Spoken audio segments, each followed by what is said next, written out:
revolution, I really give it to y'all. Strength is the army that bands against bands of dead presidents, determined the life of mankind of cancerous. How we breathe vapors, Greek got us blinking in streets like cheap paper.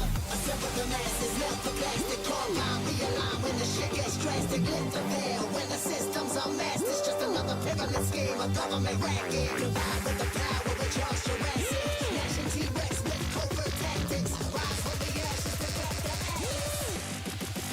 Bring the madness.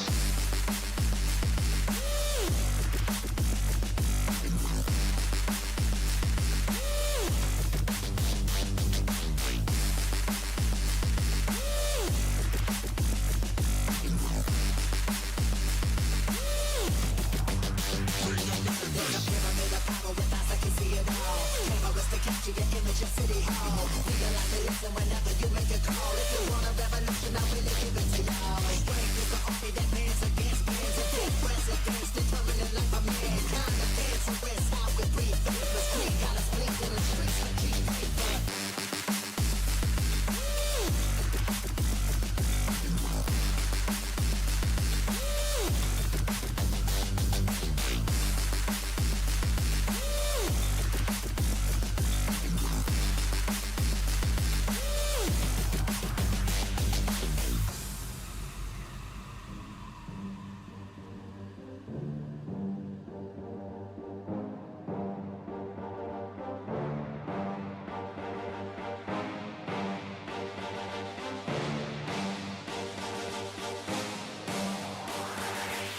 There's a pyramid of power with eyes that can see it all. Cameras to capture your image of City Hall. Realize they listen whenever you make a call. If you want a revolution, I really give it to y'all. Strength is the army that bands against bands of dead presidents, determined the life of mankind of cancerous. How we breathe vapors. Greek got us blinking in the streets like cheap paper. Assemble the masses, melt the plastic, compound, realign when the shit gets drastic. Lift the veil when the systems are masked. It's just another pyramid scheme, a government racket. Divide with the power, with Charles Jurassic. Nation T-Rex with covert tactics. Rise from the ashes to back the atlas. Bring the madness.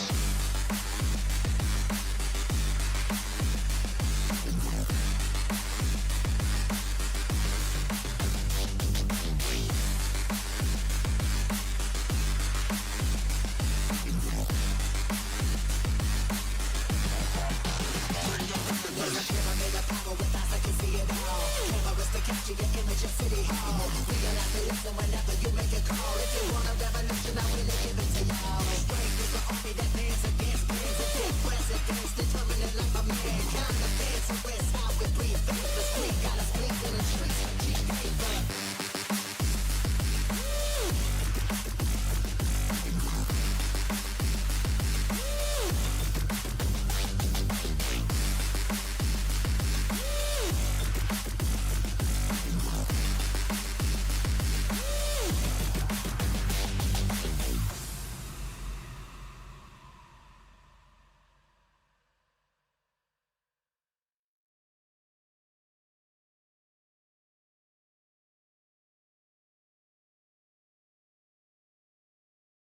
Oh, hang on. My sound's not gonna be on. How do I solve that? Let me think. Okay. Excellent. Oh gosh, excuse me. I just burped. Did you hear my little cheeky man burp then? Oh, you cheeky sausage. Let's go in. There we go. Beautiful. The beautiful verse, the verse. What awaits us out there in the verse? Soon to be Nick's, boys? Maybe, perhaps. If all goes well. Alright, that's all set up. My chair don't feel right. Let's have a look. Right, Alison, good morning, Alison. How are you? Oh, what shall I do today? Oh, hang on, I might need to clip my... hang on, I need to do my thumbnail. I'll do it in a bit. Morning, Caps. Morning, War. How's the fam doing, Alison? How are you doing, Caps? How's life in general? You alright, War? Morning, Caskell. The days of listening to Killing in the Name of while walking to the station started to number the FU part when it gets really loud at the end. God damn it. Fuck you, I won't do what you tell me. Fuck you, I won't do what you tell me. Killing in the name of.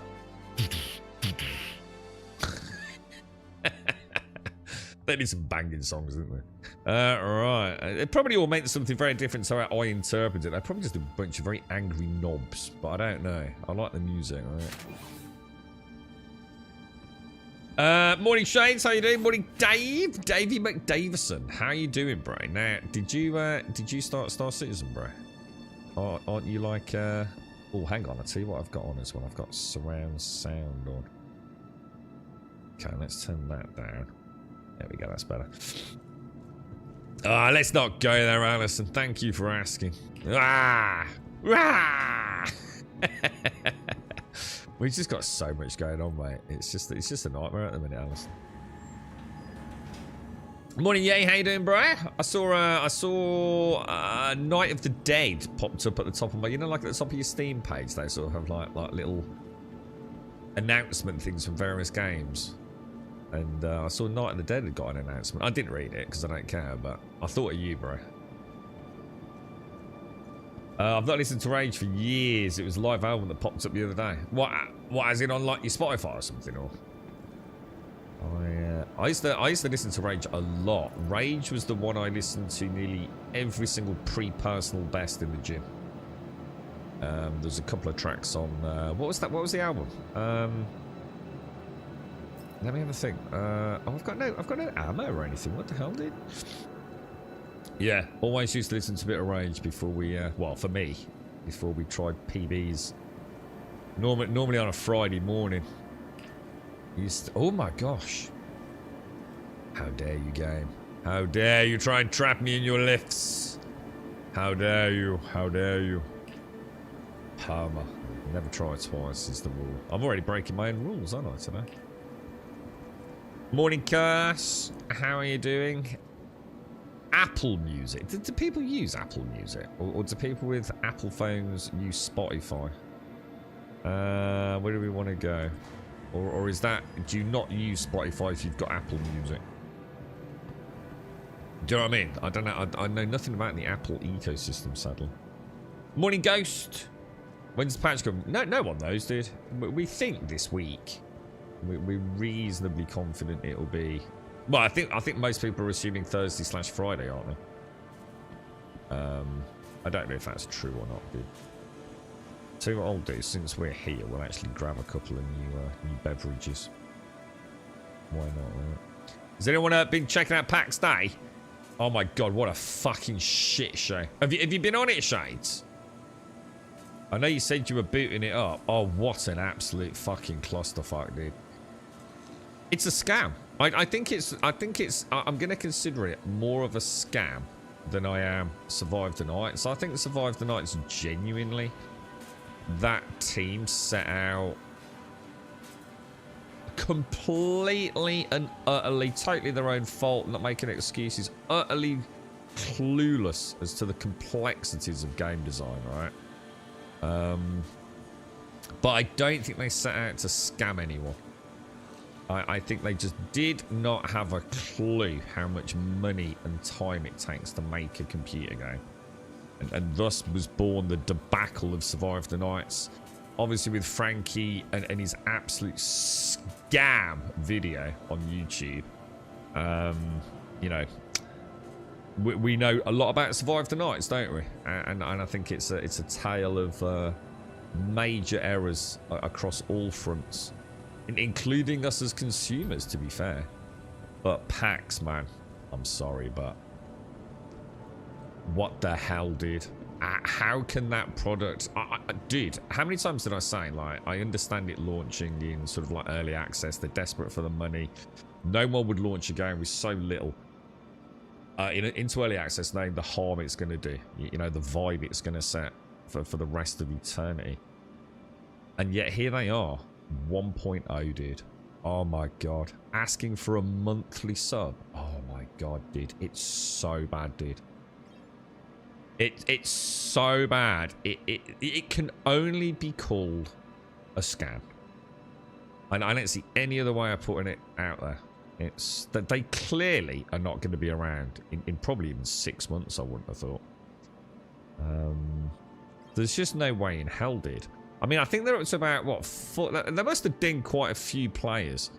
Because most people get the month for free, don't they? I know even in, like, the obscure hours, they were running at about... I can't remember now. About 1,400 players. Which is a fair few players, right? But if you break it down... It's very unlikely they're going to get any new players in. There's no one going out buying it today, right? It's all people that... So even... What's a monthly cost for a sub? About five, is it? So let's just like... let's say there's 3,000 players playing. Let's double it. I don't know what it is. And let's say all 3,000 are still paying in a couple of 3 months. You know, and they're all paying about $5, yeah? Of which they don't get all of it anyway. It's just not sustainable. You cannot have a server-based game like that has so little content and therefore needs content production as part of your development pipeline. It can't survive, can it? You can't even really pay a small dev salary, you know, a small team. And when you think about how big the team has been and how little progress has been made, you'd have to be fucking delusional, wouldn't you? Now, you never know. You never know. Maybe there's been a ton of capital investment. But who would have freaking dumped money into that, knowing how the launch went? So, I think you'd have to be living in a fucking cookie world, wouldn't you? Do you know what I mean? I just... It's not a case of whether it's good or bad. We all know it's terrible. It's a case of how can it be sustainable as a business model? I just don't see how it can be. Well, it can't be. It's not a case of I don't understand it. It can't be, can it? Hang on one sec, guys.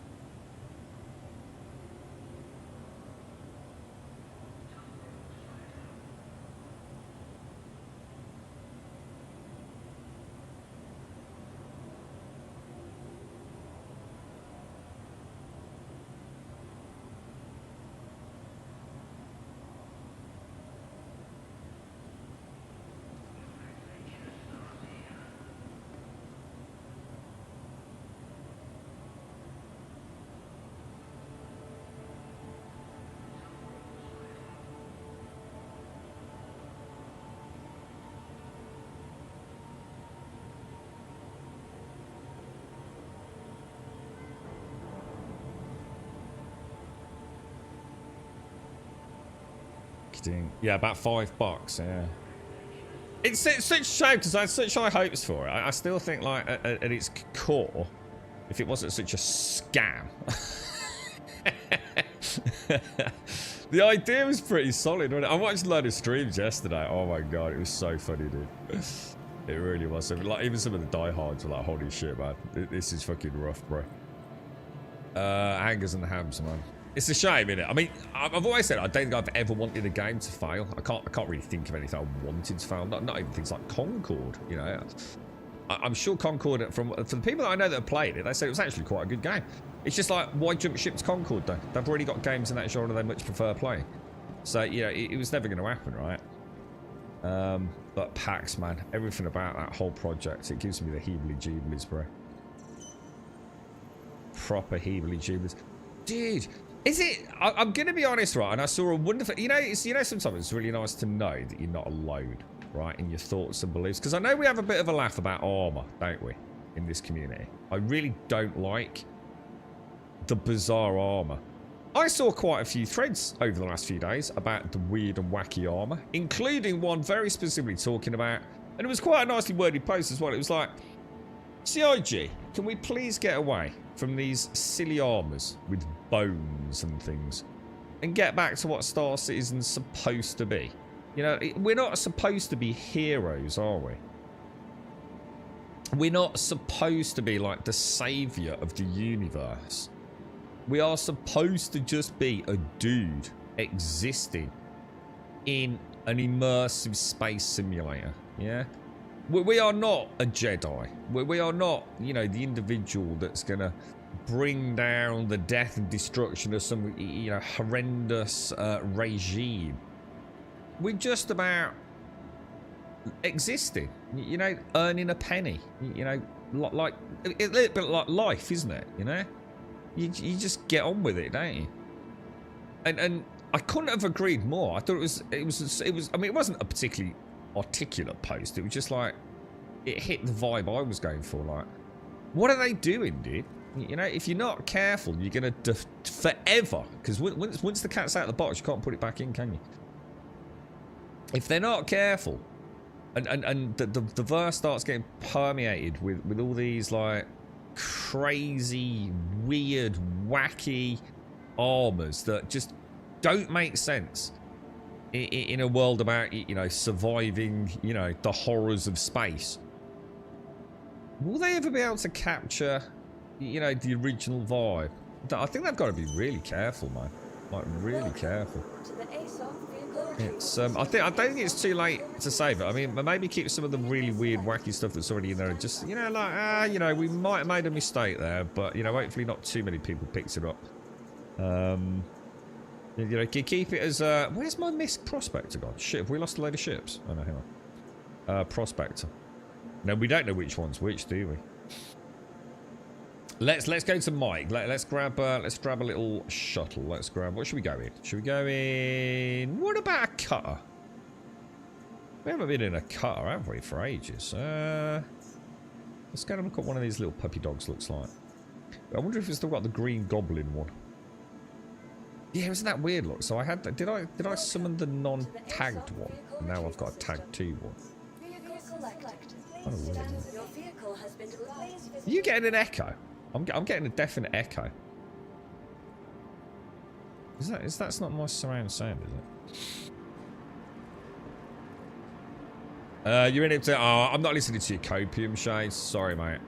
You don't play video games. You just play cozy games, mate. There's nothing good about that game. It looks like ass, it plays like ass, and there's nothing to do in it, mate. I know you want to. There's a difference between having a good game and enjoying it and wanting so desperately for it to be good. And I say that knowing I'm sitting here playing Star Citizen. So nothing you can tell me about PAX Day is genuinely going to convince me otherwise. That you're in it because you spent a huge amount of money on it. You've got buyer's remorse. And in your heart, you know it's going to be dead. It's a terrible game. It's nothing like the wonderful games you've played, like World of Warcraft and Lord of the Rings. It is awful, mate. So by default, your stance on that game is a bit like a deluded Star Citizen player. One that would defend Star Citizen and pretend it's amazing. Whereas I know it's shit most of the time. But you can't accept that.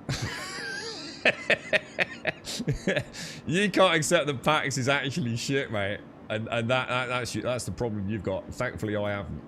Where am I going with this? Ammo we want, don't we? Yeah, that one there. You'd have to be fucking delusional to think that PAX is going to go anywhere, mate.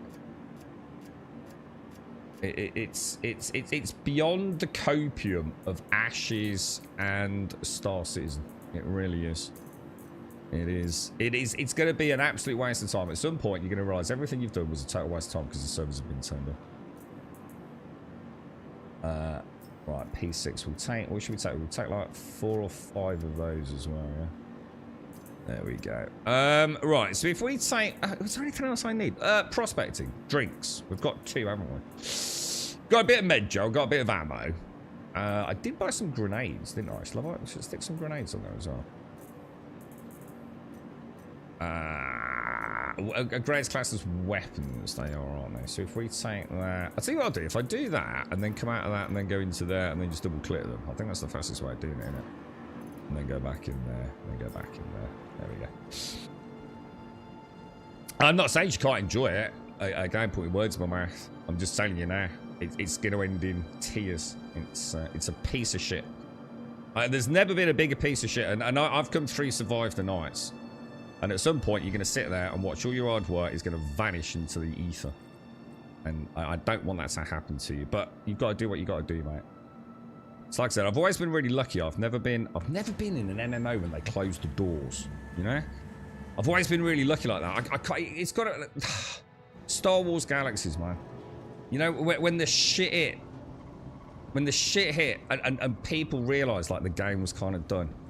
It must have been, like, one of the most awful things, dude. To imagine loving something so much, right, that you poured hundreds, even thousands of hours into it. And they turn the servers off. I can't imagine. Like, if I think about how much I loved Lord of the Rings Online when I was playing it. I mean, I didn't just play that game. I fucking loved that game. It was beyond. It wasn't a game.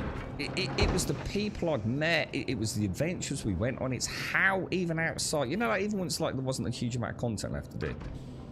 Because you'd kind of done it all. It was the amount of fun we had as a community playing a game of our own devices, like the sandboxing nature of which, when you think about Lord of the Rings, it was quite hard to do sandboxing stuff, to be honest. But the thought of like one day playing that game and then turning the servers off, oh my fucking good. It would just be, it would just be heartbreaking, man. It would just be fucking heartbreaking. And I've always avoided it, luckily. I think I've been on maybe some private servers, which is why I then had the golden rule I would never play on a private server that wasn't managed by myself. Does that make sense? So I've been on well, in that case, you just telling Shakes to go and play a game that she's probably going to get upset by. So I mean, that's your fucking call, mate. I love this thing. Yeah, it is. It's nice, Sammy. It is. It's a nice bit of kit, man.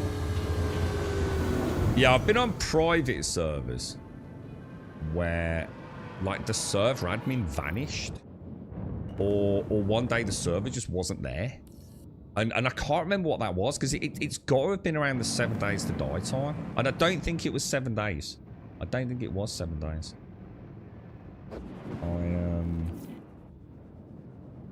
I'm trying to think because because I mean I ran the 7 day servers in the end. Maybe it was an early 7 day server. So I always had a rule: I would never ever play on a server that I personally didn't manage. And that worked out all right for me in the end. Where are we going? We're going to Long Forest. Let's go to Long Forest. Long Forest. Let's have a look. It's a bit like this. Imagine if like Star Citizen just ended. Oh my god, dude.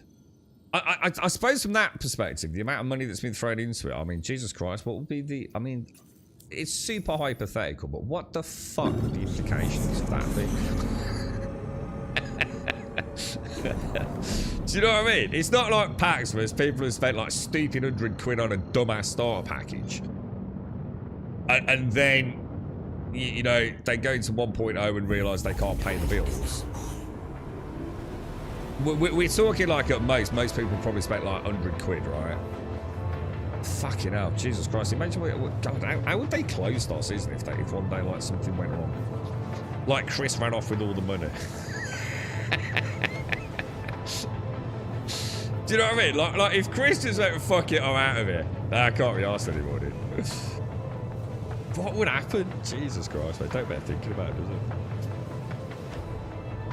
I suppose that one day you'll have to retire, won't he? And there's no way, like, Star Citizen will be finished before I would have thought he's at the point where, you know, he probably wants to enjoy life. Although I suppose that's the difference, isn't it? This is his passion. I suppose there's the other thing, isn't it? See, PAX Day's got no passion behind it. It's his bunch of ex-Ubisoft developers, isn't it? They're just there for the money. They're clearly there for the money with everything we've seen. So, I mean, even at that level, there's a fundamental difference. Even like, say, Cube World with Wally, that was always a passion project for him, wasn't it? Which is why, in the end, he came back. He couldn't do with all the social anxiety that was being thrust upon him because the game just went crazy, didn't it? Like, super viral, and he just couldn't handle it. It made him feel very, very, very poorly. So much pressure on him. So, you've got pros and cons for passion projects, haven't you? So sometimes the weight of having the responsibility. I wonder how Notch always felt. I suppose Notch had a wonderful dose of narcissism, though. So he's probably a little bit more protected than someone like Wallow. Whereas Chris... I can't imagine a day goes by where he doesn't have involvement with Star Citizen. Greenlighting crazy new ideas and throwing away other things into the cutting room floor. PAX is just... even Pantheon. I think Pantheon's got a I don't know. I think it's almost an honour pledge with Pantheon, isn't it? You know, with Brad McQuaid. I think there's a degree of the remaining development base that want to see his dream brought to life, yeah? There's probably a real want, a desire to see that. I think that game said, like, passion. But passion don't pay the fucking bills, does it? Shroud of the Avatar. No, we're not talking about Shroud. No, not Shroud. That's Richard Garrett. Although Richard Garrett's got nothing to do with Shroud of the Avatar now, right, Mikios?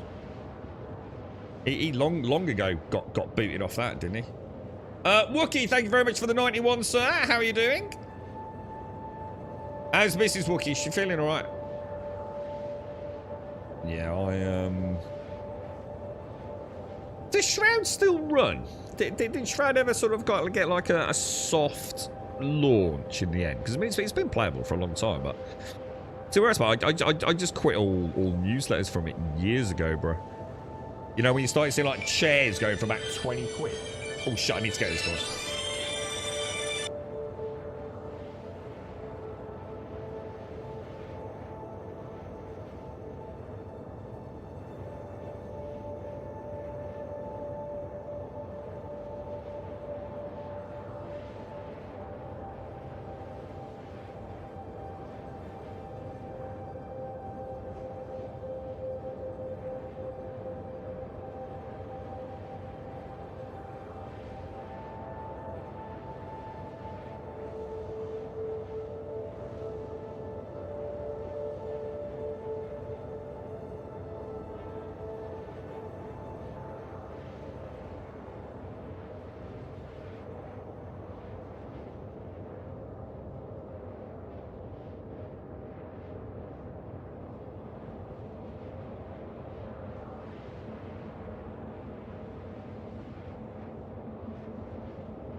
Right, but oh shit! I didn't get my what's it? Hang on.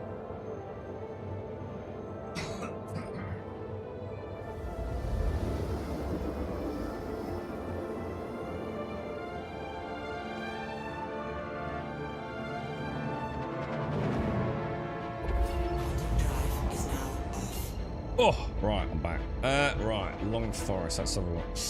Have you been back to PAX, Wookie? Did you jump in? I watched some streams yesterday, dude. Oh, God, just fucking Jesus Christ, man. Gaming's fucked, I'm telling you, bro. Gaming is fucked. I don't see where it goes, man. Battlefield looks freaking mental. I watched, managed to get a little 20 minutes PlayStation yesterday. Not mine. God damn, dude. That is fucking crazy, bro. I don't know whether or not that is like the beginning of a new era for Battlefield, but shit in hell, bro. And they're so good. Like, the player base is so good, dude. I think the problem is it's been out for a little while now, hasn't it? And when I say a little while, I mean like just a few days, really. I think it launched, was it like Friday night or something, was it? Oh my God, bro. Like, I'm like playing on a dude's account, right? That has been playing it like all weekend. Like probably 30 hours in there. Which isn't even a huge amount for some of them boys, is it? Oh my God, dude. Dude, if you get left behind, you're fucking, ain't you? No wonder they want in day one. And there's no like early access or anything or whatever they call it. Hang on, why am I not getting a landing bay? Yeah, you know, once they start, I mean, and that's just like from gear. That's just like a gear thing, yeah? Let's put to one side the fact that they know the maps. Jesus, why am I not getting a landing thingy? Let us know, Wookie. I watched well, 3 streamers yesterday, well, all on YouTube. It's so fucking bad, dude. I think somehow it's gotten worse than when we fucking played it, bro. And they still, dude, I did laugh, man, because he had a proper rant over it. They still don't have a fix for trees growing through foundations. So some dude chops down a tree, right? Starts building it. I went back about half an hour later, yeah, and he's just fucking effing and blinded, right, English fella, and he's absolutely. And he's got this fucking like what you know, like the little spruce twiggling things right in the middle of his foundation.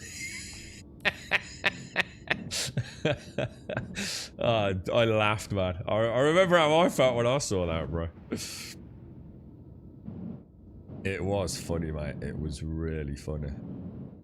I don't seem to be getting landing permission. Now, the question is that because my landing permission hotkey's not working? Or is it because... Let me try doing it on the old Gingangiri.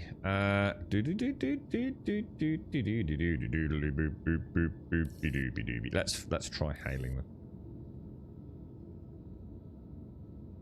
I think Long Forest, we could try on a pad, couldn't we? There must be pads here. Wonder why this isn't allowing me in. We've not done anything weird, have we? We're not like in not in a what's, are we? Well, when it came out, Mikus, I think we all had we all did, dude. We had a lot, dude. The passion was high, mate. And it's like I said. Now, I just don't understand how anyone can have faith in it. I really do mean that. You just have to be insane, right? You've got to be. You've got to be clinically insane to think that PAX is going to survive. It's just a scam. I don't know how else. I never call a game scam because I think in this day and age, right? Personally, you know, you've got everything you need to know to make a choice about a video game, yeah?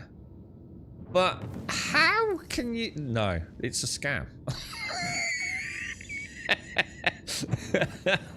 How can you be charging a monthly fee for that?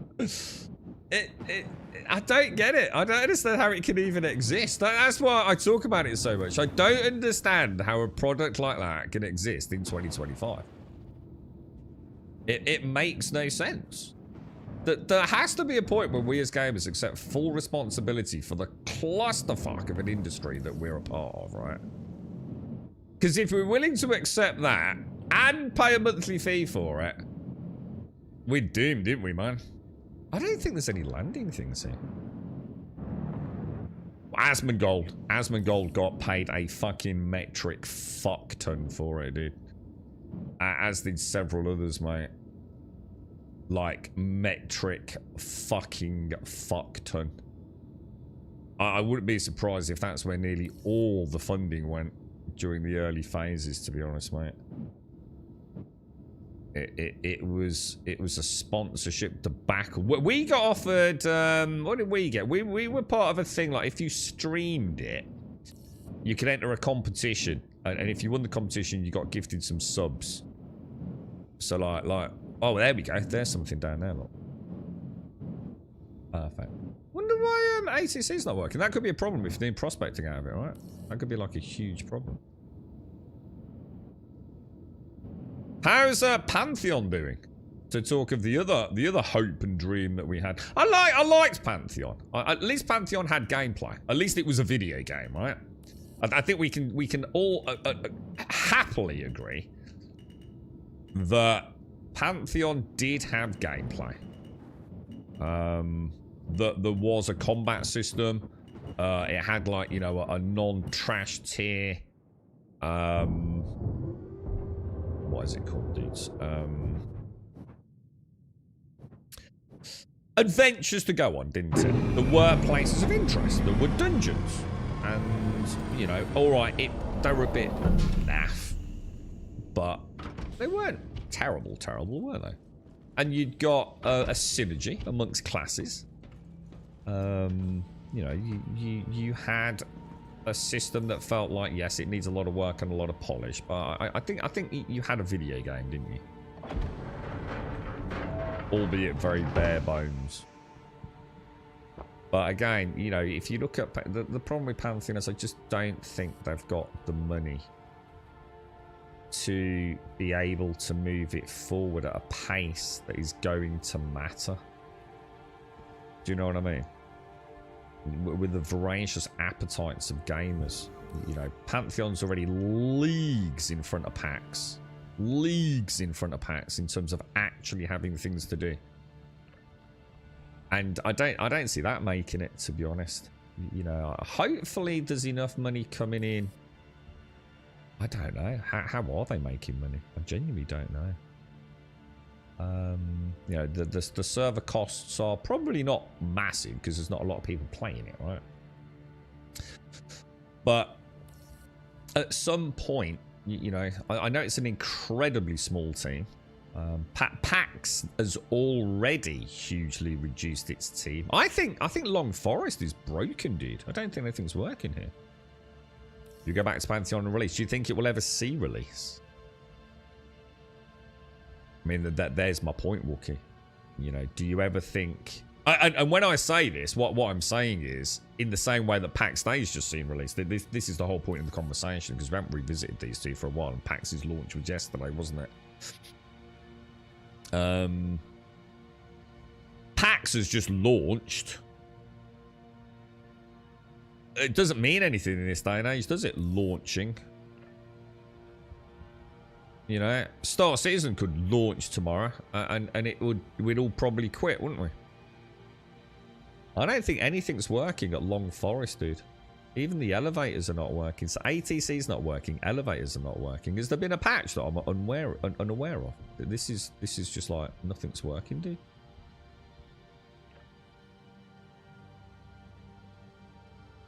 You know, like let's say Pantheon is going to do better than PAX Day, and they're going to launch when it's worthy of launching. Which no amount of fucking copium is going to tell you that PAX fits that bill.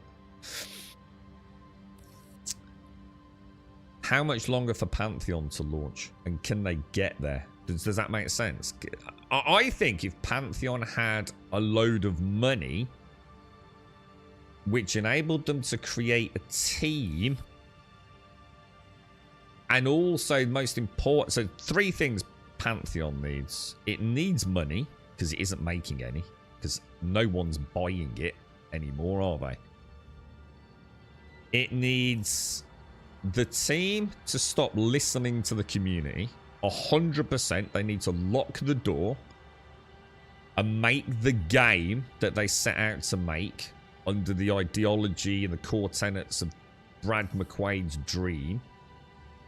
Yeah, so that was always the guiding light, the Northern Star, wasn't it, of Pantheon, that they had a dream. Now it feels like they don't know what to do, and too much community involvement. And thirdly, they need money, because with money they can bring a core team of developers and world builders on board, can't they? And they can start fleshing out what is already, I would argue, a significantly more solid foundation than, say, something like PAX Day. They've got a combat system. They've got a magic system. Pantheon could work. But are they going to get any money, dude? How do they get money, bro? And it's the same with PAX, isn't it? Like PAX needs so much to even make it a functioning game that isn't basically let's build pretty fucking bases that have got no functionality.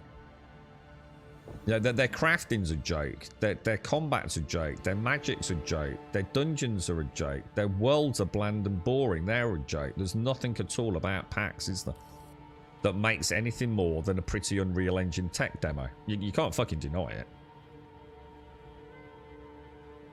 You hope Pantheon does release with a good base game, but we just have to wait and see. I think they'll have something worth playing. Yeah, I suppose what I'm saying is, Wookie, we're probably both saying the same thing. Will they get the money to get there, though? You know what I mean? Have they got the funny? See, Star Citizen's easy, right? Star Citizen, this is what I'm saying. You know, don't think I'm not, you know, oblivious to the game I'm playing, sitting here having this conversation. But the one thing this game has got is a lot of money, right? It's kind of like the de facto point of making a video game, really, isn't it? Like, can we make any fucking money and feed the kids? I don't see how Pantheon and PAX can, bro, long term. Pantheon at best might become a side project, you know, that they work on as, you know, outside of the day job, unless something changes. Yeah, I wonder if we could go and look at the sales figures for something like Pantheon. I bet it's completely flatlined, bro. Anyone that was going to buy it has already bought it, right?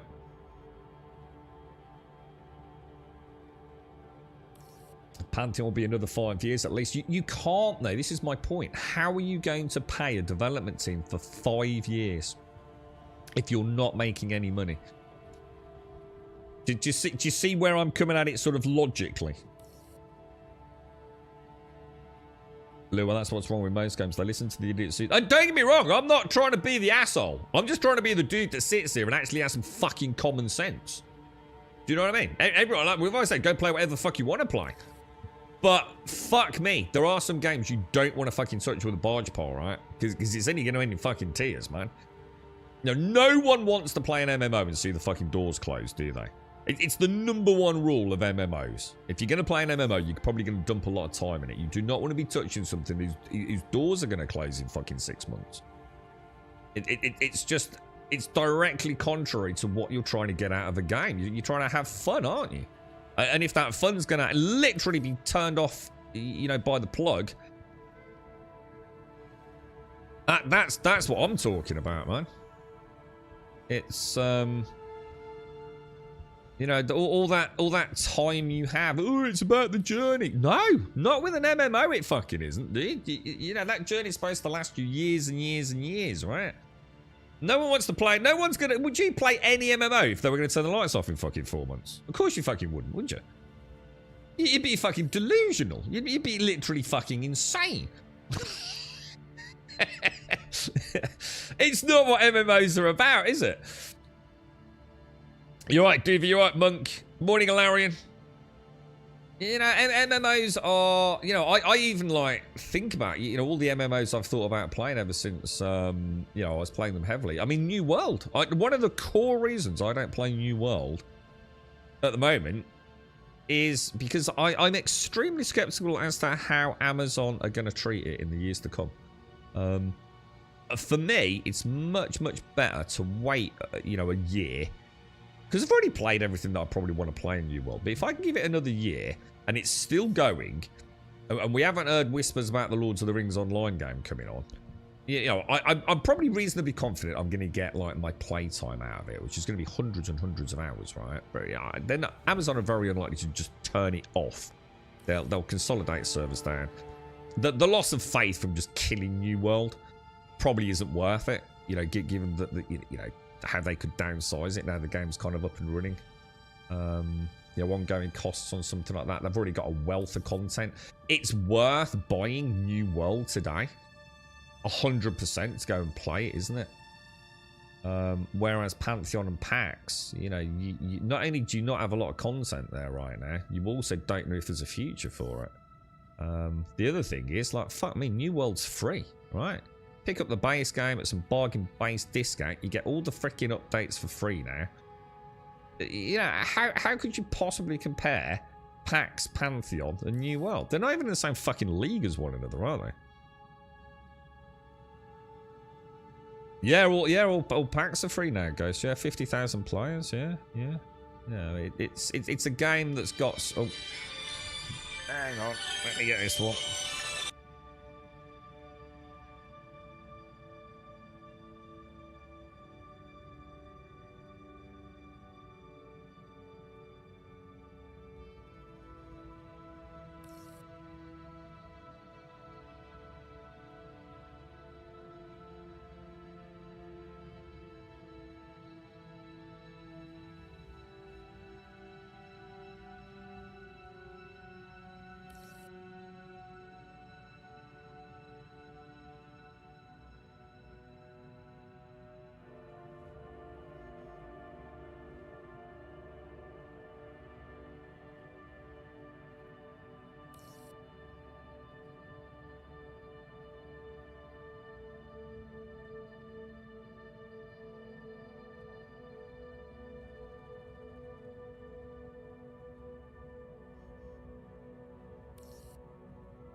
Oh, well, it's not looking good, is it, boys? I don't. For some reason, it doesn't look like we can get in. Let me just try air traffic control again. We've not had this issue for like years, right? Like literally fucking years. I don't think you can get in the front of the cutter, can you? She's a lovely ship, isn't she? Have you got anything unpacked with the computer shades? Have you managed to get anything up and running yet? Or you still a bit reliant on getting everything all sorted, mate? Okay. Let's have a gambers. This is really weird, isn't it? It's almost like the station is completely dead. Engines online. Launch complete. Which I haven't. I'm not even sure I've ever seen it like this, to be honest. We've had, like, you know, air traffic control, you know, not respond for a bit, or a big queue. I've certainly not had. I suppose I don't go on landing pads, so it's not like I can say I've not had a landing pad elevator work for a long time, because I've not needed to go on a landing pad elevator for a long time, so. I mean, the fact that there is a... Oh, that's really weird. What's going on with my, Whoa, that was really weird. What happened to my thruster? You need to play New World again. Oh, no chance, guys. There's absolutely no reason for me to go back to New World whatsoever. I've already done what I would deem to be like over 70% of the content that the game has. I've already done it twice to fruition. I've also been back several times sort of casually to just have a poke around. There is absolutely no reason whatsoever for a player like me to go back to New World. Mainly because I'm going to sour my love of the game. I've said for a long time it's probably the best MMO out there right now. I feel pretty confident in this. If you want something reasonably modern. I think it offers a lot that, you know, that the old Lords of the Rings, World of Warcraft don't offer. She's a good price. She's got a ton of content, but you have to play her not as an MMO. This is what I'm getting at. You play her as a cooperative MMO designed game, and there is an end to it. There is an end to it. You know, at some point, it's not an MMO that has the annual seasonal expansion rotation that the big boys have. What you're playing now is New World as it should have been when it launched. And if it had launched the way it currently is, all development would not have needed to go on the technical side of getting the engine and the netcode working. It could have been spent on minor bug fixes and the constant rollout of content. I don't think New World, even till fairly recently, has actually been in the development cycle of content production outside of panic content production, necessitated 3 players leaving in droves. They've been trying to co-design content while also fixing a fundamentally broken product whose vision has fundamentally changed from its original core, both pre-launch and post-launch. And I think if they can settle down now and start getting seasonal content, I'll go back. Once I know, like I said, once I know that there is a seasonal update rolling plan for content production, and I do feel like we're closer than ever to that with New World. Like literally on the cusp of it. I'll be really interested to see what the next update is. Procedural generated dungeons, if that's not already in there. But no, it's too early, because what's going to happen, I've already done all this. And yeah, you know, they've changed the early game and the narrative switched around a little bit, and they've added a lot of like flavor and depth, and so, you know, so some like, I suppose, fixes to the illogical fallacy of their questing systems. But there's no way I'd go back yet, 100%. In the same way I would not pay PAX Day now or Pantheon there, because I'm not entirely convinced anything else is going to get added to it. Do you know what I mean? So, not interested. For the last 30%, it's probably not over 30%, it's probably 25% of content, you know, that would be deemed what I'd call genuinely fresh. So why go back and spend 1,000 hours just to see a couple of 100 hours of something I've already seen? Because I can't not start a game. There's no way I'm going back to an old character, because so much has changed, you know. In fact, that would be where most of the fun would be, to see how much better the base game is now. There are 3 expansion packs now. Ghost, don't try and pull the wool over my eyes, mate. I'm not in the mood. There's not 3 expansion packs. But one of those expansion packs is just a fucking mount, and you know it, dude. Don't try and kid a kidder, bro. It's, you know exactly what you're trying to play there, mate. It's, I'm not saying it's a bad game. I'm just saying there's no reason for someone that's already experienced everything beyond Brimstone Sands for a bit to go back and pump hundreds and hundreds and hundreds of hours into a game just to see a little bit extra at the end. Do you know what I mean? It's just not... like I said, I've already played 70% of it. I don't care about the other 30% until I've got confidence that the game is actually going somewhere. And I think we all know there is a noose around their neck in the form, sadly. I don't know what to do now, then. I literally can't get on the station. I thought like maybe it would kick in. Can I try one more time at air traffic control? We could go to L1. Should we try that? Should we try that? Let's give it a go. Ooh, zoom in, zoom in. Let's just go see if any stations are working. Maybe Microtech's dead. It would fucking surprise me. I also noticed there's something really wrong. Oh, I know what it is. I've got my landing gear down, haven't I? I'm not used to it. Yeah, you can pretend that we're on season 10 all you want, mate. My point stands. I'm sorry, but I know quite a lot about New World, and like I said, my point stands. There's no reason for me to go back now with the content I've experienced. You can call it season 45. It doesn't matter if 30 of those seasons have not really done a lot, or really just been fixes to core problems of the game. It's it doesn't count. Brimstone Sands was fantastic, and whatever the latest one is all we've had. So I've already done Brimstone. Angry Earth doesn't exist as an expansion. It's just a way to sell mounts. So I've only got one more. So in fact, I think even my 30% was being very reasonable. You know, whatever's launched this week is not worth me going back for 1,000 hours, I can assure you, dude.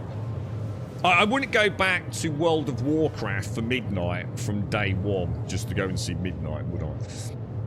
It's still the base game. I need to know that it's got a future.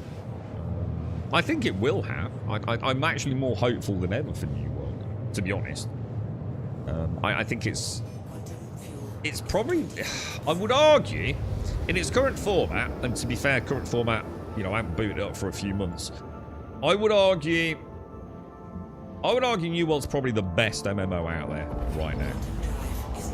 If you're not hard-coded into one of the older ones. You know, I get it. You know, if you've been playing WoW for like 20 years, it's part of who you are. It's literally become part of your identity, hasn't it, at that point? And like, New World can never shake that, or even, you know, it'd be unreasonable to compete with it. But I think New World is easily the best MMO out there.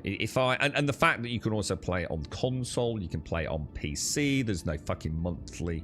New World's done everything they could have done to make one of the best, if not the best MMO out there. I think the interactions with the world, I think the combat system is... it's not necessarily what I love. I'm not against tab targeting, because I think boss design fights can be really cool if you've got tab targeting. But I would argue that New World's kind of action combat system is so much more likely to bring in a new player than the old school stuff, you know? It's satisfying. It looks cool. You feel like you're interacting and making constant decisions. Their boss fights and dungeons are some of the best I've ever seen in an MMO. The world is sort of beautiful. I'm going to be honest, I don't like some of the town designs. I would love to have seen some more. I mean, Brimstone Sands was good. Brimstone Sands had a real vibe to it. Yeah, I don't think any ATCs are working, guys, on this server. Or at least the two I've checked are not working. Isn't that really bizarre? You can hear me clicking the button. Or at least I think I can.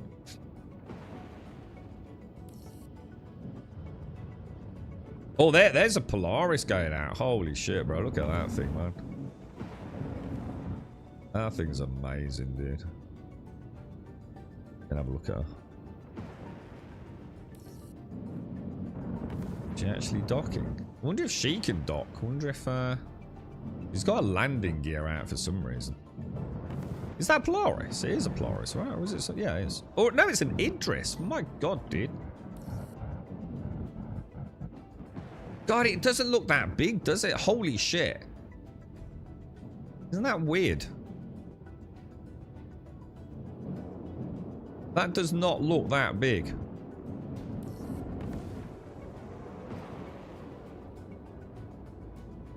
Oh, dude, you just backed straight into the station, bro.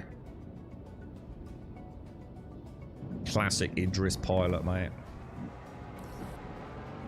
Big dick ship. A big fucking credit card bill. And that's about it, I think.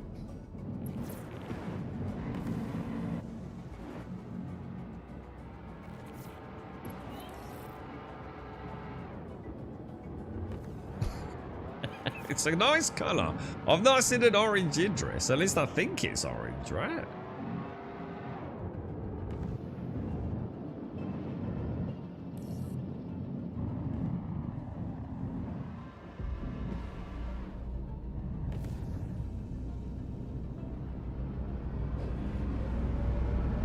He's not trying to shoot me, is he? He's just trying to shoot me with his rail cannon.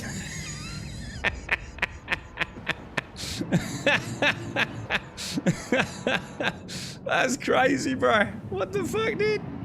I'm sure I just saw the post rail cannon sparkle there, bro. That's funny as fuck, dude.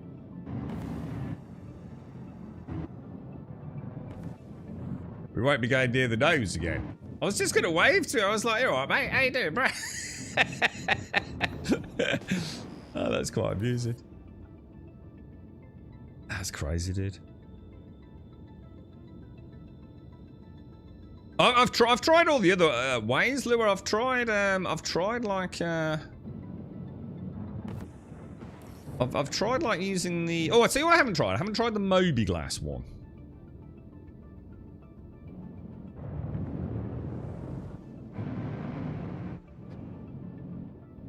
Yeah, I've not tried the Moby Glass. I think what we'll do is we'll go over on that side just in case he decides. Maybe he does want to shoot me. You don't want to. This reminds me of that cool thing in the Rocinante. When where was it they were invading? You know, with the pods. Do you remember that? Was it in season 2? When the Rocinante.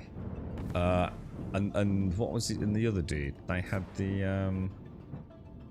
Oh, that was cool. You see how my lights like flickered out almost there then? Oh, that was kind of cool, dude.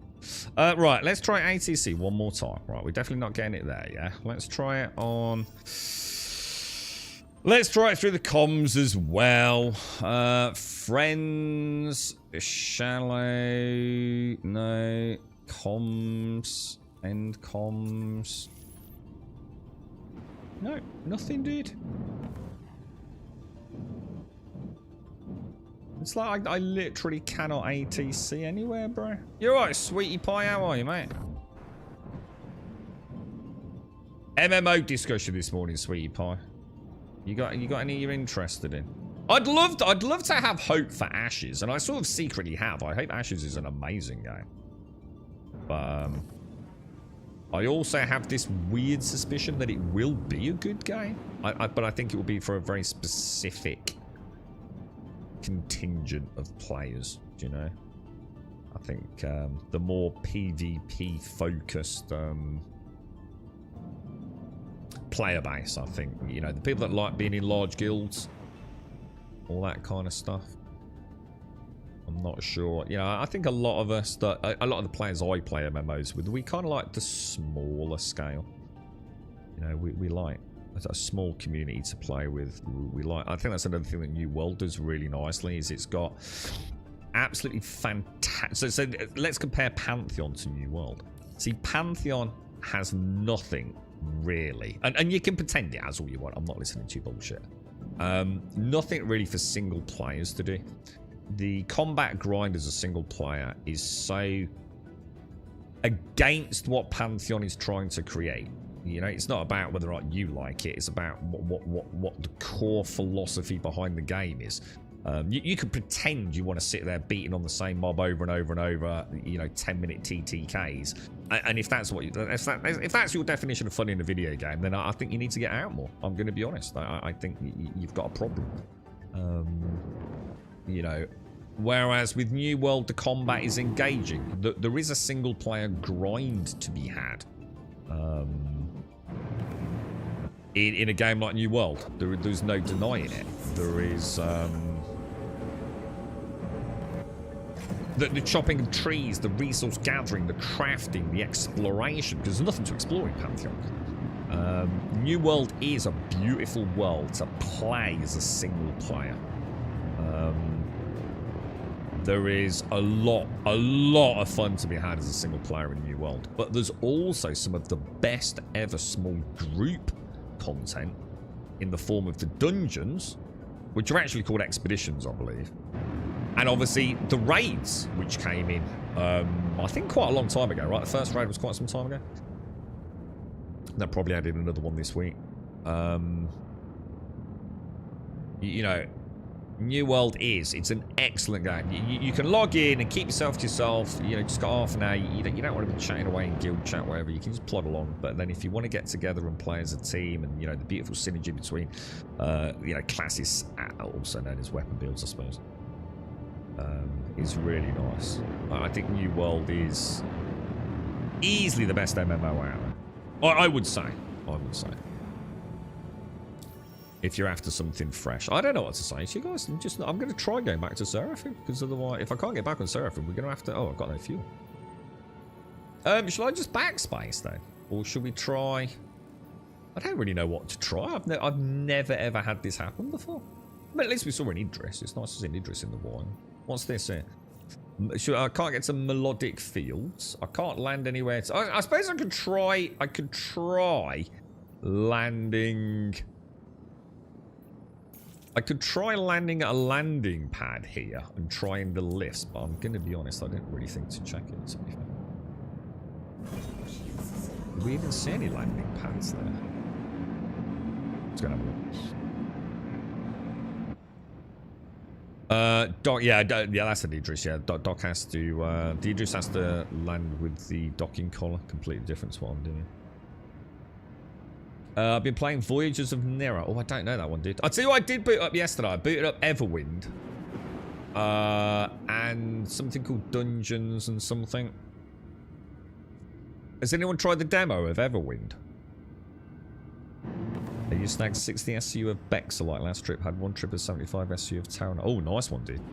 Hang on, 60 SCU of Bexalite. Hang on, how? You can't be meaning prospecting unless you're in a mole, presumably.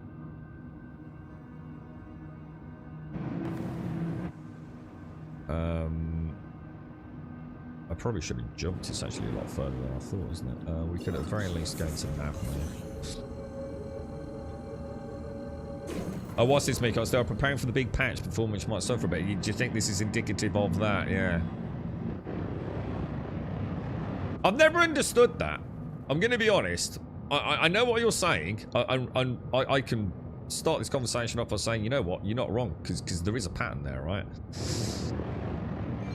It also opens up the discussion for like a great deal of trepidation and potential fear about the, you know, what the fuck's going on. Say you've got a game, right, and you've got the servers running. I mean, we know Star Citizen servers run on different builds, right? Which is why it's been a fucking weird thing for me, right? That they sometimes, you know, you could be on a server that is actually a different build to the server your friend's on, right? Because they're testing things, tweaking things, whatever, in a live environment, right? Which I've always thought is fucking weird anyway. However, let's just put that to one side a minute, right? Why would the creation of an update, yeah, mean that the old servers are not working very well? It doesn't make fucking sense, right? It's a piece of digital fucking code, right? The server's there. What is them updating another server variant got to fucking do with the live service environment that I'm in? Unless, right, you imagine a server that doesn't just like get turned on, yeah? So you imagine that's the way we probably see it, right? A bit like when you're a server admin in Ark, right? You turn the server off. That's it, yeah? It's either on or it fucking ain't. And it's got a server version, which needs to be compatible with the client version. That's it, yeah? The servers are not particularly complicated in a normal game, right? But every time we're about to get a big update in Star Citizen, all the other servers seem to start struggling. Why? Is that because they literally have to have a core team of devs, like juggling balls in the live environment, putting out fires that we're not aware of, you know, deleting, I don't know, caches and things in the live environment just to make it work? You know, like, why would... Why would the servers seemingly degrade just because there's another one coming on board? It don't make sense, bro. But I'm going to be honest, Mikios, the amount of times that has happened, dude. Like, a patch is coming, like, tomorrow, and we all go, oh, that's why it played so bad yesterday, bro. It's weird to me, mate. It's super weird. And the thing is, if it is that, if these live servers actually have a whole team constantly, like, keeping them up and running, tweaking things, you know? Like, that ain't good, right? That can't be a good thing.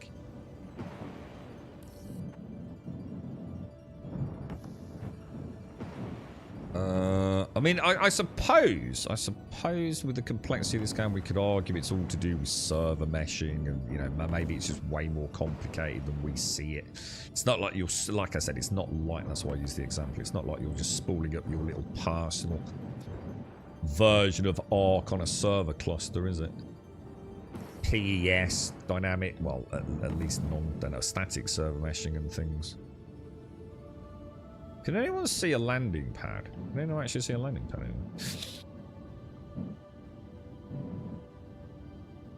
anymore? Go get a vulture for vulture. Yeah, you don't want a vulture for mining. You want a golem or a prospector, bro. Vultures for salvage and ship shredding or whatever they call it. Munching, I think they call it, don't they? Maybe because they don't want a new server to be turned up and mistakenly have the patch. Don't know what you mean. Doesn't make sense, does it? What's that got to do with anything? Still doesn't make any sense as to why we'd be seeing server degradation on live servers just because they're working on other ones, unless the fact that they're working on the other ones means there's less manpower on the current ones. It just doesn't make sense, does it? No matter how you spin it. Unless, like I said, it's because of how they connect to the persistent entity streaming elements, perhaps. Why is 1 for 1? Why is 1 for 1 and 1's for the other? All I see is 1 beam and the other has 2. I can't answer that question. That's ridiculous, dude. That's like asking why, like, a tractor can't be a combine harvester, innit? It doesn't make sense, dude. They're two completely different things, right?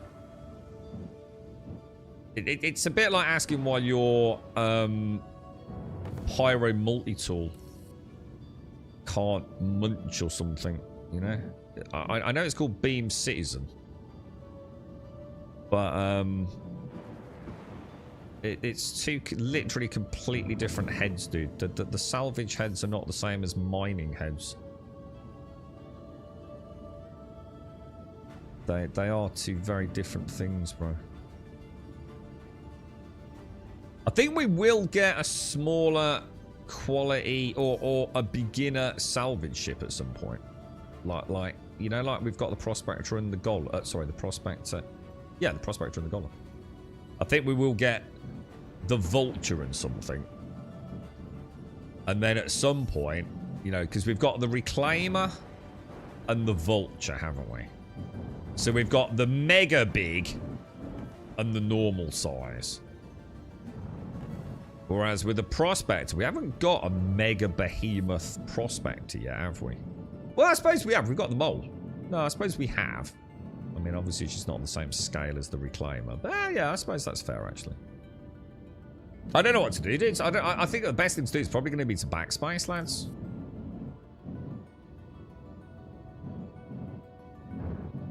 Because no matter what I do, I cannot get ATC to... It's just not having it, man. Just not having it at all. And I don't have fuel to get back, and I can't find landing pads to refuel. There's got to be one, right? I think all stations do still have landing pads, or at least I thought they did.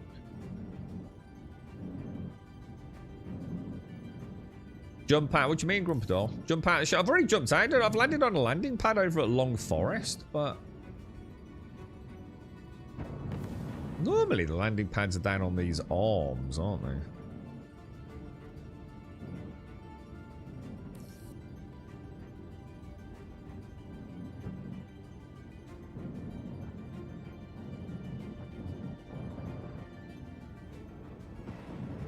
There's definitely nothing on that one.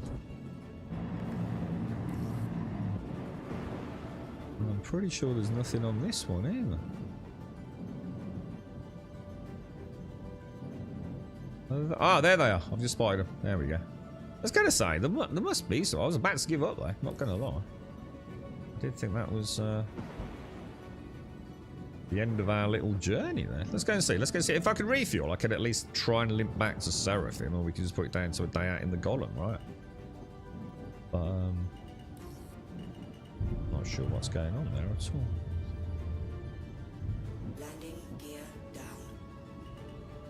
Right, we'll put her up near. Oh my god! Oh my god! My bad. My bad. We nearly crashed her there, boys. We very nearly crashed her there. How close are we? Let's just see if we've got landing. Landing. No, nothing. So I can't resupply either.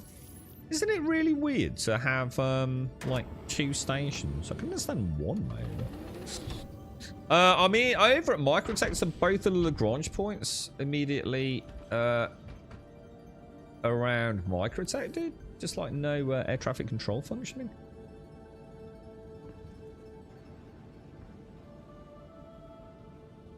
Miko said that it's connected to Pyro and Stance and they skip over Castro. Hang on, what's that? Sorry, Miko. You're right, Yeti. On mining ships, you only have the mining mode layers, which is 1 beam, and the extraction beam is purple. Yeah, sorry, what's that? What's that with regards? It's gonna have, I don't think I've ever noticed like the little extra articulated landing section there. It's kind of nice. There's a lot goes into the car, isn't there? It's quite a nicely designed one.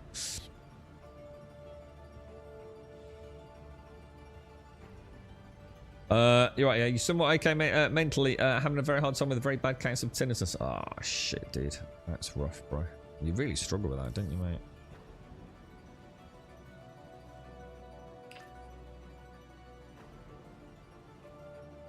Yeah, look, I just don't think it's going to work, dude. Isn't that really bizarre? Like I said, I've not seen like a fail state in Star Citizen like this for a long time, dude. I can totally get like ATC having a bit of a bad day, but normally it just takes a couple of minutes, doesn't it? Or you might get stuck in a queue. But for elevators not to be working across 2 different stations, I'd like to point out, ATC not working across 2 stations, that almost makes me feel like this is a character issue. Do you know what I mean? Rather than a server issue. In all the years I've played the game, I've never, ever, ever had this occur where I literally can't get in. There's always, you know, if ATC doesn't work, you go on a landing pad. Blah, blah, blah. If ATC doesn't work, there's like 3 ways to contact ATC. Never had that really fail. No, not for a long time, dude, you know? Not for a long, long time. So this is quite novel, really. And let's be honest, I've put a lot of fucking hours in the game. Like thousands of fucking hours. I was going to try one last time on ATC, although to be fair, I don't know if that actually works if you're on a landing pad.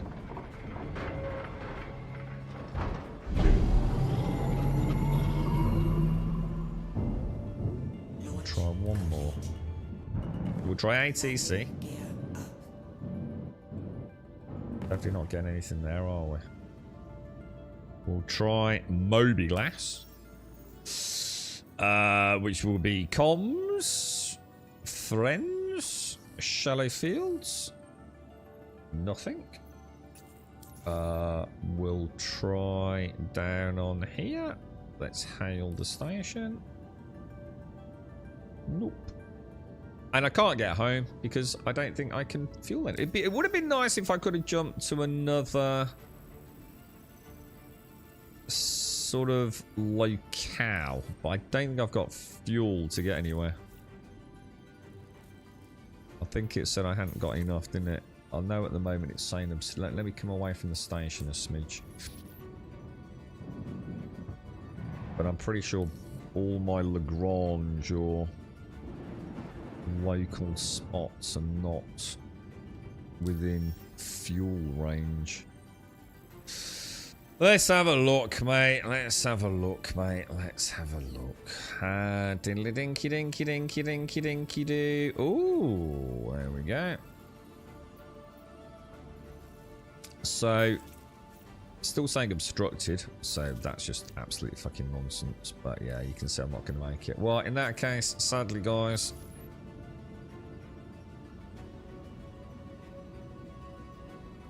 Well, that's interesting. I also can't self-destruct the ship.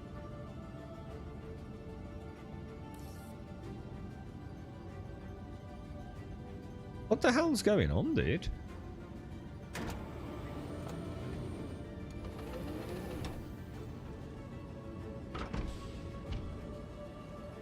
Should we just backspace? Because just jump server.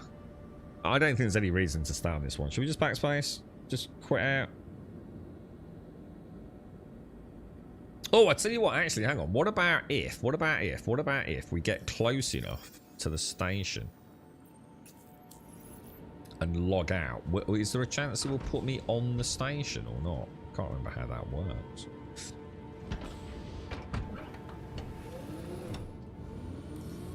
I'm not going to bedlog. No, I never bedlog. I got fucked once bedlogging. I will never bedlog in this game until such a time as it's like role-play necessity. I literally lost access to my account for over a week due to a bedlogging incident. Now, I am more than aware that that is not an issue anymore, but I still ain't doing it. You will never see me bedlog.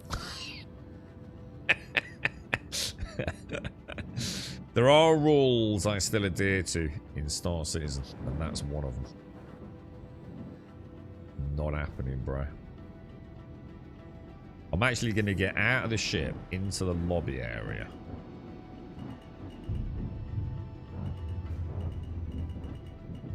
Landing gear down. Landing complete. Engines offline. Now we'll log out and see what happens.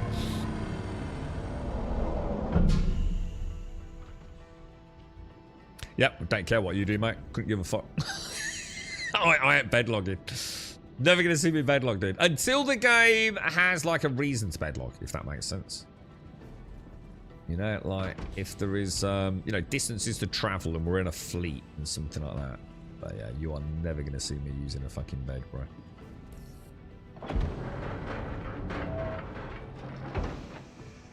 I remember that too vividly. I'm surprised I even carried on playing the game after that, to be fair. I don't think I'd ever been locked out. In fact, I haven't. I don't think I've ever, this is what I was saying about, you know, I've always managed to avoid playing a game that, say, I really enjoy and had the servers turned off.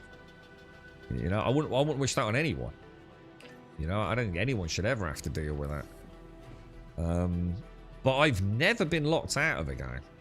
Like, either. You know, I might have had, like, an hour's downtime. You know, you forgot your password. Maybe. I think I've got a vague memory of something in World of Warcraft or Lord of the Rings. Maybe. No, I don't know, dude. You know what? I'm not even sure.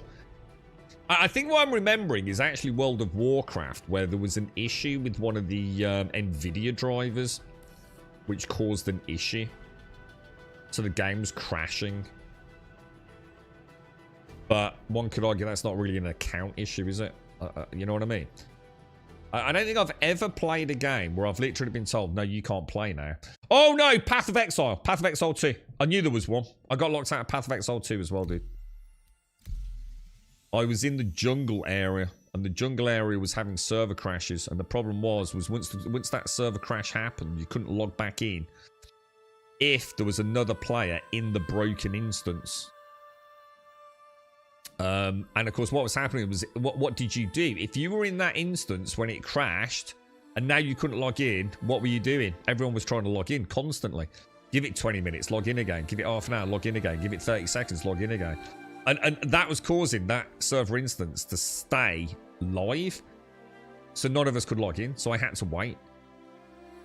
And I eventually got back access after a week, but to be honest, I probably would have had access back within 72 hours, maybe 4 days. I think a lot of the people I was speaking to that had the same issue. That they're all back in sort of like 72 hours plus. But I erred on the side of caution, because I thought, well, I don't want to be the one that logs in now and fucks everyone else. But we did get locked out for a week, didn't we? And I got completely locked out of Star Citizen. And the problem with getting locked out of Star Citizen, right, this is why I don't do it, was because it happened at a time where they turned off automated character reset. And I can't remember why. I have a sneaking suspicion it must have been around 3.18 when everything went to shit. So I literally had to put a ticket in order to get an account reset. And there were literally thousands of other players doing the exact same thing because you couldn't do the automated reset. And it took a week to get my account back. June. I didn't get locked out of June, did I? Did I get locked out of June as well? Fuck, I didn't remember that. Okay, now. I've conveniently forgotten that, dude. So what happened with June? What happened there then, Larry? Hang on, so I've come back and I've got all my gear, right? And I'm back on Seraphim, so that's perfect, to be honest. But what do we do? Because now I can't go prospecting, can I? If your bedlog when a 30k happens, it won't let you log in for 30 minutes. Do you know what happened to me, Humble? Dude, I'll never forget it, man. I'll never forget it. This is what happened. It had nothing to do with actual 318, right? I was in my Cutty Black, yeah? And I'd landed. Back then, there weren't hangars. The way we have them now, right? It was a landing pad, yeah? I don't know. Seraphim, Everest, Arbor, I don't know where it was, dude. But anyway, I'd landed my Cutty Black on the landing pad, yeah? And I think it was like maybe the end of stream. And I got into the bed in the Cutty Black thinking I'll log out here and this is where I'll start again tomorrow, right? There's a lovely guy in chat, Marine, you might see him from time to time. And I remember as I clicked the log stuff, yeah, I looked across and I just saw Marine go, no,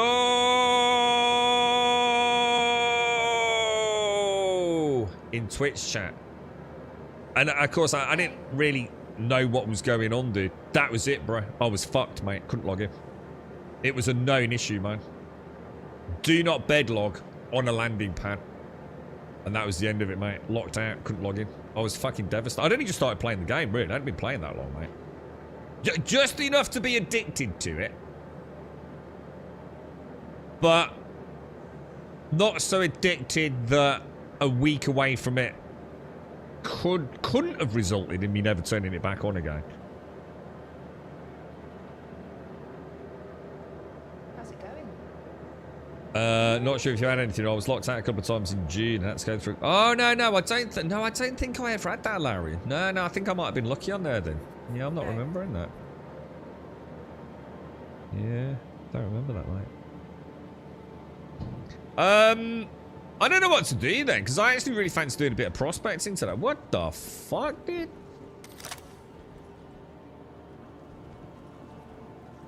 Someone's managed to get like a box in here somewhere. Oh, I've just seen this interest. Look, so now I've got the Pyro multi-tool bug. Look. And guess what? The only way to fix this is turn it on and off and then put it away, isn't it? Look, I can't holster it. It won't let me holster it. Look. Just double check on a couple of different things. Yeah. So this is a bug I've been getting quite a lot when we were doing, what's it? Can't holster the pyro multi-tool. But if you turn the beam on and then turn it off, it normally lets you do it. Let's go and check it. Let's just go and see if that works. Let's just go and have a go at that. Because that's a good example. It's almost like, I don't know whether it's something to do with armistice zones. Oh no, hang on, shit, I don't want that, do I? Oh my god, no, I don't have a ship, do I? Shit, I don't know what to do. I don't know what to do. I really want to do prospecting. Because without I don't know what to do otherwise. Take care, sweetie.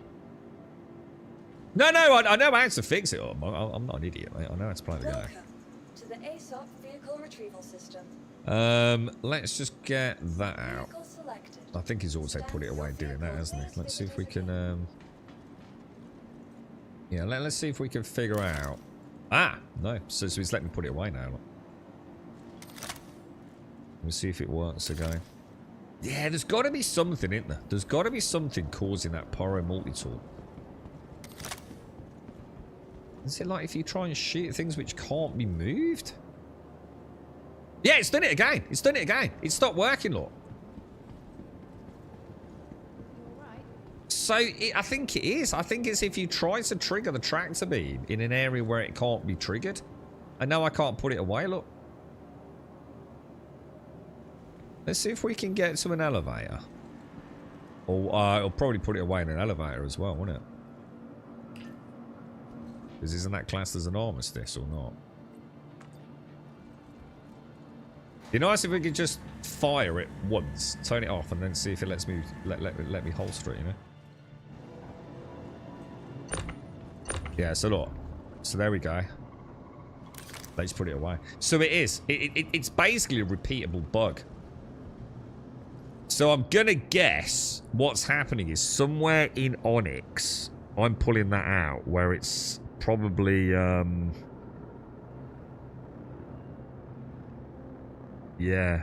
I think it only happens though if I actually click the button to activate it. Let me just test something. So if I go to the lobby and pull it out, but I don't try and actually initiate the tractor beam.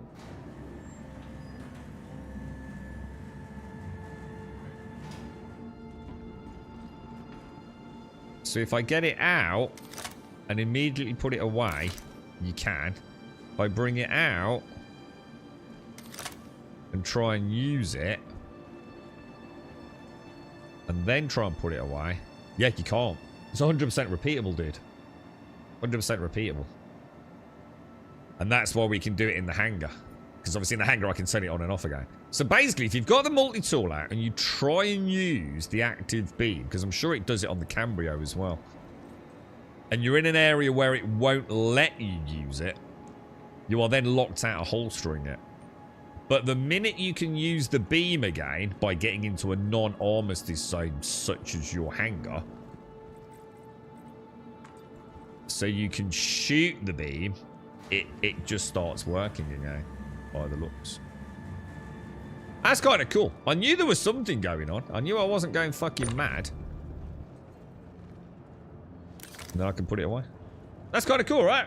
We actually do 100% know why it's happening then. Ha! Cool. That was driving me pie, because I was doing it in Onyx facilities. And I just can't think of, like, what areas in the Onyx facilities are weirdly acting as an armistice zone then. I mean, we know the elevators are. And we know elevators in the asteroid bases in Pyro act as armistice as well, don't they? Kind of cool. Oh, hang on. Same as when you move something and the beam is broken. You can't hide, so you can't hold the multi-tool unless you fire the beam again. Ah, right. Thanks, Falco. Thank you. Ah, that's what it is then, dude. That'll be what's causing it in the Onyx facilities, mate. It's when, like, I'm tractoring something and I break the beam, bro. And then because what happens is, right, I'm moving something, right, normally in a combat situation, like I'm fannying about trying to put, like, explosive barrels near the elevator. And maybe the beam gets broken. And then what I can't do, I can't switch to another weapon because I can't put the multi-tool away, dude. Dude! We figured something out today. That's fucking awesome, bro. Now, anyway, prospecting. What the fuck are we going to do? Should we jump server? I genuinely don't think this one's working, is it? Or should we try it one more time? The new intern Herd cannot do anything in Armistice zones and optimize the code. Yeah, it's not actually. So it's not actually the Armistice zone, is it? It's anything that anything that breaks the beam, right, Falco? And it looks like the Armistice zone is breaking it because you're not supposed to be using it there. Crazy, man. The shit we discover about this game. Absolutely crazy. Max lift. Oh, yeah. I tend not to carry the max lifts because they're quite expensive. There's been so many problems with the game recently. And failed missions and times I've had to... I've backspaced more in 3-2 whatever we're on. No, we're on 3... What are we on? I don't know. We're on 4-3-1 at the minute. And we're about to go to 4-3-2, is that right? But in 4-3, that's what we're on. I have backspaced more times because there's just no solution than probably in the entirety of thousands of hours of playing the game, man. Well, she's playing very nicely, Indigo, but for some reason, the one place I want to go to, which is Microtech, right? Both of the Lagrange points are annoyingly not allowing us to contact air traffic control, bro. Not only that, I also can't land on a landing pad external because the elevators don't work, dude. So, again, you know, despite thousands of hours in the game, I've never come across that. I've had stations not ATC contact me. Normally, it's a bit of a case of sitting there and waiting. I've always put that down to it actually putting me in a queue since we had queues, but not showing it on the heads-up display. So I tend to just sit there and wait a bit. Sometimes I know I've not contacted air traffic control. I know they're not listening to me on my hotkey, so I use either the Mobi-Glass or the ship comms. And that normally works. But I've never had a full fail state getting into a station before. Well, let's put it this way. Certainly not across two stations in the same system of Stanton. Or the same area of Stanton. So say both of the Lagrange points adjacent to Microtech had the same fail state. Which is, you know, annoying, but intriguing. What is that? Oh, apparently I can't pick that up. You know, my first thing I was going to do, though, I was going to get my tractor beam out and tractor beam it. I thought, yeah, let's not do that. It's not going to let me anyway. And it's just going to break the tractor beam, right? But at least now I know. We're learning the ways of the verse, boys. Who's this here? You're looking absolutely dapper, mate. Let's give you a little wave. How you doing? All suited and booted. Man, that looks like a proper chonk. Is that an anti-rad suit, is it? Welcome to the ASOP vehicle retrieval system. Right, let's go for the Titan. Your vehicle has been delivered to the following location. Although actually, sorry, I was going to take the cutter. I really want to play with the cutter, man. The cutter is a question. I'm going to assume the answer to this is no, right? Say I'm on an EU server, yeah? Oh no, maybe it will. If I'm on an EU server, yeah? And I go to Long Forest Station and store my ship, yeah? And then I dropped to an EU server, or whichever way around I've done it. So say I was on US and went to EU, or EU and then to US. If I went to the same station but on a different regional server, my ASOP storage allocations remain consistent. Yeah, they're not independent. So the question is, what about if you land on a landing pad like we just did and go back to the menu? Where does that put the ship if you jump server? Does it put it back at your last... So, you know, an external landing pad? Where the hell does the ship go? We want to go to long, don't we? I've never really been a server. Really? It's not fuel, dudes. Oh, God almighty, she landed a bit hard then, didn't it? Fucking hell. What the hell, dude? Landing. Refuel. Jesus Christ. Maybe they've removed that little bit of... Oh, the landing gear's not down. That's why.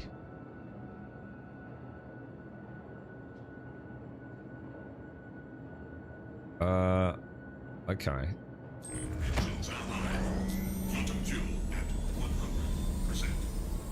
It still let me oh, it has. It still refueled her. Oh, interesting. Oh, the shell finding out. Oh, hang on. We don't... Oh, God. I was about to say, we even opened the... Oh, I'm a bit rusty tonight, boys. A little bit rusty, boys. A little bit rusty.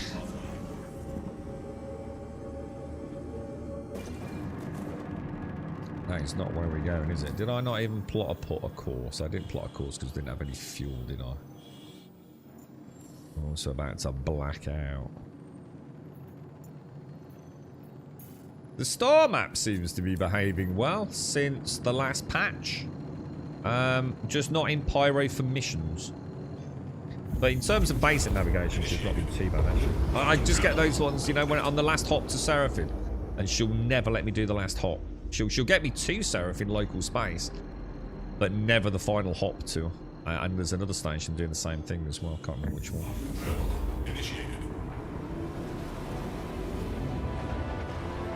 Have you made any progress with the computer, Shade? Sorry, I did ask. I don't know if you answered.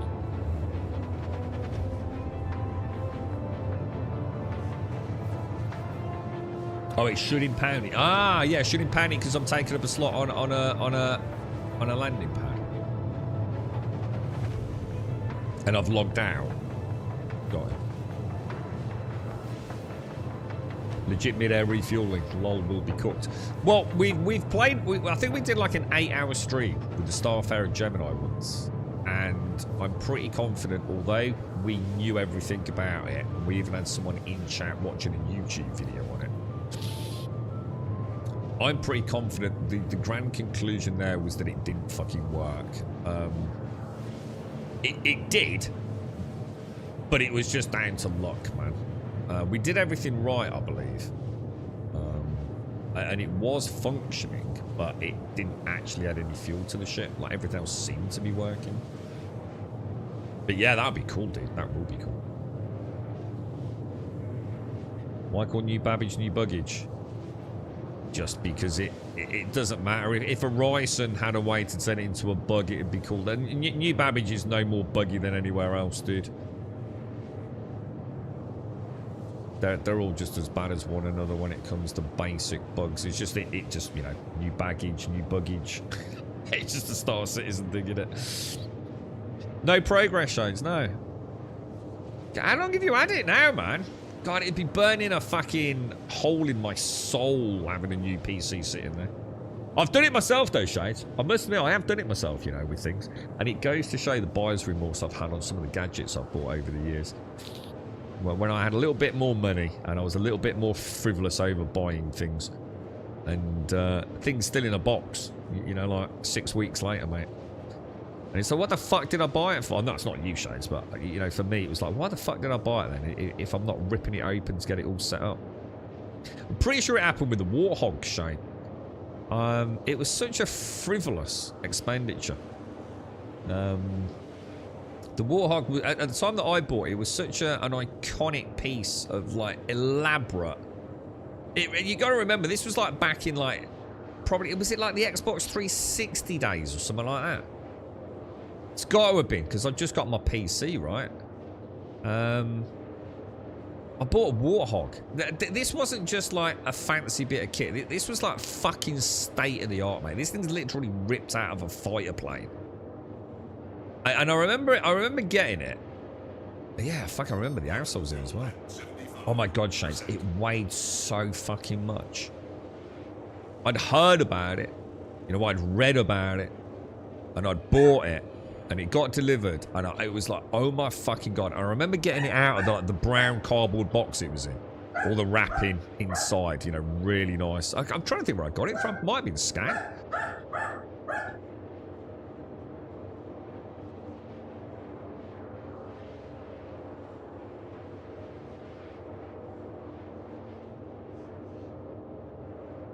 Sorry, dog's just gonna. I got a visitor. And I'm pretty sure, if I remember Shades right, it's a little bit like you, to be honest. In fact, I go as far as it's very simple. Fuck's sake!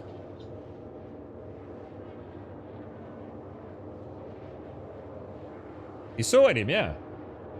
All right, cheers. You haven't.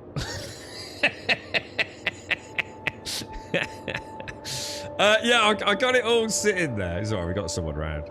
We got it sat there, and I think I've told you, haven't I, Shades? Like, I used to have like a little table.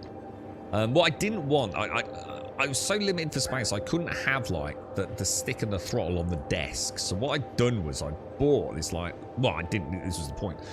I went out and I bought a little like standalone table.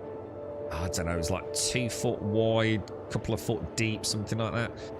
And what I did was I clamped like everything down on it. So the Warthog, a little keyboard, and I bought like a USB device, you know, one of those USB hubs, and a power connector and everything. So what it meant was, when I used the Warthog, instead of like having to like get it all out and put it on and having it all rattling about, I literally just picked up this like little mini desk and put it in front of my main desk, and there was just like, all I needed to do was connect the USB hub.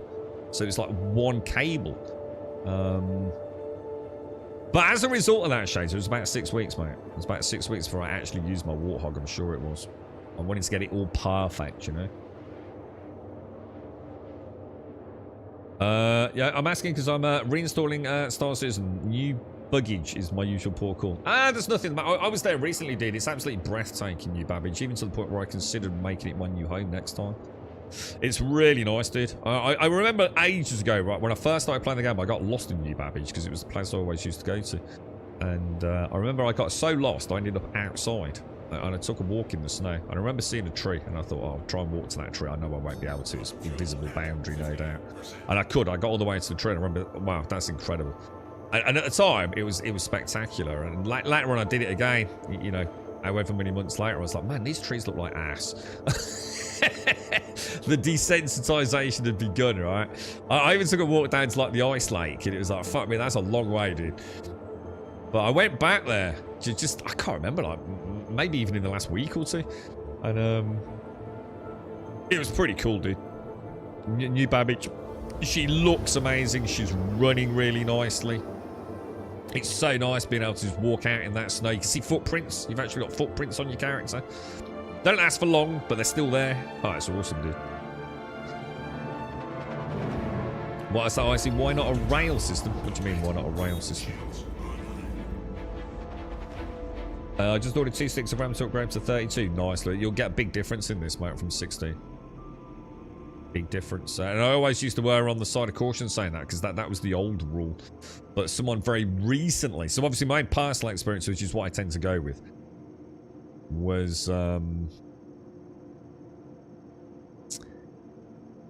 the client I was on, I had 16, and then I upgraded to 32. And on that client that I was playing on at that time, significant difference in how smoothly the game played. Just generally more consistent frame rate, a lot less like server-esque judders. Really smoothed out the general experience. But I've not been able to say that for a long time. But someone was literally in chat like about a month ago, and they were saying they on 4.3.0 whatever we were on had just upgraded from 16 to 32, and they said the same thing, that it had made a difference. You'll have a big difference.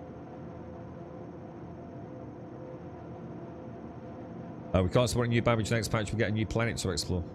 Oh, hang on. I don't think we are getting a new planet to explore next patch. I don't think there's any planets in Nyx on first launch, unless I'm mistaken. The Genesis tech isn't ready, right? All we're getting is Levski, yeah? I don't think we are, dude. I don't want to get my hopes up. Ah, look, got a hanger straight away this time. Must have been that server then. It's either that server or there's a bug with the cutty. It's the first time I've taken the cutty out in forever. Is there a bug with the cutty in ATC? Oh, I can't possibly imagine there is, but then there are weird things. Like if I wear corbel arms, I can't use my comms. So never say never with Star Citizen, right? The hostess hooked on a rail under your desk, you can push it to the side. Impossible, dude. Yeah, impossible. I don't even know what you mean by a rail system. But there is no way my HOTASes would have fitted underneath my desk. Not in a million fucking years, bro. Not in a million years. And to be honest, I don't think the desk at the time... Although actually, I'd say that. It's the same fucking desk I've got here. I've still got it. In fact, it is. I actually fucking forgot that. I don't think it's strong enough, to be honest, mate. I wouldn't want to be... I was never happy with a Warthog. That's why I bought the separate desk, so I can have it proper mounted to it. But when you say rail, I don't know what you mean. I've seen monster mounts. I know monster mounts. But when you say rail, it sounds like something that actually is on a rail that retracts and comes in and out. But I don't know. I've never seen anything like that, bro. Landing complete. Have a pleasant stay. Don't really see how a HOTAS can get under your desk and then be at the right height on a rail. It just doesn't make sense to me. Not unless it's an exceptionally complicated bit of kit.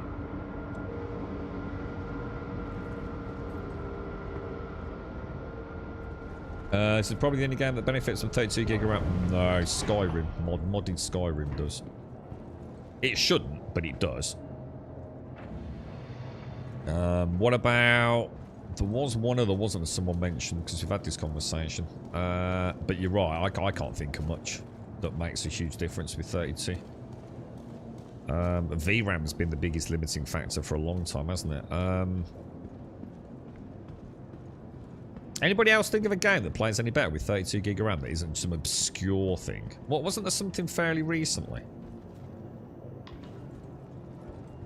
You got me thinking now, bro. But yeah, you're right. I mean, you are absolutely right, dude. Do you remember back in the good old days where 8 gig of system RAM? That was it. 8 gig of system RAM. Beautiful, dude. No reason for 16 at all. Never. Then we started getting a few games, didn't we? It plays a little bit better. That, I mean, do you ever envision 64? Well, actually, the rumors abound, don't they? That the next PlayStation and Xbox consoles are going to be using 64 gigabytes of unified RAM, yeah?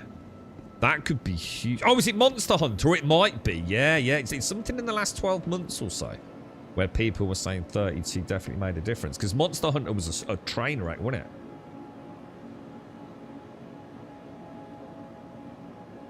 Which way did you request ATC? On that one, just hotkey. I always use my hotkey and then either MFD or comms, but I've never had an issue with my hotkey, to be honest, until, you know, just then, really.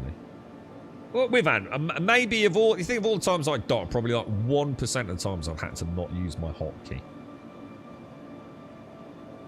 Yeah, I tried MFD. I tried Mobiglass comms. Yeah, I can't even think of 5 or 6. It's a really good point. I actually can't think of 5 or 6 games. I really can't, mate. All these people that go out buying 64 gig of RAM, it's a complete waste of money, right?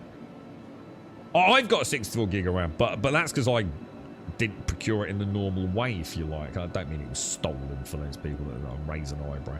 It's just through a friend, and I got a big upgrade on my PC, man. You got 96 and Star Citizen will happen to it won't. There's no way Star Citizen's taking 40 to 50 gig of RAM. No way, Indigo. Not unless you're doing something fucking weird with it, bro.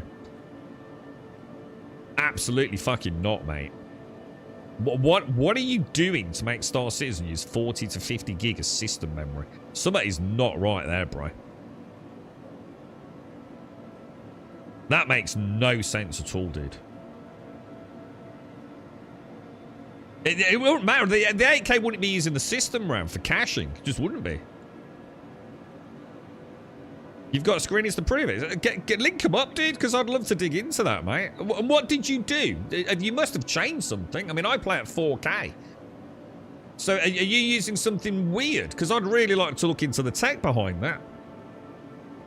I don't see how... to be honest, mate, if I sat here and I thought, how could I force it to use more system memory? I'm not sure I'd know how to do it, to be honest, dude.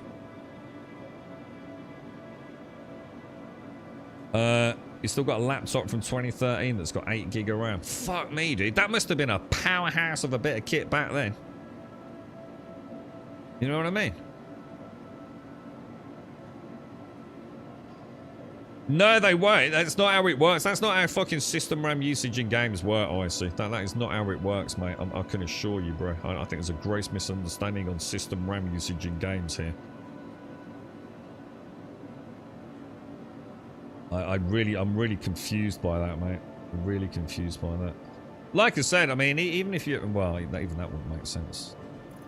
Right, hang on. Let's grab that. And let's grab that. We'll have a little drink piece, then we'll take a prospect route. I've quite enjoyed it, because mining's going to be quite big soon, isn't it? Mining is due to be... Well, I assume with... I mean, am I right about the planets, guys, then? I thought, like, Nyx 1 and whatever the others are called are nowhere near launching. Didn't they say something about middle of next year? In fact, I don't think they even committed to that, did they? Now I think about it. Middle of next year was the raid-esque thing, wasn't it, they were aiming for? Is that right? So Nyx is going to come out in November, but it's only going to have Levski Station, yeah? You won't be able to go to Nyx 1 or anywhere, will you? I'm sure that's what they said, man. No, Nyx isn't next year. Oh, Nyx 1 is next year. Sorry, yes. Yeah, sorry, my apologies.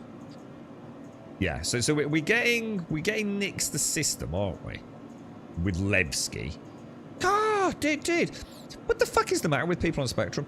Like, so there was this really big thread. Everyone was like, you know, chipping in there, you know, lots of comments. And they were all bitching about the fact that Levski looks like shit. It's just the old Levski, no changes, and it just looks like everything else in the game. I mean, I'm going to be the first to, you know, start this conversation off with, well, I've never seen Levski. I don't think I was playing the game when Levski was a thing, right? So I can't really comment on whether or not it's just regurgitated sort of... I mean, they made it very clear in the presentation at SeasonCon, didn't they? That it was Levski brought back, you know, with some changes and some modifications and things to make it fit the game better, but... Does it matter? Like, why are they all bitching about it?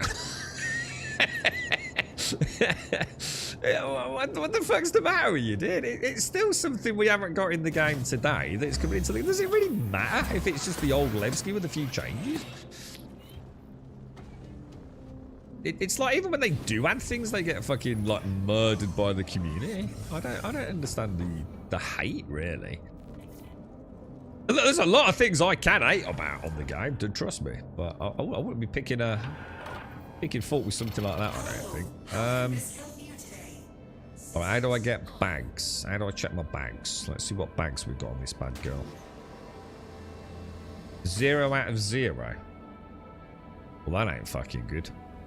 That should be saying 0 out of 32 or 48, shouldn't it?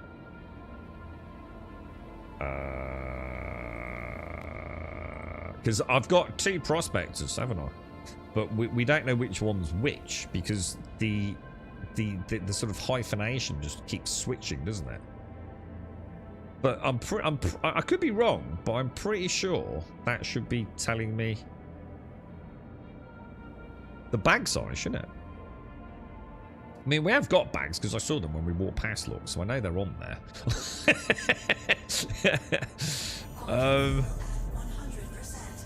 Oh, fucking hell, dude. Anyone got any suggestions there? There's a difference between reserved RAM and actual usage. Massive, yeah, but Indigo somehow managed to get it using, what did you say, Indigo? About 40 to 50, did you, dude? That's an insane amount of system RAM. You don't need more than 32, but it's better for you to have 64 due to system variations and memory usage depending on what you're doing. But that's easy to say. That's one of those comments that makes sense if, like, you're a big video editor. I can't think of any games I've played. Remember, I do a lot of benchmarking where I've seen I mean, obviously VRAM gets fucking hammered. I haven't seen any game. Microsoft Flight Simulator. Really sniffing around beyond the 32 mark. And like I said, even if I have, they're very rare-esque games. You know, the vast majority of games. You know, even considering I play at 4K and DLAA a lot of the time. Bringing Levski up to date with... Yeah, that's what I thought. I mean, the way I see it, it's a really nice chance to see something that was taken away from us, right, Indigo? I'm quite looking forward to it. That's a bit of a mystery, though. I'm not sure what to say to that. Should we just go down? It'd just be such a pain in the ass, wouldn't it? If, let's get those on. Let's get rid of that cast. That's a pain in the ass, man. I bet we get down there and it's 32 SCU instead of the 48. Is that right? Is it 48, yeah? Yeah, 48, isn't it? We did some math. Well, you did some maths on that, didn't you, Star? I got my maths wrong on that, bro. Alright, let's ATC out. Oh, you know what I didn't bring? Oh, I know I'd have to put it away, Alarian. Yeah, you can't do vehicle loadout manager if it's out. Won't let you access it, will it? It has to be stored. Did you swap out the... Yeah, I did, but I've got T prospectors. That's the whole point of the conversation, Norley. I've got T prospectors, one with mold bags and one without. Normally, when I get in and bring the mining head out, it tells me what my storage capacity is, but as you can see on this one, unfortunately, it's just saying 0 with 0. Look, normally it would say 0 with 32, like it did the other day when we did it. And I know I'd got the wrong ship. We definitely kitted them all out with the same heads, so I can't tell from the heads. Even if I manually got it. I suppose I could have, I mean, we could have tried manually tractor beaming off one of the bags. I'd have to open the ports, get out, tractor beam it off and see if it says mole bag. But again, it is what it is, isn't it, unfortunately. Right, we want to go to Calliope, don't we? Let's go and have a little fly around the verse, boys. So, we should be getting a patch pretty soon then, boys, yeah? Patch is coming.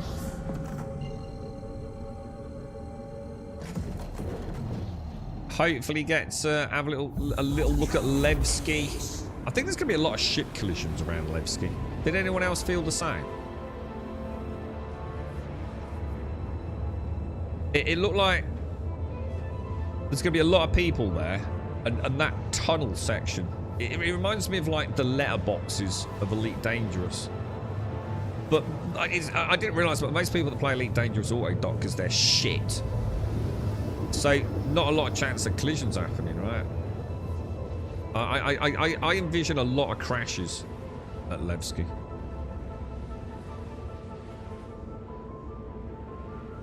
So, Cyberpunk can hit 20 on Ultra, 24 with ray traced overdrive. Yeah, Flight Simulator definitely was the one I was thinking of. I've definitely seen that Joker 32. But it's the only ones I can think of. Like, so I did. To be fair, Cyberpunk there is actually a little less than I thought. To be honest, I actually thought Cyberpunk might with the path tracing stuff. But Obviously, I think you're going to hit VRAM limitations long before that, aren't you? I would have thought. For spoke, whoa! For spoken, you'd hit 24. Actually, I remember the hoo-ha about that. That's a good one. I remember seeing the recommended specs for spoken. Is that the one with the girl? Is that the one with like the girl who discovers? I don't want to spoil anything. It is, isn't it? Right? It got absolutely slated, yeah. Yeah, Ark, especially heavily modded Ark. Yeah. I suppose if we go down the realms of with heavy mods, I was going to say if we're going to talk about. That's why I said Skyrim. Yeah, I'm thinking of more out of the box games. So really, so the only one that goes over 32 then is probably Flight Simulator out of the box. Yeah, it's the Starfield if you're talking modded. Yeah, so only MS then, really. Will be packed early on, then people will relocate unless the special events will be available at the start. Yeah, I mean, I think it'll look quite nice, won't it? Probably give you a gauge for like what the stations will look like during the humdrum, you know, at 1.0 Star Citizen launch. You know what it's like to be at a station that's got lots of ships coming in and out of it. You know, it's the kind of the iconic view that we've all dreamed of, really, isn't it? The living, breathing nature. They will add, I assume. I mean, I suppose I shouldn't assume, but they will be adding in. So let me get this right. In Elite Dangerous, yeah, when you are out and about, you see quite a lot of NPC ships, don't you? It kind of brings the world to life a bit, doesn't it? You do see quite a lot of NPC, especially when you're going to a station or a busy area. You see quite a lot. Even in the single-player server variant, you'll see a lot of NPC ships, yeah? We don't have any of that in Star Citizen, do we? Or do we? I can't think that we do. You know, like if I go to Seraphim and I see a ship docking at Seraphim, it is a player, right? I never see ships, NPC ships docking at Seraphim, do I? Or New Babbage, or wherever it is.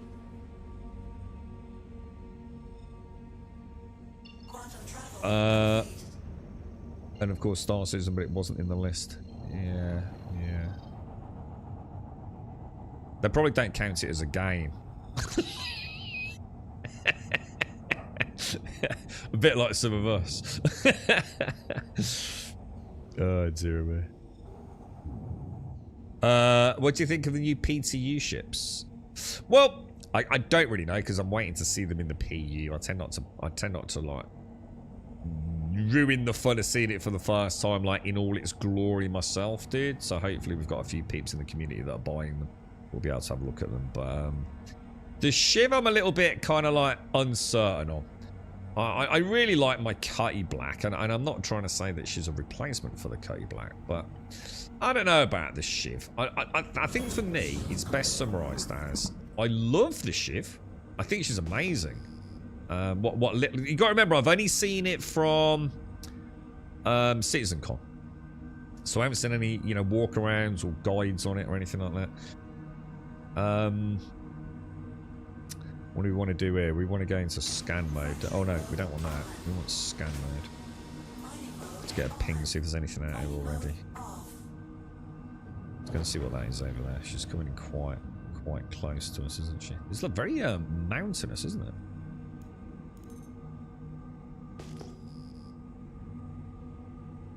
.8. There's a couple of rights, so we're gonna have a look what they are. Yeah, so the Shiv, I kind of like. I love the idea of a ship that's even more cobbled together. You know, on the grey market or by the grey manufacturer. It's cool, right? That's cool slice of Star Citizen, you know, future content, I guess. So same with the guns. You know, these almost like cobbled together munitions. I'm really interested in seeing the... But I think ultimately it's probably not for me. Probably not a ship I personally would get. I don't think so anyway. But, you know, I'll make up my mind when I see her and fly her. What else am I thinking of? The Paladin, I think, looks really interesting. She actually does look like a pretty cool ship. I think for people that are after, like, small group play. Like a daily run, a small group play. With a bit of pew and doing like on foot missions and, you know, fighting your way through an asteroid base, A little bit of ship to ship, then a little bit of on foot. I think the Paladin could be really fun as a mini cruise ship.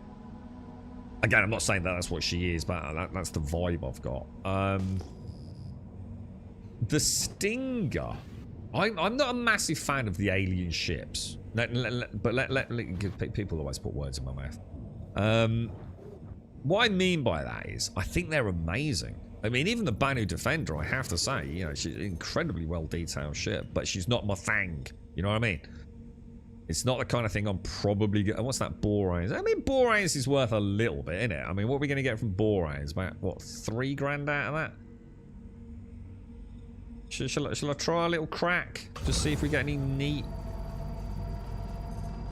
If we get a neat crack on her?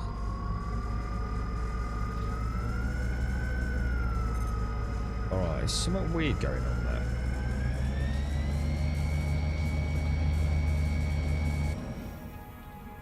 Have I got... That's the right beam, isn't it?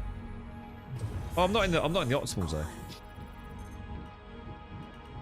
I think I was just outside optimal, wasn't I? Maybe?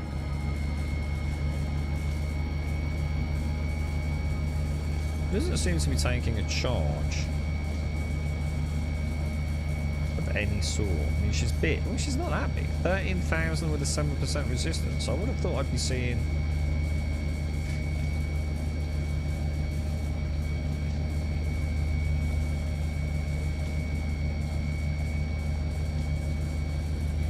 Okay, I'm a little bit confused by that, I'm not gonna lie. Let's try a surge module.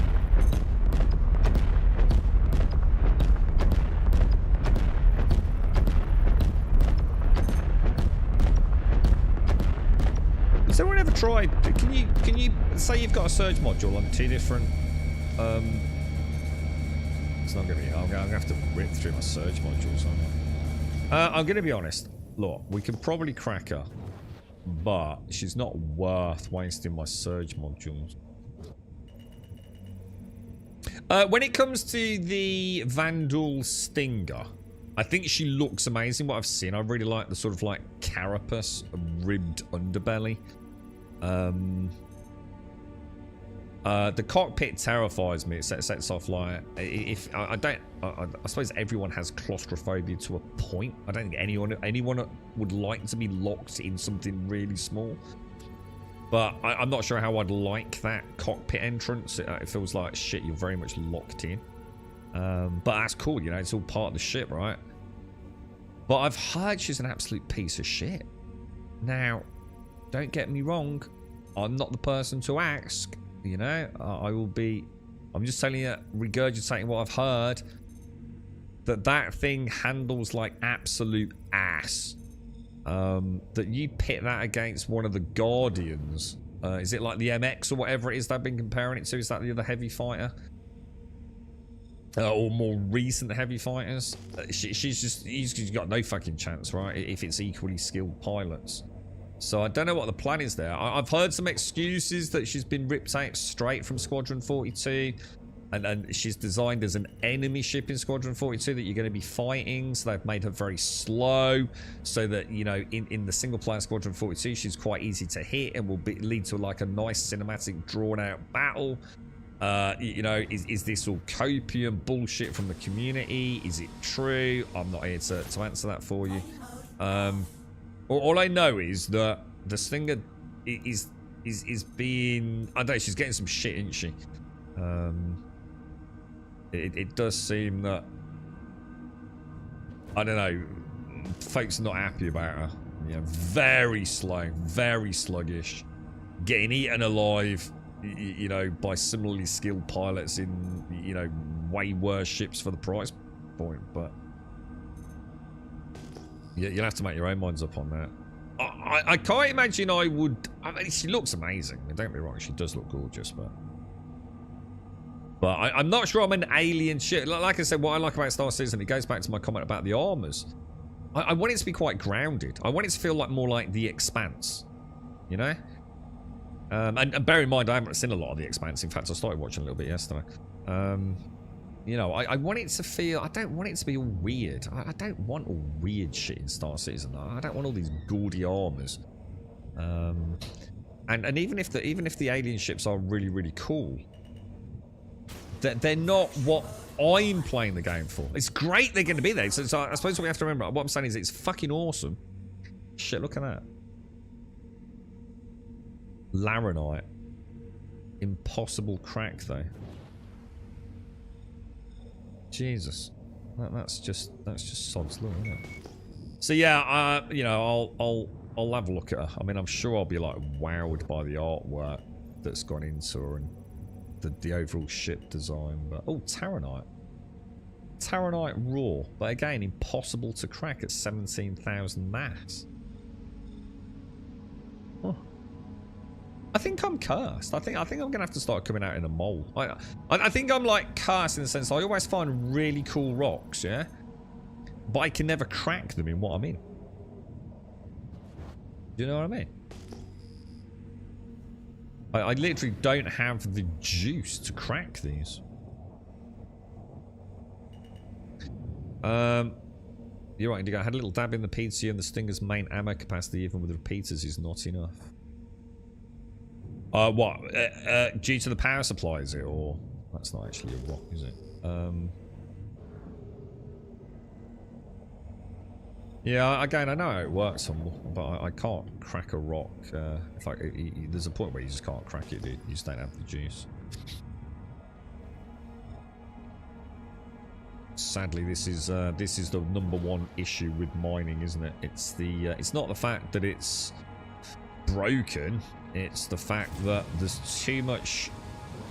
Like, I found something amazing, but I can't do anything about it. You know. I think if we get to the point where one solution would change prospecting forever is GPS markers. Because what I could do is I could drop a GPS marker on that really nice lump of, say, Taranite, yeah? And then when one of you guys logs in later, I can say, right, Beacon 1, let's get that mole out, let's go and crack her. And we'll all be happy, won't we? We'll all be super happy. For some reason, let me just play about with this a minute. It's like really weird, it's like my keys have got scrambled. Again, Humble, I'm not getting into an argument with you. I can crack impossible rocks as well, but as you've just seen, some of the rocks are literally impossible. And I know impossible doesn't mean impossible, but you can tell by the weight and the resistance if the prospector can hit it, and those rocks are not crackable. Not even remote. What the fuck is all that down there? Turrets. Yeah, I'm not cracking like a 40,000 fucking kilo rock with, Jesus, there's a lot of dudes down there, isn't it? With a resistance like that. Did you bring the cracking gadgets? Yeah, I normally bring the wave shift. I mean, you bring the wave shift to Sabir or the Bormax, they will make a difference. To be honest, most of the time we've just popped down, we've got a nice little rock, we've scooped it, I've made 100k. But the last few times I've been down, I've been cursed, mate. I found some like, what was it? Was it like a 40,000 mass Quantanium rock the other day? It was like, God, I think it was like, was it 34? No, in fact, it was 40% Quantanium, I think, dude. It was like bonkers, bro. I think these are ones someone's already cracked. Look, I think we're somewhere where another player's already been. Yeah, and taking the juicy pickings. Look, this is probably yeah. Look. Definitely look like someone's been around here, doesn't it? It might explain why all the ones that I can't crack, they also couldn't crack. Look, it sort of validates what we're seeing here a bit, doesn't it? I'll tell you what, then let's just head out a little ways. Let's just travel. Let's go on a bearing. What? Let's go 290. We'll head out. I'll just finish my coffee off, and then we'll ping again.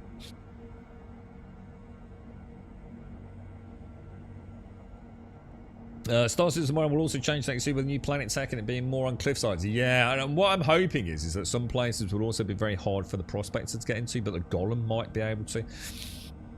I'm almost hoping we'll see like caverns that like the prospector just can't get in, and the golem can, you know, because of a slightly smaller size. I thought that would be like really, really cool. You know what I mean?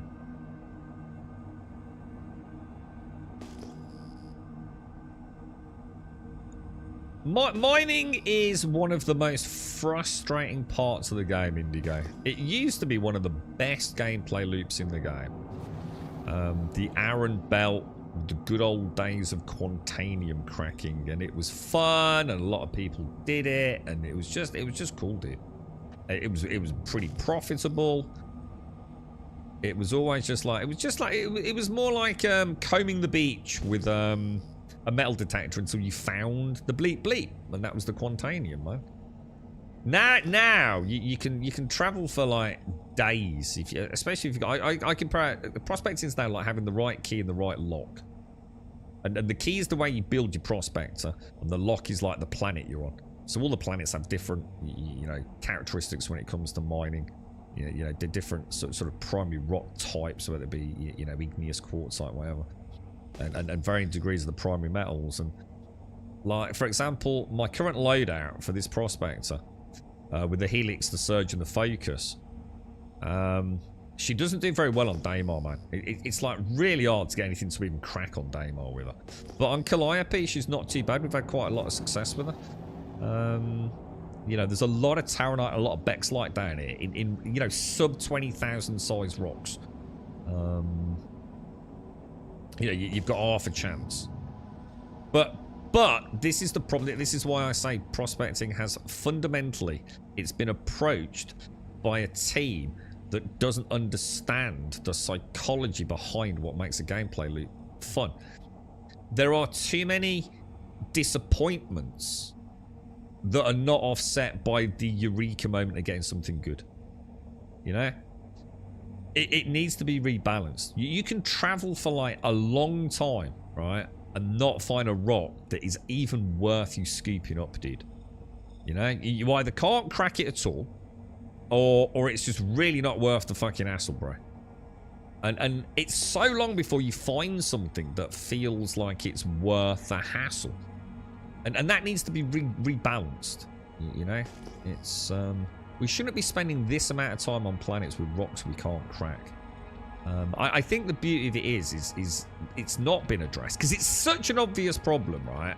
That I genuinely don't think that they're not aware of it. And I guess now we've discovered the reason it's not been addressed is because mining is going to fundamentally change, because now it will make sense at a sort of like, I guess, terrain level.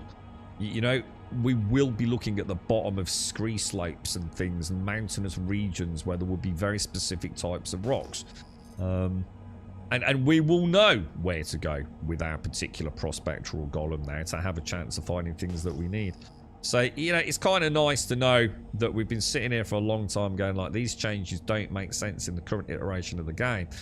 But they do make sense when we look at the changes that are forthcoming. See, at the moment, you're blind, dude. You just come to a place, you're just pinging, dude. You're just pinging, ping, ping, ping. You know, RAC mining, you know, we know we seem to find more gems typically. We think we do. Again, depends on how much of a data set you look at. It's always like, you know, you find certain types of gems normally down near the mountains, don't you? Seems to have less luck on the plains of Daymar, but again, I could do that 4 times and disprove that theory very easily. But I think with the Genesis tech, we are going to see, this is not really worth bothering with. You know, we'll have a look there. You never know. One rogue rock out in the middle of nowhere. Could this be the Holy Grail? What we really want, oh my god. 15,000 impossible gold, but gold ain't really worth that much, is it? And I don't have my waveform with me. I mean, that is my own fault, because I lost it, didn't I? We put it on the rock and we I think it got blown, didn't it? Sadly. See, gold's massive. Gold used to be like the one down from Quantanium, didn't it? It used to be worth like 8,000 plus, I think. Didn't do that. Yeah, look, she's got a 20% resistance and she's 15,000, man. I don't think it's even worth bothering. It's like I said, this is a good example of what I'm talking about, you know.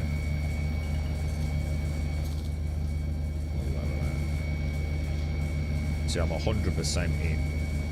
Even if I got a wave shift on to give me even a remote chance of cracking it. You know, I can surge module this all the way through. Like, you do not want to be in an optimal with a surge. It just wastes time, you see. So this is kind of like what I'm saying. It's just...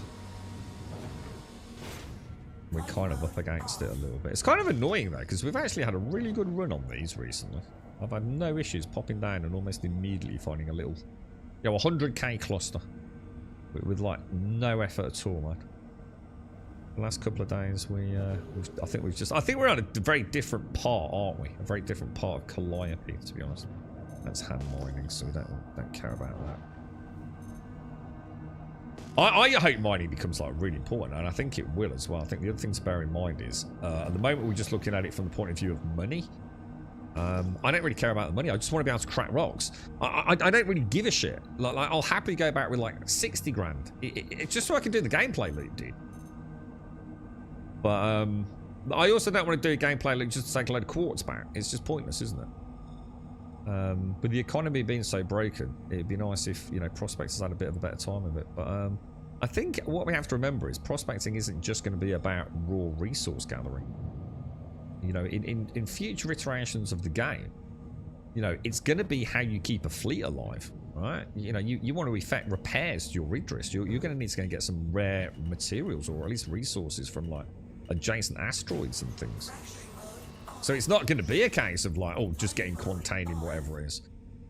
I mean, that's got 38% hephaestonite, which is about the best we've seen.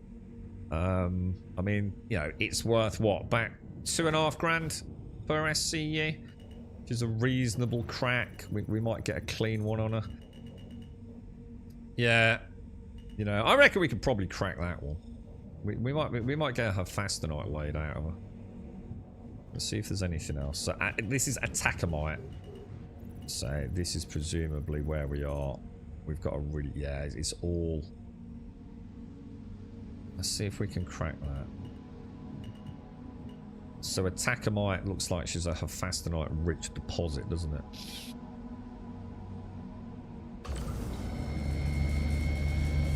Says impossible, 15,000 mass. I mean, I can't really get any closer than that, to be honest. Yeah, I don't think... You see what I mean? Just like, oh, every fucking rock, dude. See, if I got a saber, I could drop the resistance by 50%. I'd get a little bit of extra instability. And I'd even get a little bit of optimal, I believe, with the saber. So I think what we need to do is we need to start coming down with one of all the modules, don't we? And I think we'd have a bit more success. We were doing that, but sadly we had a bit of a problem with them. Agresium's pretty. It's a little bit better than the hephaestonite, I think, isn't it? But not really much in it. Pence on the pound, really. 36. So we can definitely crack. Let's see if we get a clean crack on this thing. Whoa, my bad.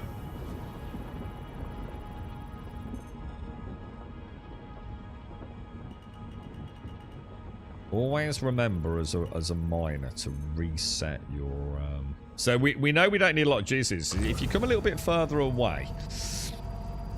So this is in that optimal parenthesis on the left, right? The closer you are, the more impact your beam's having. You know, it does lose power over distance. So it's kind of... I like to have a little bit of room to maneuver. So if we can get her in like 50% and then use that optimal window. To see if we can start getting a charge on her.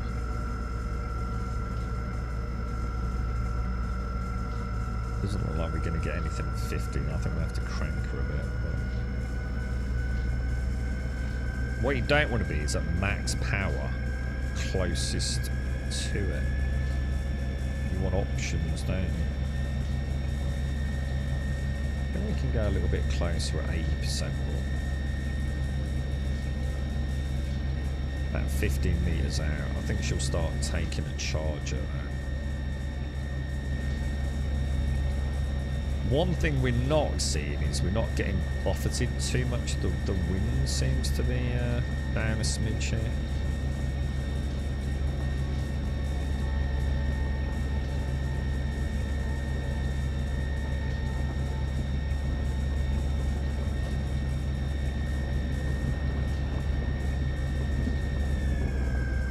So we know we've got a good distance. We've not put a tip to the rock. You should never go tip to rock if you can help it. You're just limiting your options. Try and find a nice distance where you've got a bit of room on the feathering on the laser charge. And you should be good to go, dude. Now, obviously, if it's a really hard rock to crack, you might have no choice. You might have to get really close to her, but. Let's see if we've got any nice pieces of Hephaestonite. I know that's 100% corundum, so I've got hopes we've got some nice Hephaestonite pieces. Oh, another 100% corundum. It looks like we got a neat crack. Yeah, 88% Hephaestonite. 100% corundum. Oh, that's interesting. What's this one here, though? There must be another piece that is kind of buried in there, maybe. Buried underneath it all, perhaps. Or if we got one we still need to crack. 100% corundum. Well, let's get this piece anyway. I mean, we might as well grab her. Extraction mode on. I have a bad feeling about this. I don't think my bags are working. And I think that's why they're saying 0. Because that ain't scooping shit, bro. Is it? Houston, we have a problem. Mining mode off. We have a fucking huge fucking problem. Now, one of the things I would love to see, and I'm hoping we'll get like another. Oh, there goes the dogs again.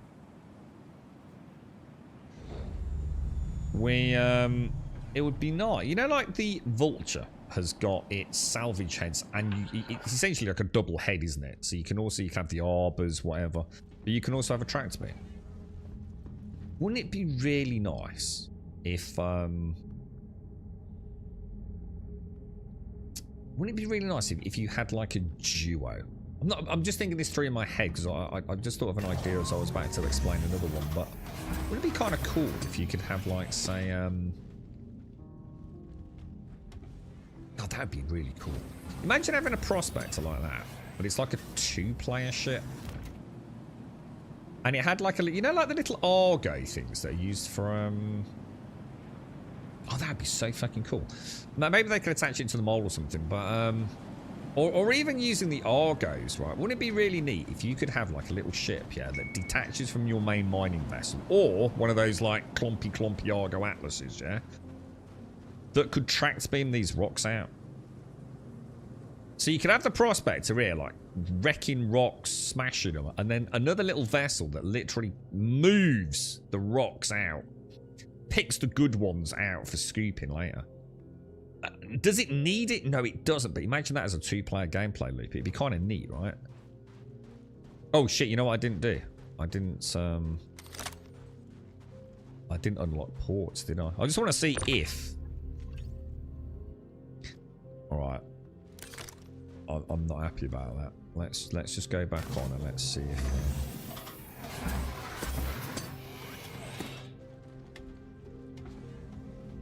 Let's go and have a look, man. Let's unlock port. So I have a sneaking suspicion something's gone horribly wrong with the bags, bro.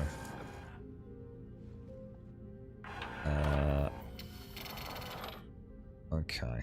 Ports unlocked. Okay. I tell you what, isn't it amazing though? I will never, ever, ever understand how the scaling works in this game. When I was in the prospector hitting that rock there, yeah, that rock looked like, you know, Bit bigger than the cockpit, you know. You get down on the ground, it's like, what the fuck? That thing's fucking huge, bro. It never ceases to throw me, man. Scaling in these space games. I don't get it then. It also won't let me detach it, look.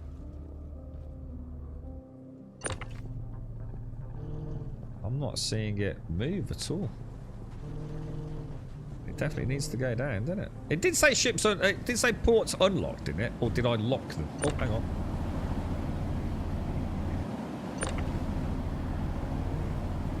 Yeah, can't detach them. There's something the matter with the bags. God damn it, dude.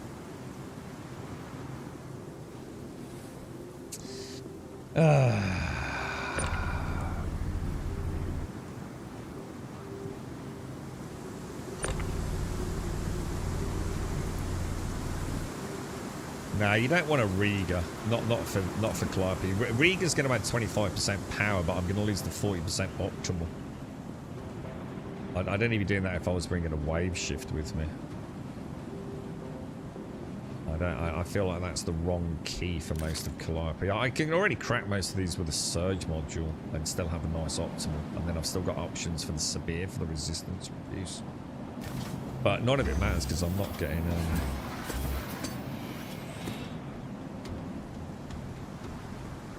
Oh, was it orange? Oh, is it not been cracked yet? Oh, humble. Oh my god, dude, is that what it was? Oh, thank you, bro. Sorry, dude. I thought I'd already cracked it, dude. Was it still orange? It needs another crack. Ah, mate, that's me being a knob, dude. Sorry, bro. I thought they were big chunks. I was just saying, wasn't I, how big they are, bro? Yeah, I've not actually cracked it yet, have I? Of course, dude. Thank you, bro. Thank you. Where was the piece we kind of wanted? Was it this one here? Oh, I thought it was. Oh, it is. Is it purple? Whoa! That Jesus Christ! Whoa! Wind. Whoa! Steady down, shit. Where was that? It was this one, wasn't it? Yeah, I'm seeing the blue outline, and for some reason I'm thinking purple, dude. It's bright purple, isn't it? Is what we want. Nice one, bro. Thank you. Right, let me get that out. We are on extraction mode. We win on that, don't we? Shit. Let's get some distance from that, because we definitely don't want that laser intensity up. So hopefully the bags are not actually broken then. Oh Jesus.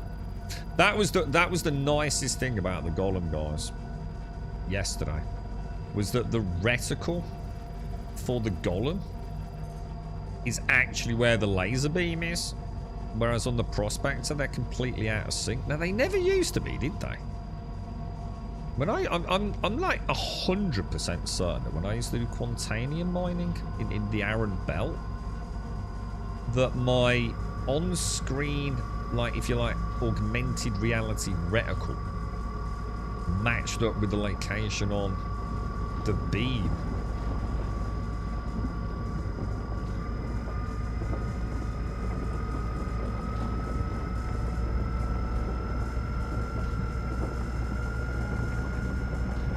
Thanks for that, Humble. That was me being a complete knob there, wasn't it? A bit hit and miss, Cloud. We haven't found anything particularly juicy, but just have a little play with her at a minute. I'm going to start bringing all the modules down. I think it's time to start playing. I had a bit of a problem, didn't I, with that? Oh, shit. I had a little bit of a problem with the wave shift the other day. I'm kind of struggling a little bit to I understand how it works. I do get how it works. I'm just struggling to visualize it. It's the actual visualization of it that's becoming annoying. And I don't know if the Siberian like Bormax and things are different. I assume. See what I mean? It's kind of weird, isn't it? Like I can see like a little a little smidgen of purple there, and the rest of it's kind of blue. So it's not the easiest thing to see, is it? But we should get a nice bit of a fastenite out of it. If that had been like Bexlite or Taranite, would have been absolutely laughing, wouldn't we? That almost like, so what's that there then? See what I mean? I don't even know if that's purple or not. From the fact we've cracked it, we kind of know it is, but...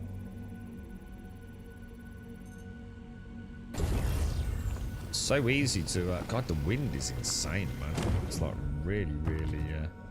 So we at least now know we did bring the wrong prospector. So this was not the prospector with the mole bags, was it? Unfortunately. Do we have another nice one? Should we just go to another one? I mean, we've at least tested it. You know, it seems to be working. This was like gigantic. It's just a fast night. I reckon we try and find a decent node. Let's try and find something that's worth cracking, dude. I don't think we really want Attackamite, do we?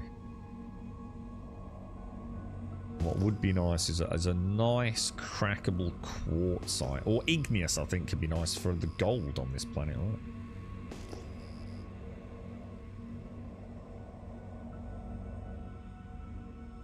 Yeah, well, the Bormax is 10% instability.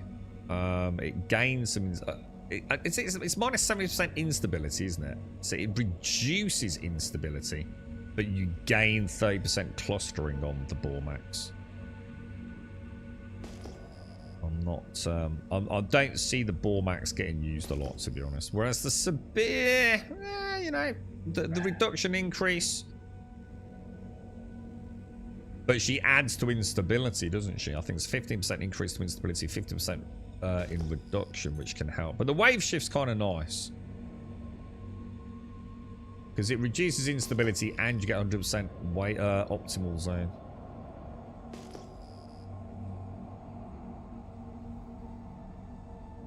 But it's like I said, I think the number one thing I'd like to see for the prospector would be the ability to I wish we could change the mining head out. You know, like turn the prospector or even a new ship into like the Swiss Army knives of prospecting. So you actually bring like maybe just two, it doesn't have to be all of them, but like maybe 2 mining heads. And room for the... I know we can fit most of them in the backpack, but... You know what I mean? It seems crazy that a ship like this doesn't have a little bit of room for another mining head. And or some modules. And then I think I think prospects would just become really good fun. You know, it would just be a case of, right, there's the rock. Okay, swoop down, find a rock. There you go. Brilliant. That's a good rock. But how the hell are we going to crack it? Okay, let's switch that head out, put that module on it, and let's use that gadget. And if that meant like 75% of the rocks that you find you can crack, I think it would just make the gameplay look more fun, right? It would just make it, instead of like, oh, can't crack it, oh, can't crack it, oh, waste of time cracking it. I think that would be really neat, man. I mean, we still don't know what the back of the prospector's for, do we? We looked at it the other day. It's like really weird. Like there's a deployable section on the very back of the prospector. I think someone did explain what it's meant to be, but it seems like such a horrendously wasted space, man. So that's a 38% gold, resistance 15%, mass 28,000. I don't think we've got any chance of cracking that. You're right, Jameson. How you doing, bro? How's Boraze is... Well, Boraze isn't terrible, actually. I mean, Boraze is better than a Fastenite, right? I think. Granite. Oh, yeah. Boraze, you know, Boraze is what, about 3 grand-ish, maybe? If I'm right. I think so.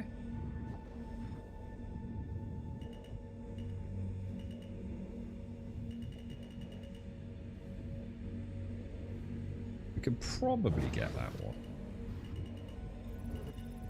I quite like the idea of using the gadgets. I think that's something I've quite like the vibe of it. You know, getting out of the ship, putting something on a rock. There's something quite cool about that, right? Prospector. I love the Prospector. It's the only reason I've stuck with it, Jameson. Honestly, I can say I felt so out of love with prospecting, dude, that the only reason that I still even gave it another go was because I actually think she's a beautiful ship, dude. I really do. I love everything, like the cockpit, the colours. You know, I genuinely do think she's a beautiful, beautiful ship, bro. Quite iconic. Oh, hang on. Why is it not switching heads?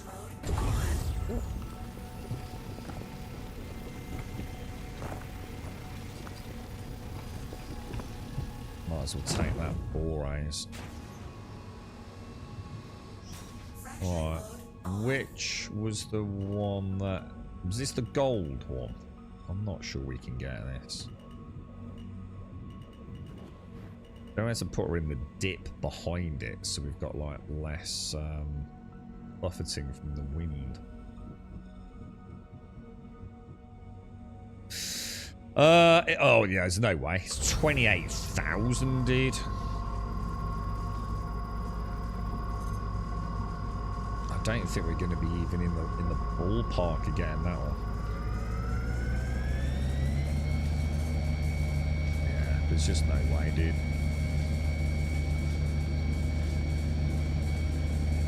And even if I can hit her, the optimal zone is going to be impossible, bro. So again, you see what I mean? You see what I'm saying about how it... Oh, morning, Darth. How it always feels like, oh. This one, I think we got a chance with this one, look. Possibly. What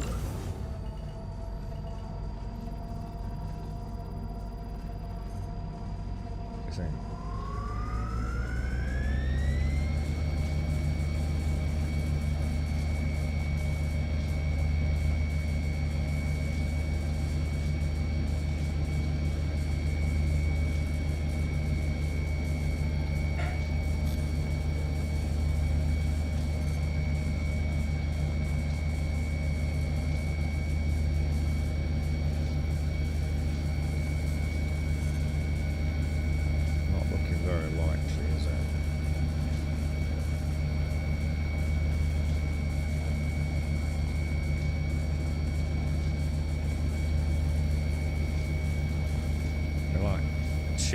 Away there, 1 meter away there. I was thinking if we bring her up,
getting caught by the wind, man.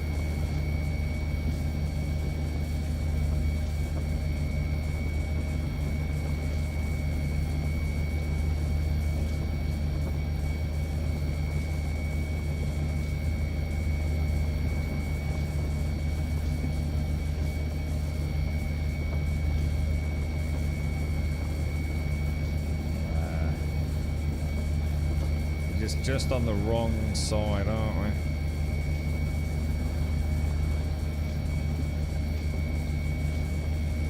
we? Almost, dudes. Almost. Just bouncing around so much now, man. literally like, I'm going to damage their head if I'm not careful.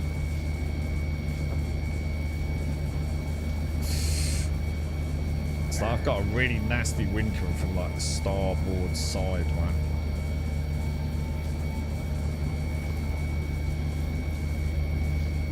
Literally touching it. Can't be asked. This sums up mining perfectly, doesn't it? Let's go back and get some modules. With modules, we would have been able to crack that 100%, right? Is there anything else I can pick up here? And try another one. Let's head over that way.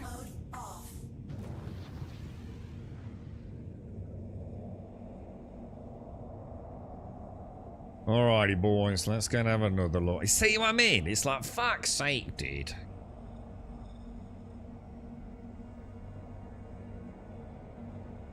Well, it's not, don't worry about mass, really, Star. Mass is like one of many things. It's also resistance, for example, plays a huge role in it, dude. So don't get too caught up on mass. Obviously, when you see something that's like 40,000, you know you're fucked, basically, mate. I don't think I've ever seen anything like of that size that's, you know, gonna let me pop her in a basic prospector, but resistance can make a huge difference, which is why the severe one's a nice one. Because that's a 50% reduction in resistance. And I'm sure it also adds a 50% optimal zone, but it also increases instability. I suppose it just depends on how far a sweet spot you've got before you start. If you've already got a reasonable optimal zone, you get a 50% increase on it. And you're pretty good at feathering and you're on a good server. And let's be honest, most of the servers feel pretty tight for prospecting. I would say the Sabir module's gonna crack most of what we've seen today. I would have thought. Hand mining, I should have pinged it. Oh, dude. Prospecting. We had so much good luck with this the other week, didn't we? So if you lower your ping like nice and narrow like that, and then you're seeing like, so that's just a singular rock down there. Look. It's going to see what it is. You never know, right? Could be the one we've been dreaming of. What do you reckon? Like a nice 15,000 mass, low resistant Bexalite.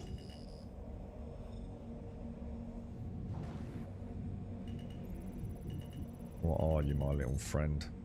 Gold, 36%. Dude, the fuck? Real? Okay.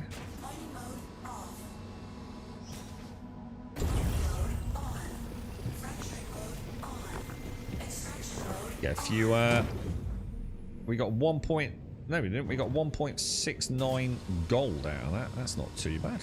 About 8 grand per SCE. I wonder if that's a little bit someone left behind that they couldn't crack. Right, we want to go into scan mode again, don't we? Trouble is, does the scan pip thing work on the same as the SCM? It does, doesn't it? Not sure why they've done that. Probably could do with changing the key bindings.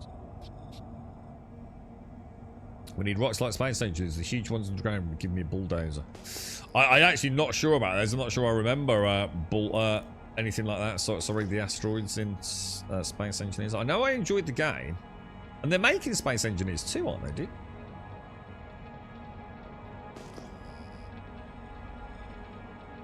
I'm pretty sure they are, anyway.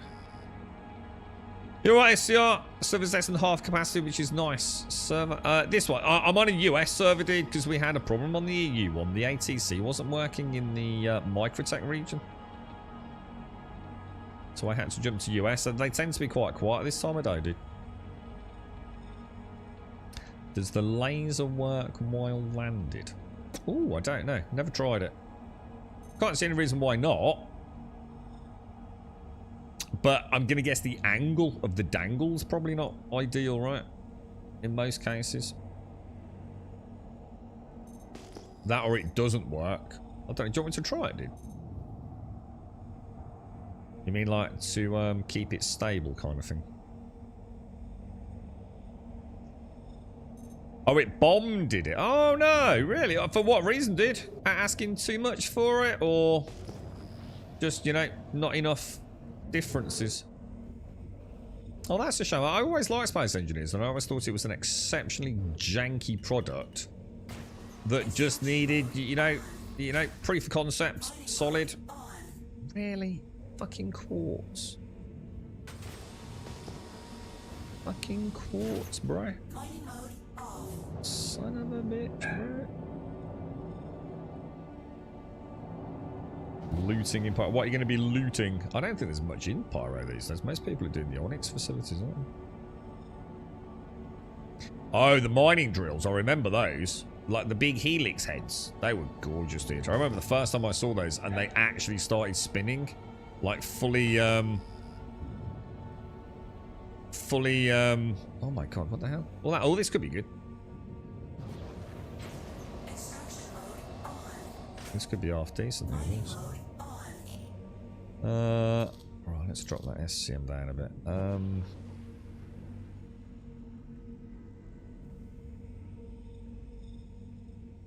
Yeah, we built a lovely borer, didn't we? Oh, she was so good. She was the pride of my fleet, man. I fucking loved it, dude. And if I remember, didn't we nearly get her stuck inside an asteroid once? And I was like absolutely mortified, but we did manage to get her out in the end, didn't we?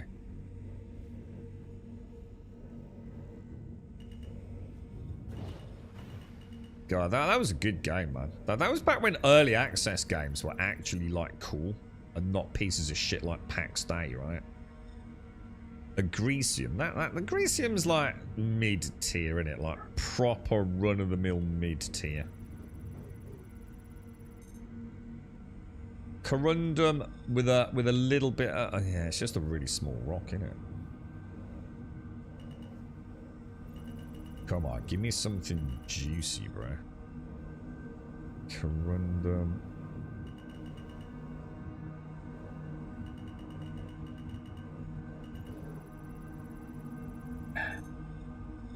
Corundum.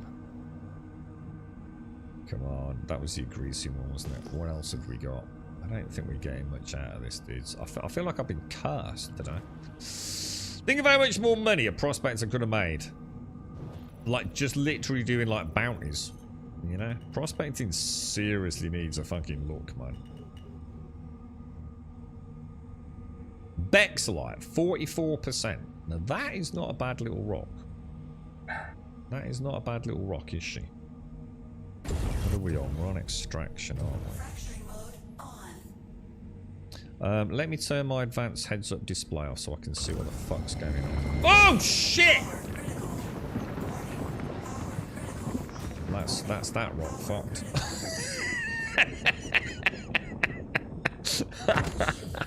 Fucking gutted, bro. Absolutely gutted. The one rock I find, dude.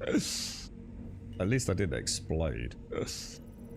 What, did we check this one? Oh my god, I've just destroyed the one rock. I give up on prospecting. Prospecting is just fucking shit. And I think I'm changing my mind on it again.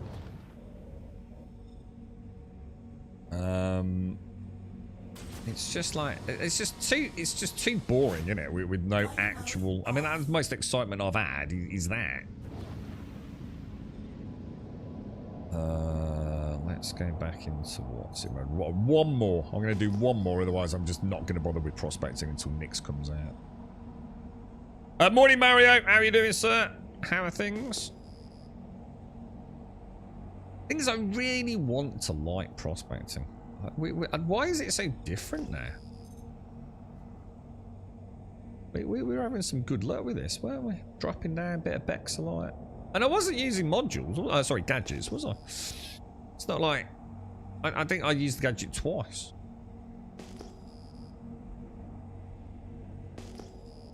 So we find out in some like obscure server patch they've changed the lock, as I call it.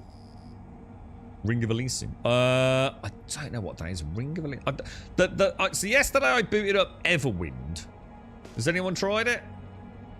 I don't know how I feel about it, man. It's just like, I don't know, dude. Have I not already fucking played it, you know? It's like Minecraft, but a bit different, innit? And I'm gonna be honest, I think I'd rather play fucking Minecraft.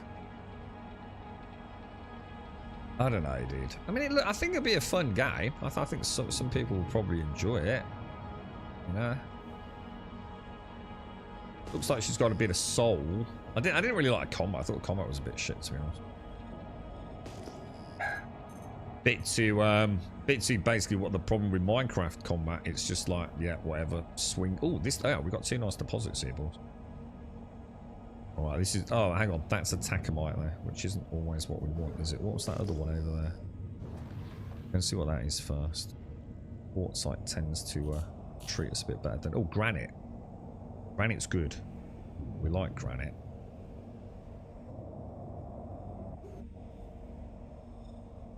Alright, boys. This is it. This is going to be the one, lads, alright? This is going to be the one, yeah?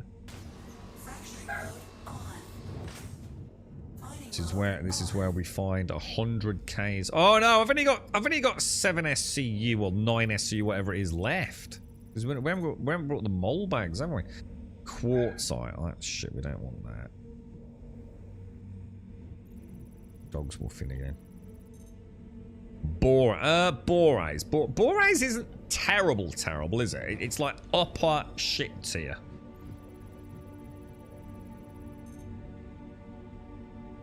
God damn.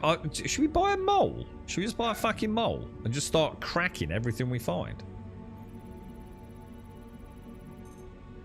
Gold? Dude. Right, let's not fuck this up, chat. Alright, first things first. The rule of prospecting. Laser intensity is at 20%, yeah? We are in the optimal zone.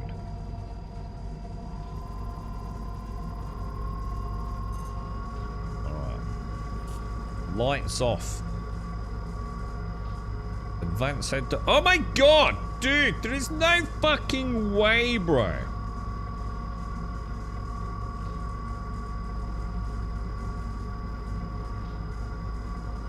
There is no fucking way. This is where a wave shift module would be glorious, right?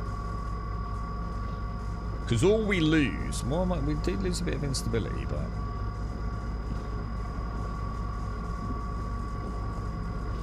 Trouble is with that, we need like 3 people, really, don't we? Or at least 2 people, right?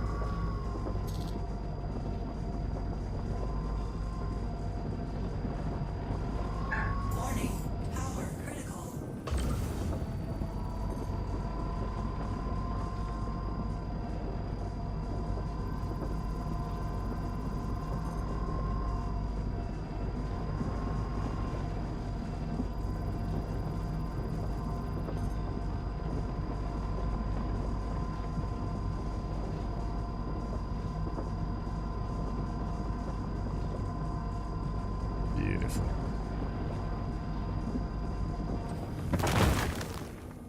Good crack, man.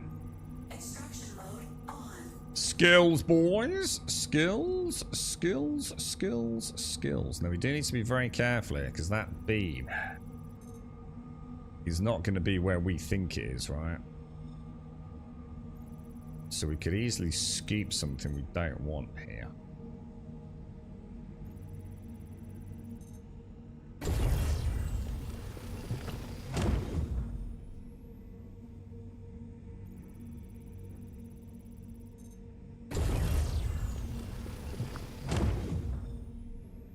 Oh, 14%. What's that little piece down there? 22. 2.6, 43. You know what? Let's just scoop the rest of it. God, that is some shit pickings, boys. What was that piece at the back there? 45% gold. That'll probably finish us off then, won't it? Pretty much. Just grab it.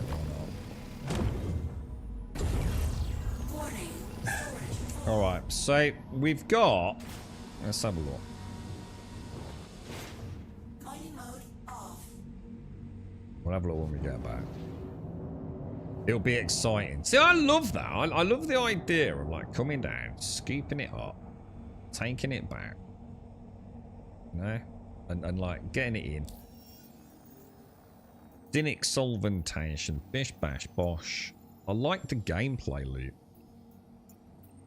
I just don't like the constant disappointment of finding rocks that are just like, oh dude, that's like worth 200 grand, bruh. But I can't scoop it. Like I said, one change to prospecting to just make it infinitely superior. Let us have like geo beacons, you know? Just like I put a wave shift module on a rock, yeah? Let me put a geolocator on a rock. That'd be so good, right?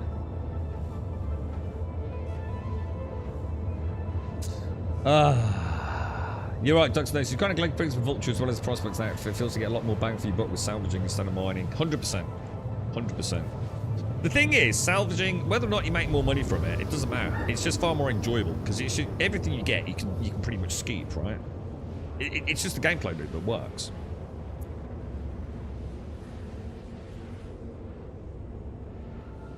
And so you just keep chipping away, right? You're still making money. You're always making money all the time, right? Prospecting is just like so much downtime at times. I gotta get sort of dog out. Don't know what's far. Do you think the Star Citizen is good now to be played as a main game, brother? Content-wise and stuff to do-wise? Yeah. I'd say right now, if you've never played it, right? And you're coming in for a free fly event. To test it, 100% do. You've got a lot of content in the game now. She's working really well, but bear in mind when I say that, I mean comparatively speaking in terms of the journey thus far.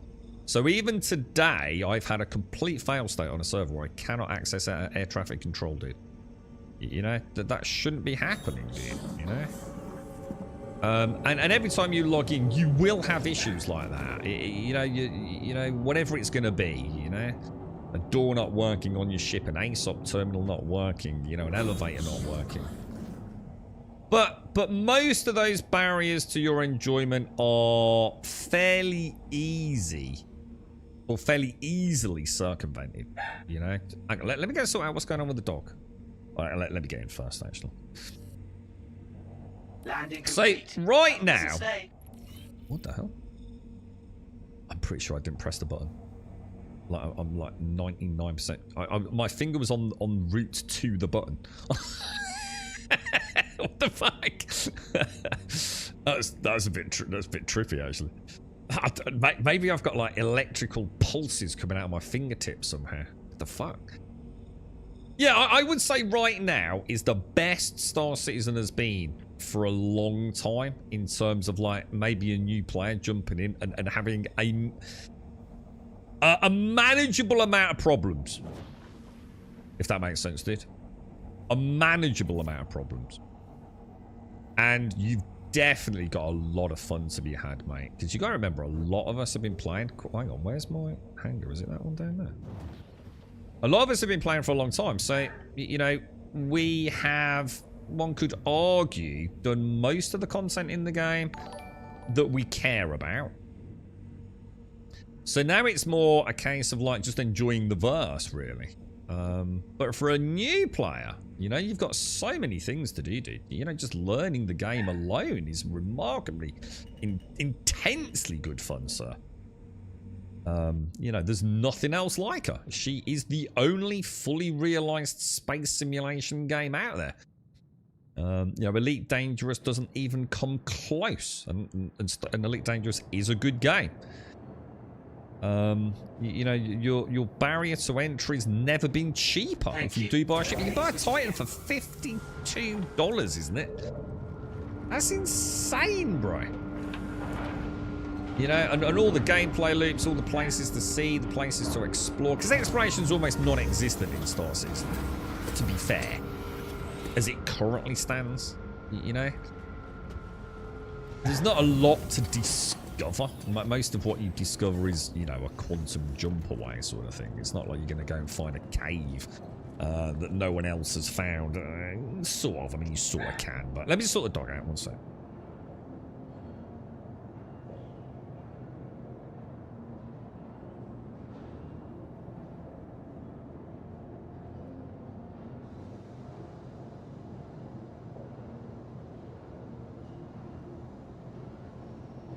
Yeah, don't buy a Mustang Alpha for $45. Like, seriously, don't do that. Yeah, don't take that advice. The Titan's still $50 in it, blood, or have they put it up now? Was it just for CitizenCon, perhaps? Right. Lobby we want there. So yeah, it's playable, Sky. Your resilience to it may wane. You'll have good days, you'll have bad days, you'll have days when you just wonder why you're even fucking bothering. But it's like I said, you know, if I compare it to other MMOs that I played, and I am, Pax Day and Pantheon being two,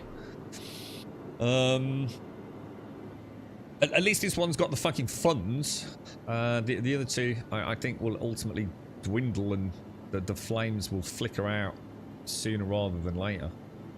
It's completely different genres. But the one thing they all share in common is, you know, early design, lack of content, bugs galore. But it has got a fucking budget, dude. And if you look at what they've achieved in the last 12 months, Hey. I think it'd be hard push to say that Star Citizen isn't moving forwards at a pace that is significantly more than the other two I've just used, you know? They, you know, at the end of the day, these games that we play in early access, that they live or die by money, don't they? If you've not got money coming in, you can't keep developing a game for nothing, can you? So the one thing I feel confident on in Star Citizen is that it's in a very playable state now, and I'm sure it will be in an even better place next year. There are definitely other early access games out there right now that aren't doing a fraction of what this is doing. I don't think we'll be around in a year or 2 years' time. Now is not a bad time to jump in, dude. I think you've got some nice gameplay loops. We've got more and more instant content coming on board. At least we've been led to believe we have, which I think will allay some of the fears that a new player has about what the verse is. You know, not everything's going to be a PvP shitfest. Now we're in dangerous territory, wars. Prospector. Set up a works order. Well, let's see what we got. What the fuck? Oh, dude! I didn't store it, did I? I didn't freaking store it, bro. Or is it the other one? Why is it saying 4,800? Oh, because that's the one that's stored. That's the one that's stored. You know what I wouldn't pay for now? And they can make a fortune. Hey, mate! I've got a plan for you, mate. You can make millions, right? Just over here, yeah? Stick in a terminal, right? Get them to stick an ASOP in there, right? But you can only use it if you come over to you and you hand over 10,000 credits, mate. Because right now, I would give you 10,000 credits, not to have to walk all the way back to the fucking ASOP terminal, bro. Literally cash for everyone. I'll take 10%, mate. 10%, bro. Thank you. God damn it. Mustang Alpha's actually a really good start. No, it's not. It is. I'm not going to say, but not compared to the Titan. Not for the price difference, unless the price difference has massively changed. Yeah, Mustang Alpha, nothing the matter with it, but definitely don't get a Mustang Alpha over a Titan. If you have to save yourself another £10, if that's all the difference is, and I don't think it was even that, was it, recently? Do not get the Mustang Alpha. Get a Titan. There is no comparison between the two ships. For a new player, You know, if you're looking at it from the point of view of a player that's already playing the game, you know how to fly, you know how to do a bit of this and that. For a new player, the Titan is simply the best you can get. Without any shadow of a doubt. She's better than the car, she's better than the Alpha, certainly better than the Mustang, but I don't think you'd even get the Mustang. And it will be with you forever. You know, you can still use it all the time. The Alpha's going to drift and you'll find that she's just not used anymore. Vehicle retrieval system. Right, MISC. MISC. I can't believe they put a size 4 nose cannon on the... I thought Butt was winding me up when I saw that. She used to be three size 3 mounts, didn't she? She's now got a size 4. That's ridiculous. There's no way the Titan should have a size 4 nose cannon, bro. That is just redonkulously broken, bro. It doesn't make sense, man. I don't understand. So they literally take the size 5 guns off a Redeemer and stick a size 4 on a Titan. Someone explain that to me. They are weird, aren't they? I do sometimes wonder, like, what the fuck they're doing over there. And then I think, oh, yeah, marketing. Marketing is what's happening. All those people with shitty Auroras and maybe even Alpha Mustangs. Oh, what? The Titan's got a size 4 gun on it. It said it cost me a tenner to upgrade. Oh, there you go. There's another $1 $10 upgrade, isn't it? They're not daft, are they? They know what they're doing. Yeah, the Intrepid. Actually, we should. Has anyone got an Intrepid? I'd like to take a day out in the Intrepid, see how a new player would feel in that. That's the one I can't really comment on, to be honest. So one of these is 32 SCU, isn't it? Right. So we got 4.5 of gold. Gold's running for what? About 6k worst? Yeah. So, you know, let's just say 25 grand. Let's just, like, really underestimate. I've got 4 SCU of Borays, which is going to be about another 10 grand. I've got 10 of a Fastenite. So I reckon we might be looking to get about 25 grand out of that. It's not a lot, is it? But it was a disastrous run. If we'd had modules, I think we'd have been better off, wouldn't we? I don't know, mate. I don't know. Maybe it's not as... Every time I come back and I look at it, it's just... It's 60, 70 grand at best, right? And we know I always say, like, there's no way you should go out and not come back with 100 grand. I just haven't been very lucky with that, have I?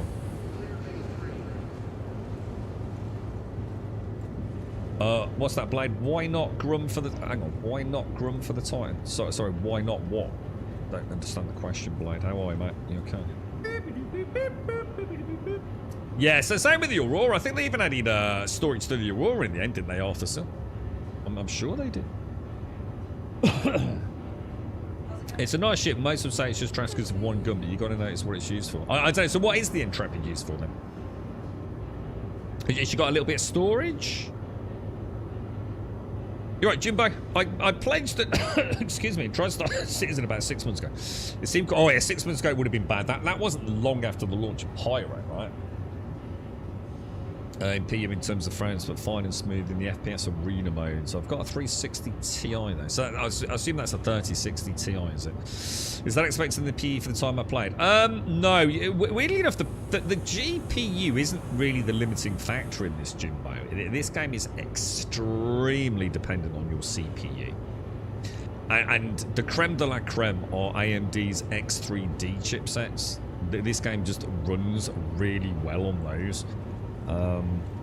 It also kind of does require, to be honest, 32 gig of system RAM, not VRAM. And you'll notice she plays a lot better, dude. The 3060 Ti is more than adequate to play the game if everything else is up to snuff, dude. And, you know, as long as you're not expecting to play at 4K, dude. You know, if you're quite happy sitting there at 1080, you won't have any problems with that. But like I said, it really is bottlenecked a lot of the time by CPU and system RAM, unfortunately, dude. The size for the gun, the size for the... Because it's so big, Blade. It's just so fucking crazy large. It doesn't look right on the Titan. She just literally looks like she'd fall out of the air in atmosphere. It's way too big for a ship of that size, given how little, if you like, actual thruster control she has outside of the primary directional ones. I don't understand why it was done, but I do. It was marketing. You know, she was. No one ever complained about the Titan having three size mounts on it, 3 size 3s. It absolutely made sense on the Titan. Sticking a size 4 on the front of the Titan is absolutely ridiculous. And I know for a fact that will get nerfed in the future. There is no fucking way on earth that is staying on there, bro. It's got a bit of storage, it has 2 gun racks and what, especially when they add the atmospheric flight modeling. You're on 32 gig RAM, give it another go. Yeah, I was going to say, there's a free flow. Well, if you've already got it, Jim, mate, there's no point in not booting her up, mate. But I was going to say, like, if you've not got it, which you have, I think you said you had, yeah? Oh, yeah, you said you pledged. Yeah, yes. So, sorry, I wasn't sure if you just tried it on a free fly. So it's got a bit of storage, 2 guns on the rack, 1 suit storage, future-proof, and it has engineering for future stuff. Yeah. I'll have to have a look at it. I mean, where again, you know, I've always said this: if you, because you can try the game for free, right, in a free fly event, yeah? And if it was a good friend of mine who was on a bit of a budget and they were going to buy Star Citizen, yeah, removing all of my own hopium, copium, and bullshit, and whatever else you want to add that makes this a very subjective decision, I don't think you should ever recommend that your friend buy anything other than a Titan if he's already made his mind up to buy the game. As long as that Titan is at the price point I saw it recently, where she dropped down to about the... What was it? What did she drop to? Was it $52? It's like they seem to have made access to the game cheaper recently.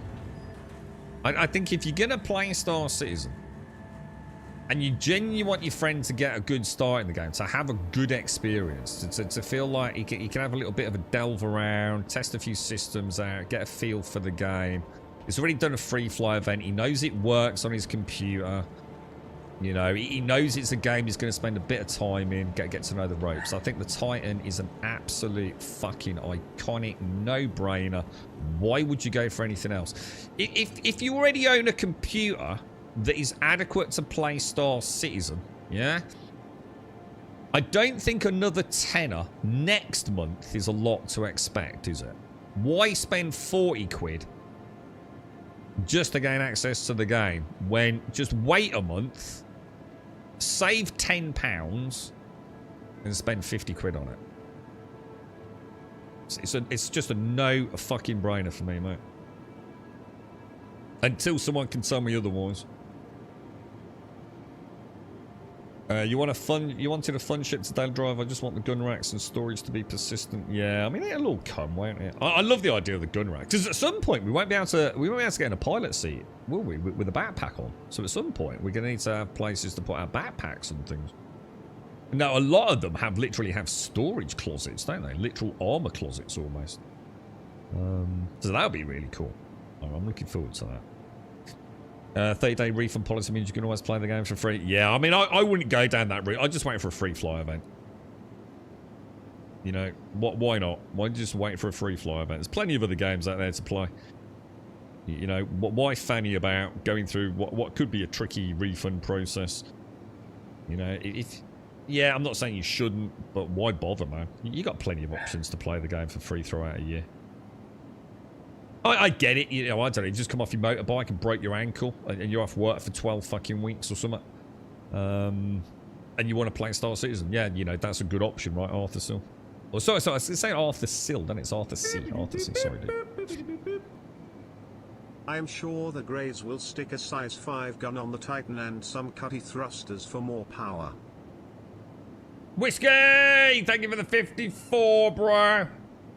100%, yeah. All new ships will come with like size 6 repeating cannons with attrition options and rail guns. Yeah, 100%. And then obviously we'll get nerfed into one size 1 when the new ship comes out. And I'm not being negative. I'm just, that's the way the game works, right?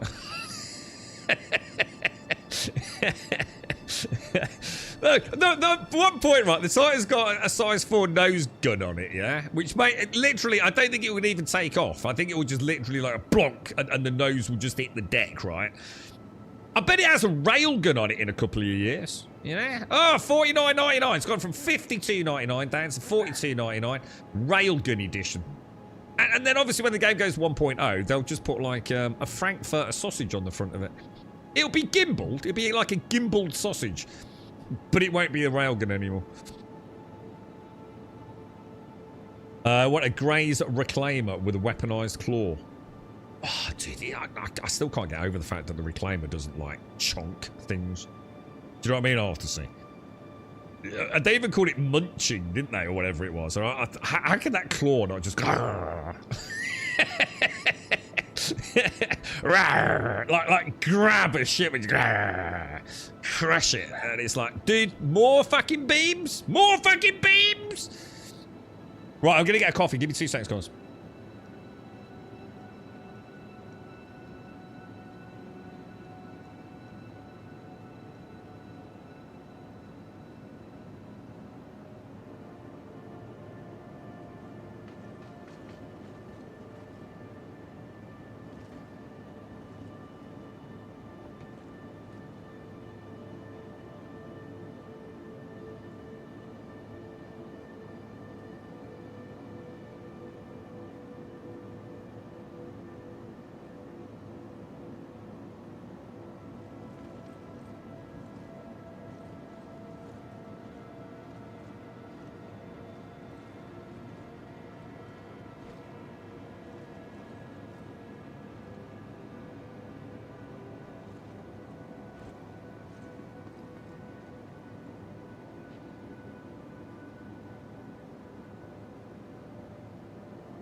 Oh, fresh coffee walls. You just want to melee ships. Do you remember the good old days of pad ramming, Arthur?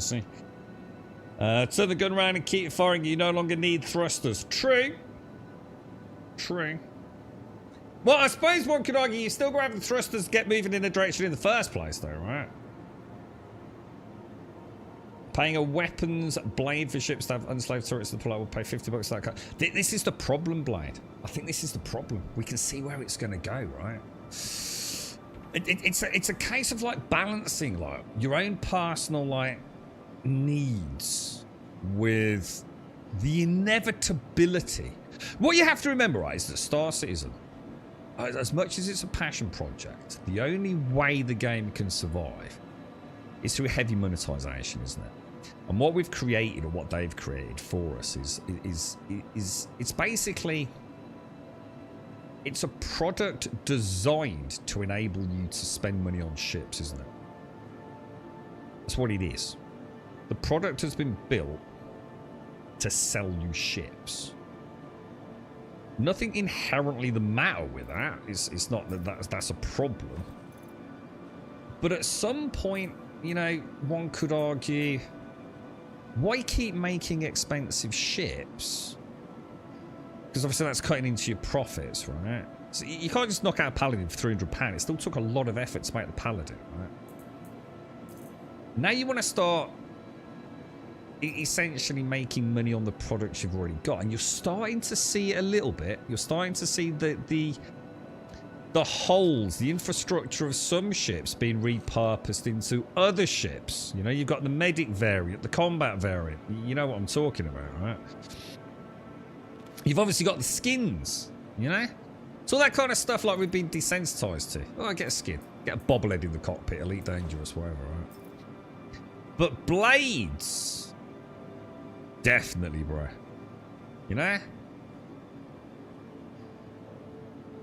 It's inevitable, isn't it?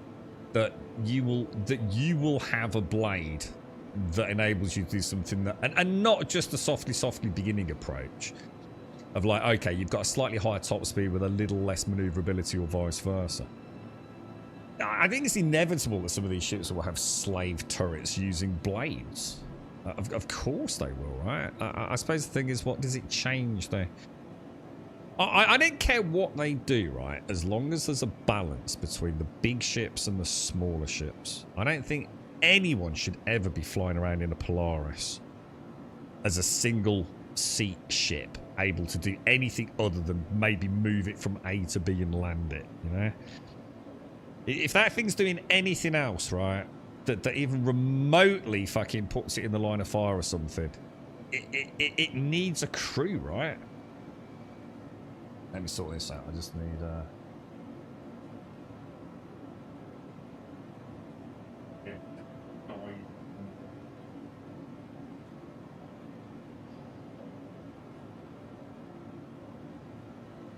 yeah, I think that's, and it's not because I have an issue with that. It's because I want the big ships to be multi-crew ships. I want to be part of a crew. And I don't think I've ever felt that yet in the game. The closest we got to was in the Hammerhead, and I was bored to fucking tears. And I do mean that. You know, it was cool. Don't get me wrong. It was a cool fucking day in the Hammerhead, but I just sat there. There was nothing to fucking do. Half the time, there's nothing to shoot at, right? The game wasn't ready for the Hammerhead. And we had a day out in an Idris. That was fucking awesome, dude. But we didn't really use the Idris as an Idris. We used the Idris as an aircraft carrier. You know, I want to, you know, when I land that, I want to be racing off to engineering. You know, while the pilot's taking us to the next, you know, the next destination. You know, I want to be using it for something more than a ship transport ship. That's not what the Idris is meant for, right?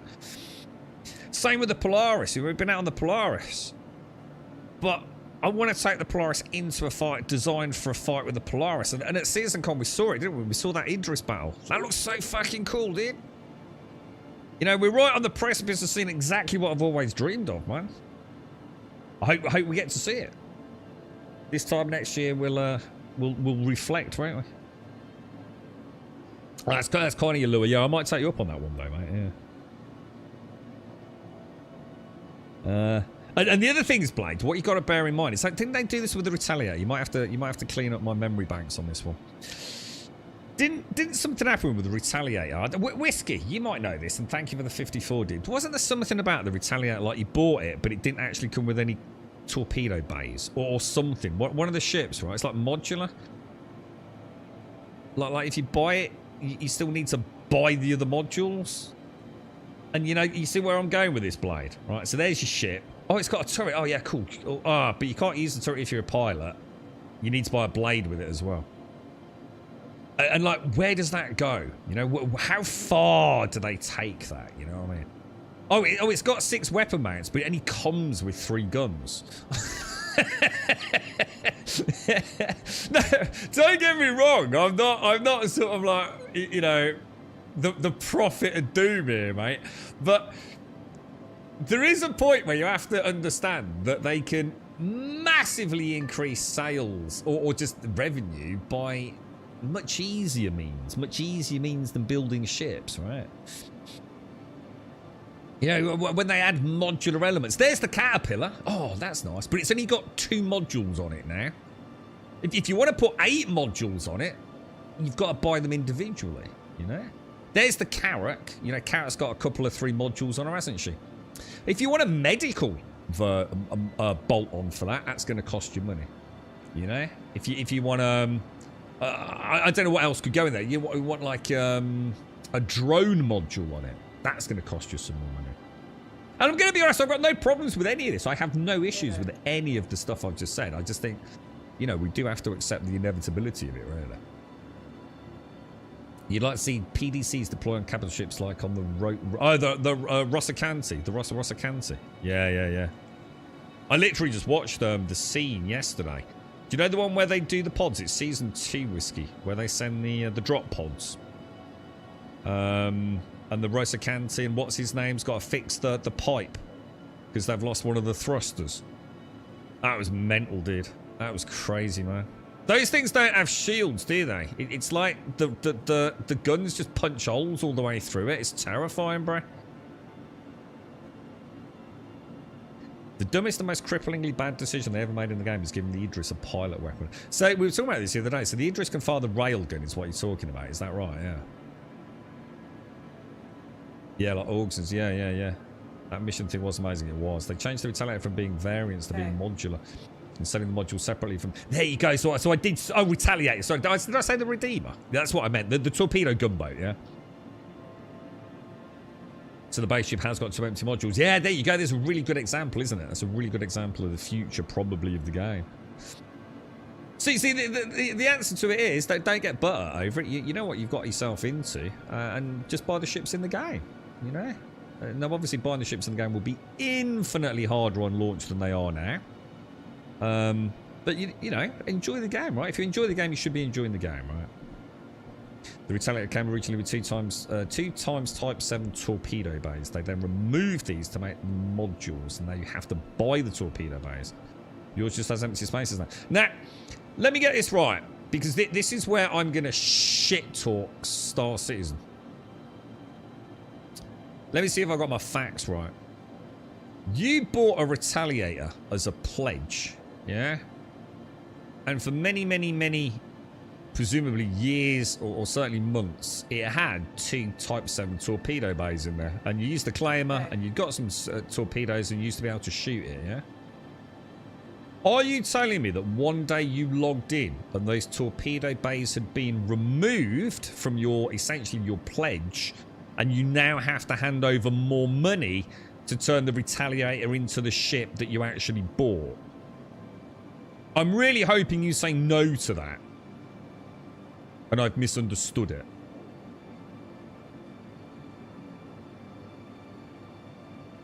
And I will refrain from saying anything before the floods of hatred course through chat. I don't know what to do. I really want to do another prospect. Shall I go and get... I'm going to go and get some modules. I'm going to go one more prospecting run. I'm going to go and see if I can actually do a good run with some modules. Let's go and have a look. Let us see.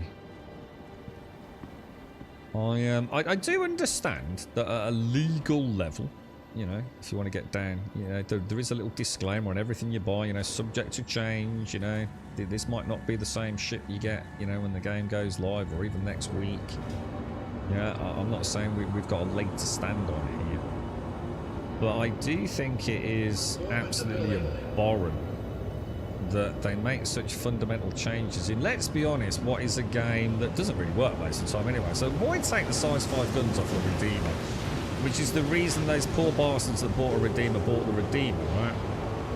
You can't honestly tell me that anyone can agree with buying a Retaliator. I need to find out now you've got to hand over more money to turn it into a Retaliator.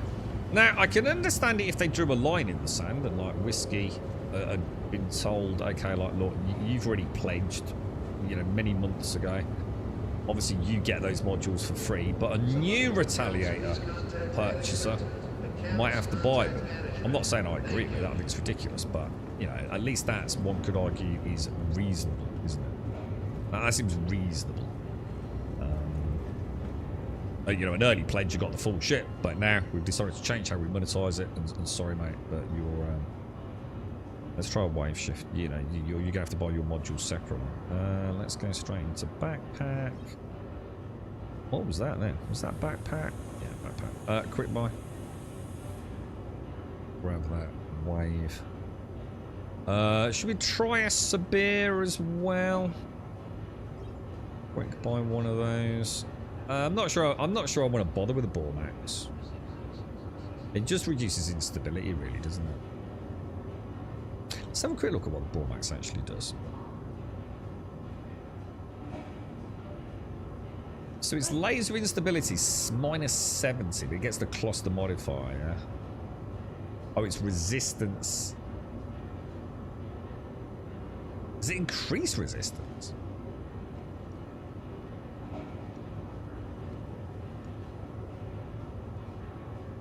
That seems to be suggesting it increases resistance. So it massively reduces instability. Yeah, it must be. Fuck it. Oh, shall I get one? Oh, fuck it, let's get one. Alright, we should have everything we need. Let's go and get the correct prospect trait as well.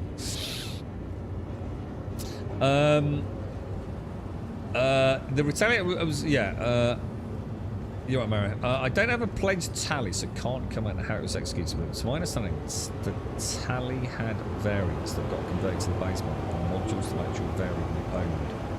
And the base module is the only one available. Yeah, I can understand if the one, but if Whiskey already owned it, he should not have got a shafting, should he?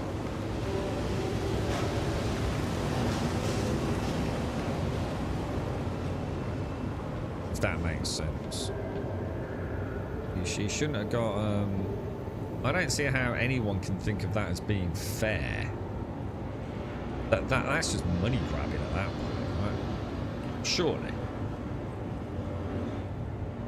Hangers and hams. Hangers and hams! Here we go! Here we go! Right, and let's see if we can figure out which prospector we want. Now, is it going to be prospector without a dash or prospector with a dash? Because it seems to fucking change, doesn't it?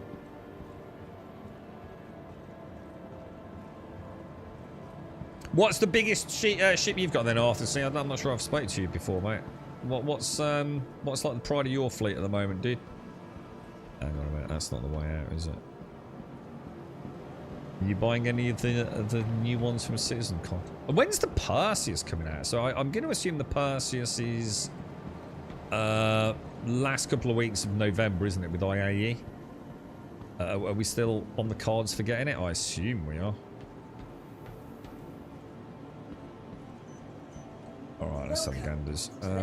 So we want to take out Misk Prospector 2, I'm guessing.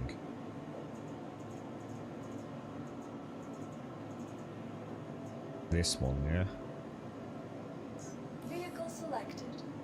Your vehicle has been delivered. But I'm also going to be honest, I'm not entirely convinced. Everything's very snappy today, I must admit. Like all the buttons and clicks and.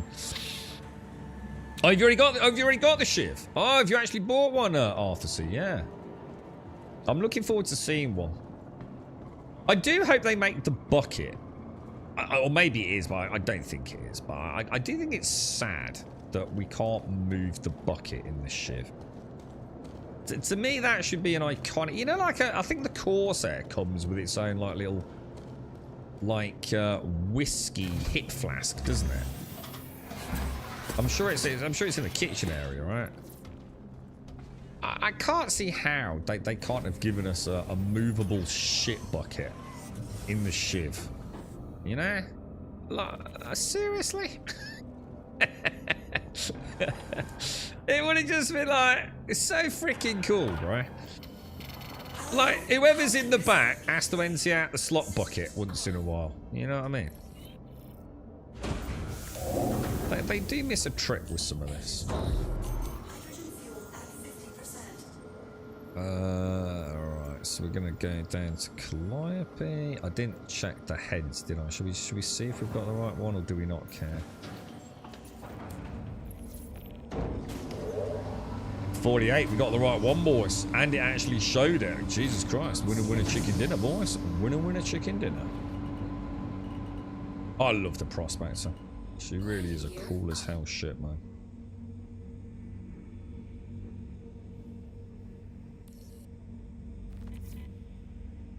Beautiful. I'm not sure if SCR is still in chat, but I don't think the Anvil Asgard went up for sale, did it? Did? Weren't we? I thought it would be available during CitizenCon maybe, but I'm gonna guess that's IAE, right? Their last big sales pitch of the year, right? You getting it as well, are you? What made you get the Shiv, Dr. Stasis?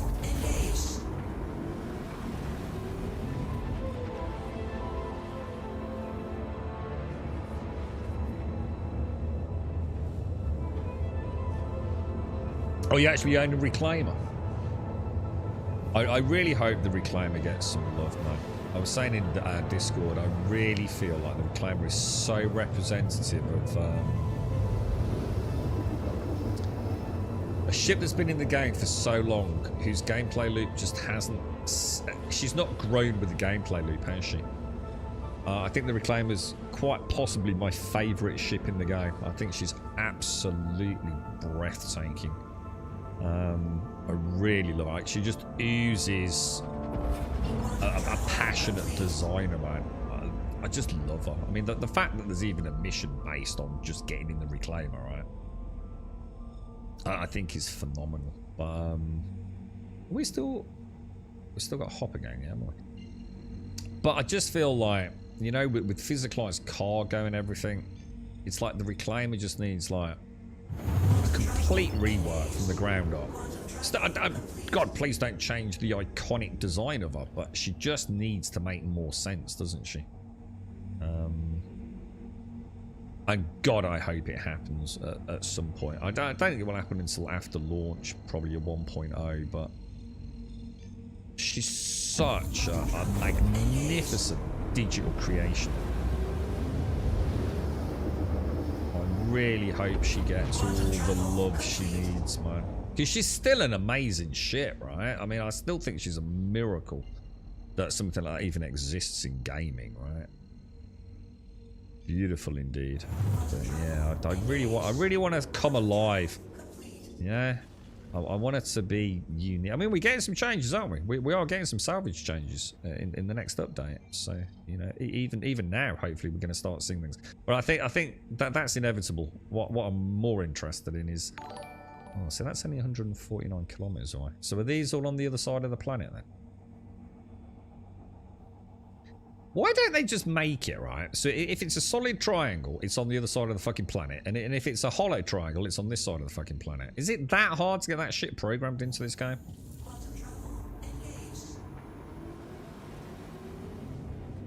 First time I went on a Reclaim was that mission where you need to board one and find out what happened. Yeah, you got to like break into like, do you have to put code into like one of the cargo containers and things? It's so cool, dude. Wasn't it a chop shop? Wasn't it a medical chop shop or something, if I remember, on that mission? Weren't there a bunch of pirates running like body part fucking crimes?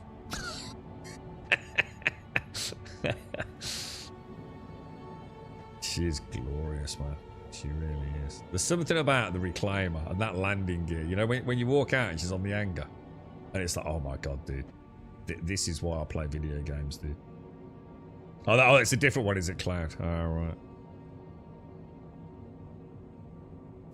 Yeah, buying the game. So it's $125, which presumably puts it in pretty much the same ballpark as the Cutty Black, I would imagine.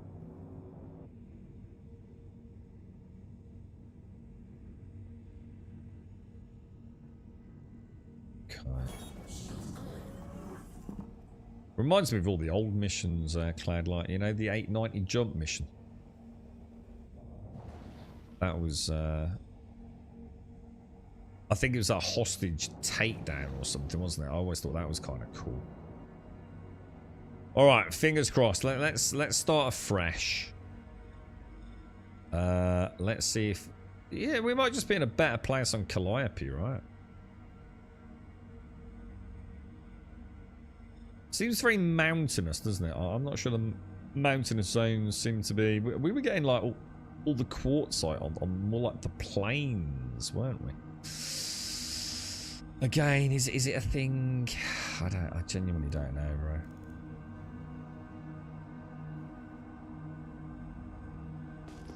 Alright, first ping, 5 clicks out. Let's go and investigate. Spent more time on Calliope doing the last few prospecting runs than I have in all the time I've spent in the game. It's quite a haunting little moon, isn't she?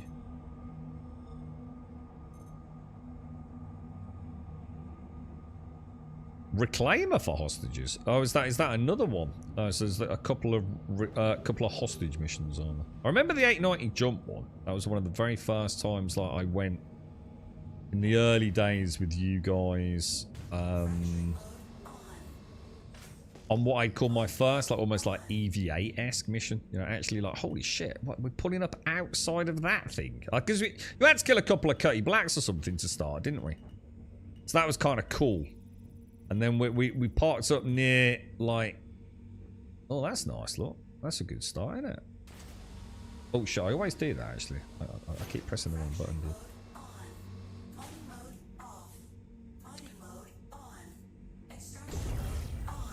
Get a bit of gold before we start. Why not, right? Thank you, sir. Thank you very much. Thank you very much. Very nice, very nice. What else do we have? We got anything else? There's more than one rock, wasn't there? That would be a no then, by the looks. Okay. Nothing, look. Yeah, my only problem is my SCM is on a different... it's kind of weird as well. Scrolling down... So scrolling up on the mouse makes it sharper, scrolling down on the mouse makes it wider. Is that not the wrong way around compared to everything else in the game?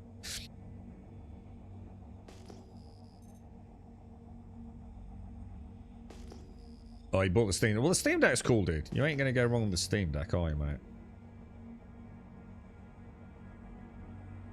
You can even bit up Star Citizen on the Steam Deck.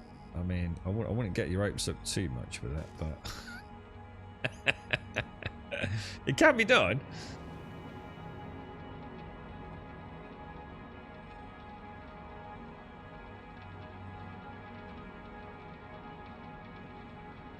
She's so beautiful.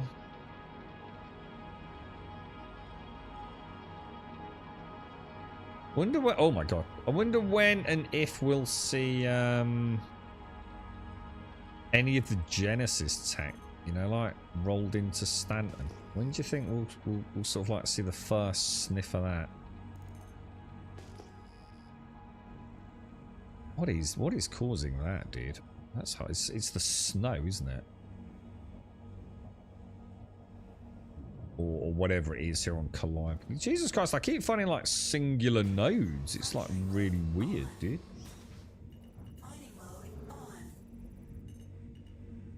Impossible. Oh my god, Taranite. The holy fucking grail almost. It's only 14,000. I reckon we can crack this. I reckon we can do this, dudes. We might have to fanny about a bit. Let's go and have a look, because this is a good example of what we're talking about, isn't it? Let's get this puppy dog all set up, man. Right, let's get into it. So, that's my optimal zone in there, isn't it? So we're not getting buffeted too much. Let's always start with laser at 20%. Right, let's just get a little feel for this rock. Let's get a little... Let's see if we can even get a charge in there.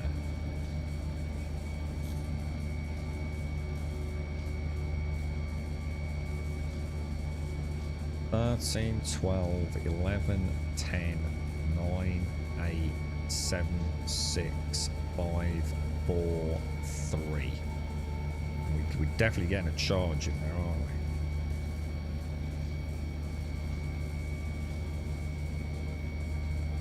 am. She's moving just a smidge. I'm almost tempted just to drop down and put the wave shift on it, just to have a bit of practice, really. Because like I said, I understand the wave shift. I'm struggling with the visual representation of her.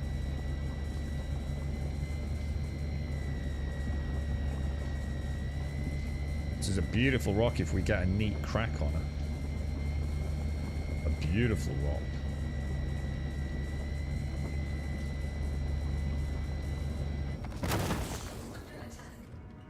Okay.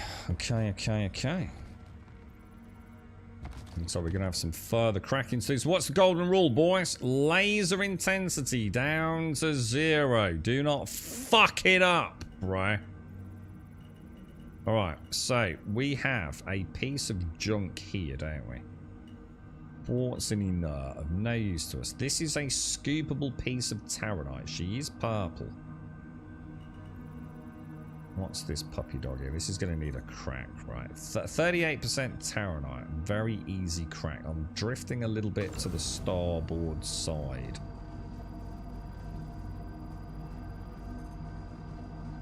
I'm going to come down a smidge. A little bit of a flatter angle.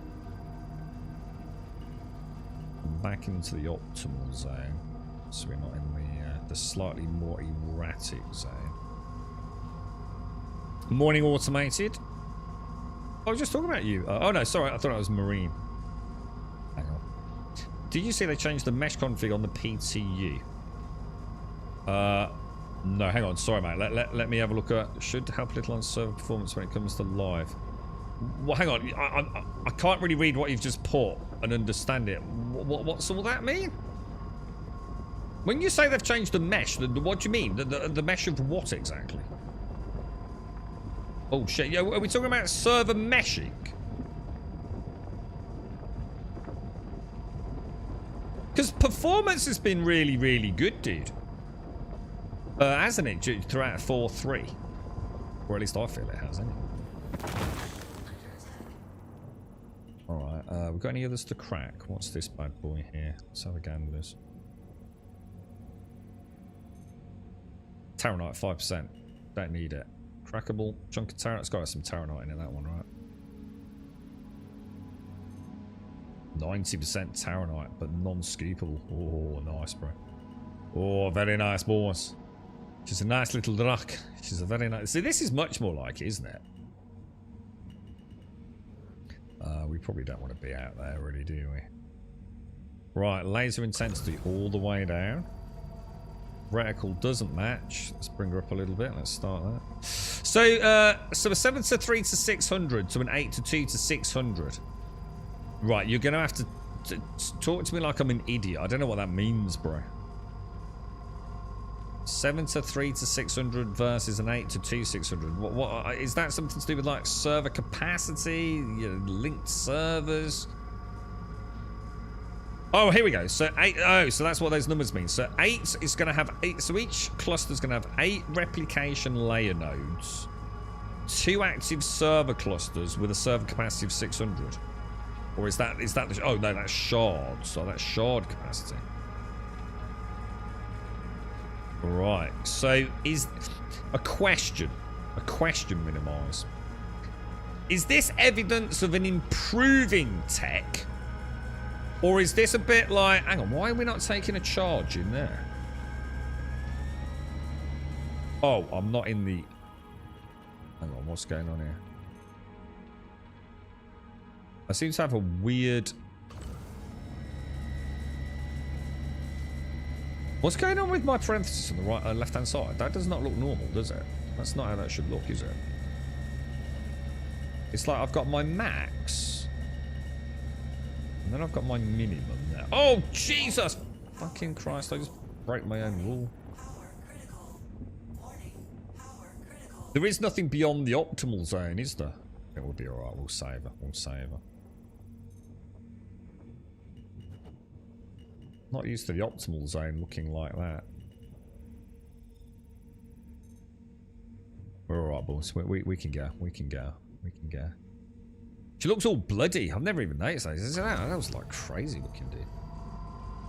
And this is a bit better, isn't it? There we go. I should not try and read chat and understand complicated things about persistent entity streaming and dynamic server meshing and dynamic shards and flange fleavers and Guber flaps when I'm trying to crack a rock, really, should I? Focus, bruh. Focus, dude. This is the best rock we've had all day. This is what prospects you should always feel like, in my opinion. Some rocks, you know, worth a couple of hundred. Other rocks worth 100. You know what I mean? But they should all be crackable to some degree, yeah? As long as you bring a little box of tools down. And maybe it is. Maybe, you know, now we've brought the modules down, the game has gone, haha! You don't need to bring those modules. Not today, sir. Winner, winner. So one more replication node, one less mesh cluster, same number of shards, but smarter load balancing, higher tick rate, and far better stability. Right, so it sounds like you know your shit rather than just like dumb shit on Spectrum. My question stands. Is this indicative of them moving the tech forwards? Or is this a little bit like saying, oh, we've got a server. I run an ARC server and we've got 50 people on it. It runs like shit. So what we're going to do is we're going to kick 25 people off it. Yeah? Now everyone has a much better time. But actually, we can only get 25 people on a server, right? So what does that mean, Minimize? What does that mean? Is it a good thing? Or is it actually in a way like them sort of admitting, holy fuck, this ain't working very well? You know, we're going to get 600 shards, 2 server clusters, and what did you say? Was it 6 or 8 rep layers? Compared to, what was it, 7-3, I think you said? So we're gaining like 1 replication layer. But losing a server cluster? I don't know if that's good or bad, bro. You know, in terms of tech. I don't care if it's good or bad for us as players.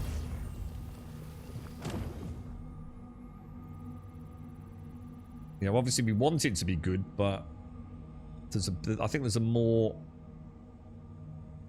pertinent question in there, isn't there?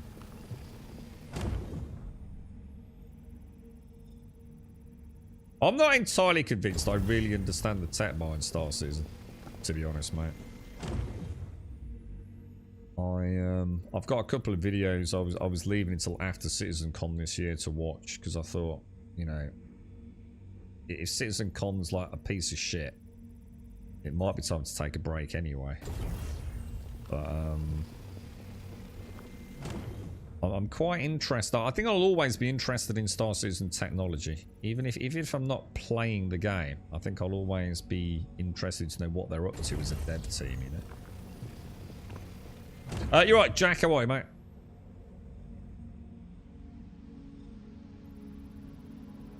What we got here? Come on. It's a little bit of Terranite in there.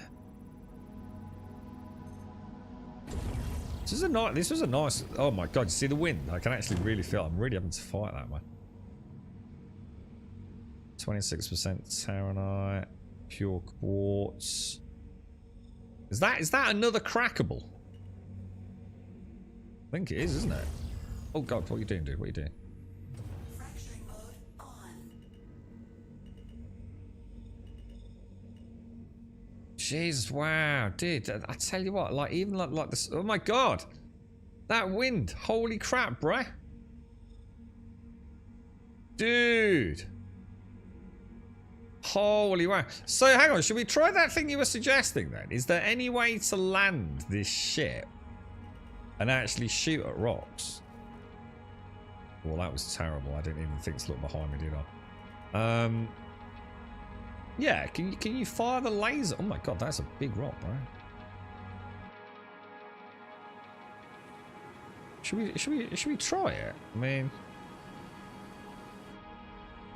I can't imagine you can. Well, you can. You can still use it. Whether or not you can actually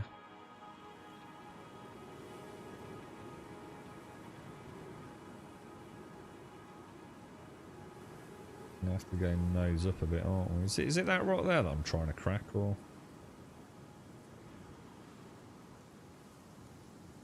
Landing successful. Oh. Okay. Well, because the reticle doesn't line up, technically that does actually mean...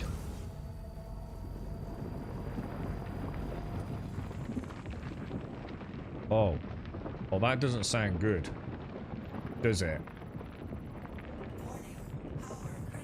That doesn't sound good at all, does it?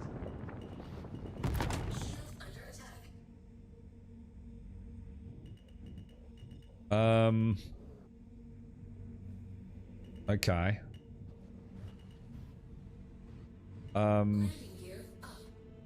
It was the wrong rock, but the fact I didn't see anything register on the laser, which I wouldn't have done, because it was the wrong one, wasn't it? Because she was a scoopable.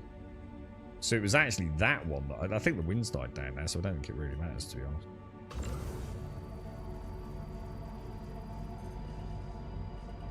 Yeah, I think I got the wrong rock, didn't I? That is not happening, bro.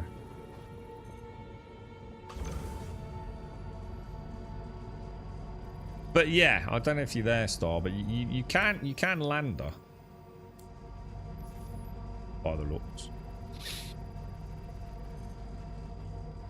And the heads do still work. Be kind of nice if it was articulated, wouldn't it? Be kind of nice, like if maybe the prospector. Let's bring it down a bit. If the prospector could have could actually land and had like a directional beam. You know, so she actually could get like even deploy like some anchoring points or something. That'd be kind of neat, right? That's not looking good, is it? That's not looking good at all, man.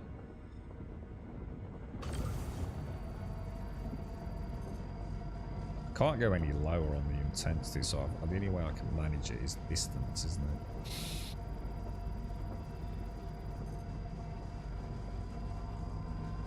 Right, we've bled off the overcharge.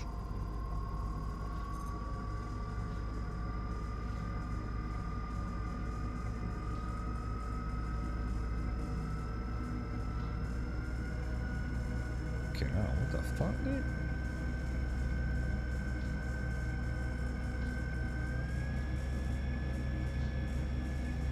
It's the drifting. It's the drifting on the head that makes mining so much harder. Is this new? Is this like new? The buffeting winds of Calliope, or is it just that I've never really been here?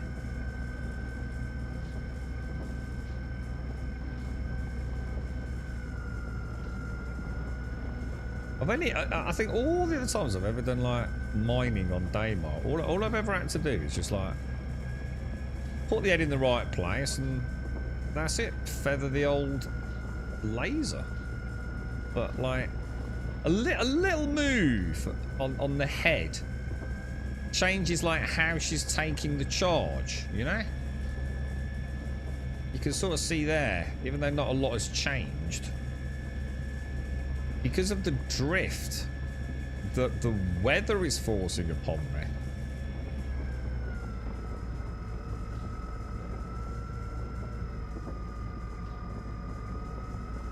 It would be really neat, wouldn't it? If you could like put out some like stabilizing modules or...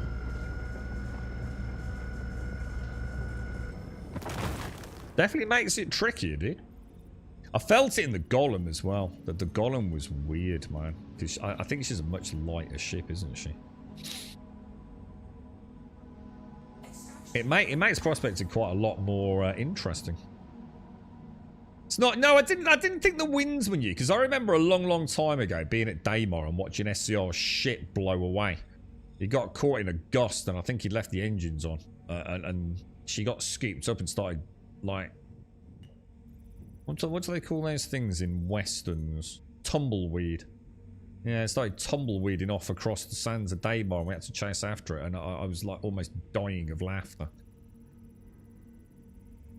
I quite like it. I think it's actually really neat. It's like a really interesting addition. But I just don't remember it being this instrumental to how prospecting felt. But it's like I said, I've never mined on Calliope before, so...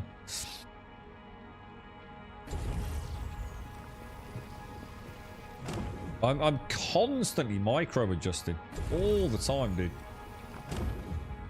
Feels like quite... Oh, what was that there? Is that actually a rock there somewhere? I think it's clipped through, hasn't it?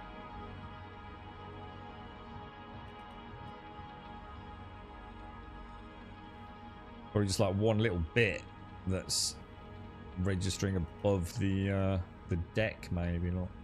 Oh shit, I didn't see that one. So we've got, what's Terranite going for? Terranite's got to be 7,000 a unit, right? And I've got over 20 units, man.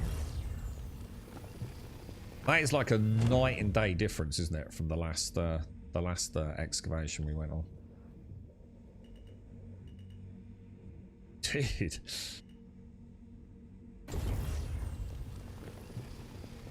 It will fill up on that one, won't we? Oh, we got a little bit more. What's in this? I think, to be honest, for the point, whatever it is.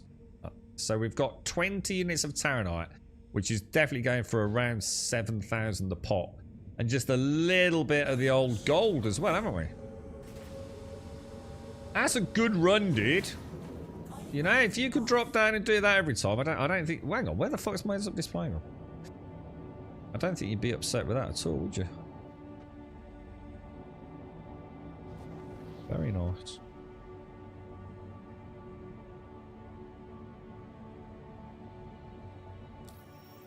Where are we going? Long Forest, isn't it? Or are we? Yeah, we are. Yeah, that's a much better run, bro. So that gives me hope for mining again. So let me have a look at the minima. So it means the tech is moving forwards, so it's a good thing for tech.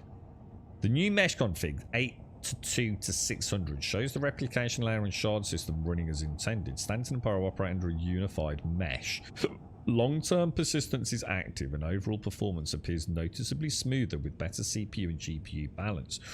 Ooh, so we're also going to be seeing some actual optimizations at a local client level as a result of this. And it's a key milestone towards dynamic server meshing. More clusters, more replication traffic, higher latency. Fewer clusters means fewer crosslinks and faster updates. Dude, minimize! Can I just say, like, you're one of the very few people I've ever seen in Twitch chat that actually, well, whether or not you do, I'm inclined to believe that you do, knows what the fuck they're talking about when it comes to Star Citizen tech, mate. You've said that with such conviction and authority that I am inclined to say thank you. That sounds amazing, bro. I hear a lot of bollocks here in Twitch chat, mate. Thank you very much for taking the time to type all that out, mate. That sounds very interesting. And in fact, I've just copy-pasted it into Notepad to read later when I've got a hope of understanding any of what you've just said. Thank you very much, bro. Thank you. What's that start? You might need to. I was wondering if you could land to not get annoyed by the wind. Well, I'm not getting. Don't get me wrong. I just think it's really cool. I just think it's really, really cool that wind is even impacting on it. It's like I said, I never really felt like I noticed it on Daymar, dude.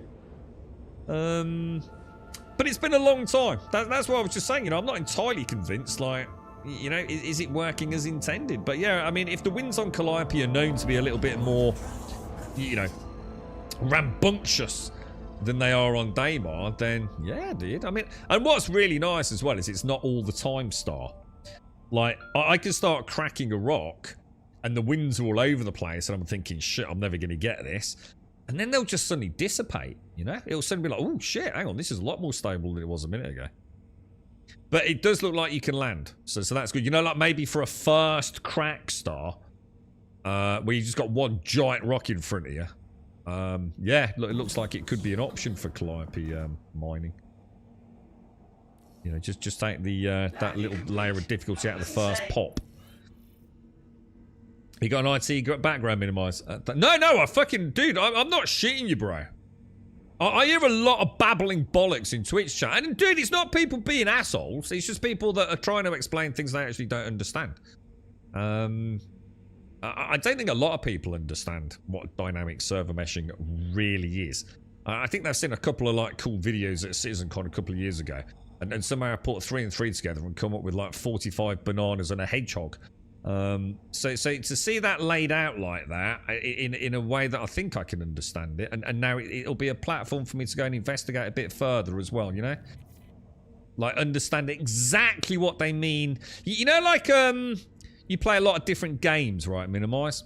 So in one game, like a server cluster could mean one thing, and a shard could mean something else. Like completely different things. Like a lot of these terms I find, you know, the gamers playing the games, they use them kind of interchangeably. You know, oh, I'm on a server, I'm on a shard, I'm on a shard cluster, blah, blah, blah, blah, blah. And it all starts to lose a bit of identity, doesn't it? And you're sort of like, hang on a minute, like Star Citizen's doing things that have never been done before. And I remember when Ashes had to put out this big update, didn't they? The devs had to, because it was their server meshing was being compared to Star Citizen's, wasn't it? Like, haha, Ashes has done it before Star Citizen.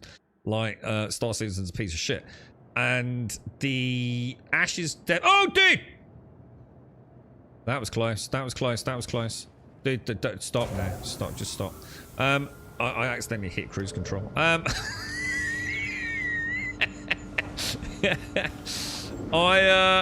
the Ashes devs actually had to put out like a video, didn't they, saying like, oh my god, and it was one big streamer in particular, wasn't it? It was the sounding board for all of this, and they had to make this public statement, didn't say, guys, and what we're doing here is nothing new, all right? This has been around, you know, server meshing and static server meshing in particular. This is not new technology. Please don't think that we're doing something here that's never been seen before, right? I mean, yes, we're doing it on an interesting scale, but don't start, you know, beating the war drums of hate on other games as a result of it. It's, oh shit, I need to put this away, don't I? I know I get very confused with dynamic server meshing.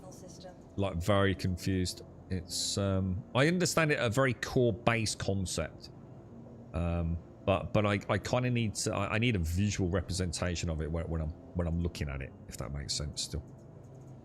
It's, I'm sure there's lots of people in chat that understand it. But I suppose for me, I don't really fucking care. I love the tech, right? I do love the tech.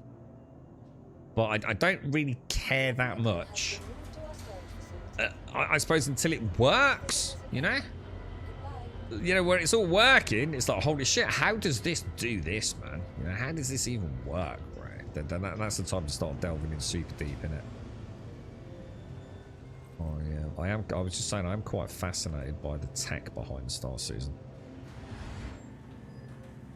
Maybe one day, boys. Maybe they're getting there. Maybe this is the beginning of a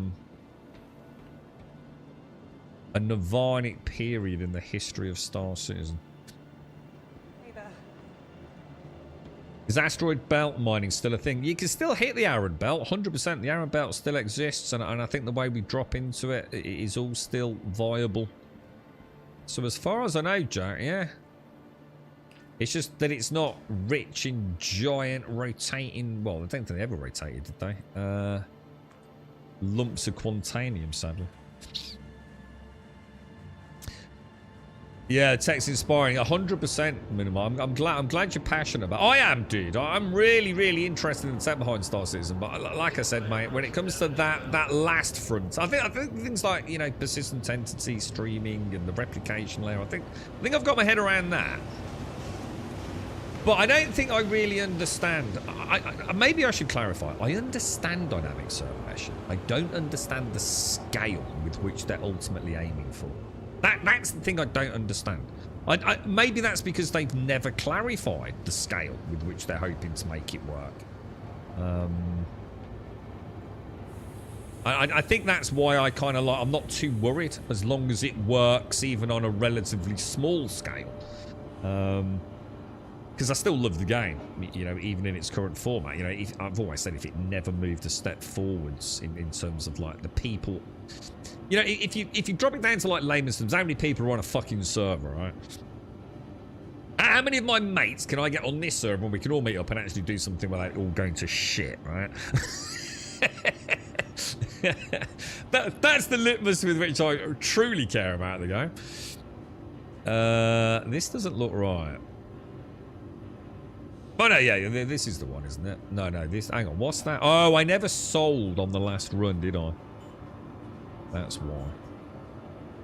Right, so on this run, we got a couple of units of gold, which is going to grab us, worst case scenario, about 12 grand in it, I would have thought. My numbers are going to be... I'm like cautious on my numbers because I'm a bit out of date with it. And Taranite, I think, is going to run us... I'd like to think around the 7 to 7.5 per SCU, and we got 20 SCUs, man. That's a big difference from the last run, isn't it, dudes? A big difference from the last run. You did some belt mining. Yeah, I mean, is there any reason to go salvaging in the belt? I mean, salvaging is really easy outside, basically, stations, Lagrange points, isn't it? Is there a benefit to going into the Iron Belt? Considering how far you've got to travel to do salvaging? I can't imagine there is, isn't it? Morning, Kelso. Can you still do resource drive missions? No, that's all long gone, isn't it? Now that was a time limited thing, wasn't it, bro? Resource drive, if I remember. I remember being afraid of Yalem because of all the pirates and PvPers. So going to the belt was a calm expedition. Yeah, I used to do a lot of containing mining in there, dude. There used to be like I can't remember what it was. Wasn't there like a little chart that used to do the rounds? So depending on where you started, you plotted a course to whatever, and then you dropped out at a certain distance, didn't you? You turned off the QT drive and you drop back into normal space, like actually inside the belt, wouldn't you? Yeah, that was good fun, man. The good old days of QT running. Or containing running, should I say. Oh, let's have a look. Let me copy this into Notepad. You see, later on, I'm probably going to get a migraine because of you, Minimise. So right now, the 4.3 servers are still static. Yeah, which I understand. So when they're full, they're full. End of story. Yeah, and what are they running at? What's the capacity at the moment? Is it about... Is it 500 people? No, more than that. Right, so when they're full, they're full. But with dynamic server meshing and the Genesis system... Am I confusing Genesis with the tech terrain one they showcased? They're two separate things, right? The Genesis tech is the conglomerate name for all their world generation systems. They're planet tech, isn't it? Yeah. So with dynamic server meshing and the Genesis system coming, so dynamic and Genesis coming together on 4.4, do they? The game will start spawning and merging servers on the fly based on player and entity load. It means true dynamic server loading, so no fixed limits and smoother performance, and the universal finely scale and massive. See, that's the bit I can't get my head around. You've literally nailed exactly the bit I can't get my head around.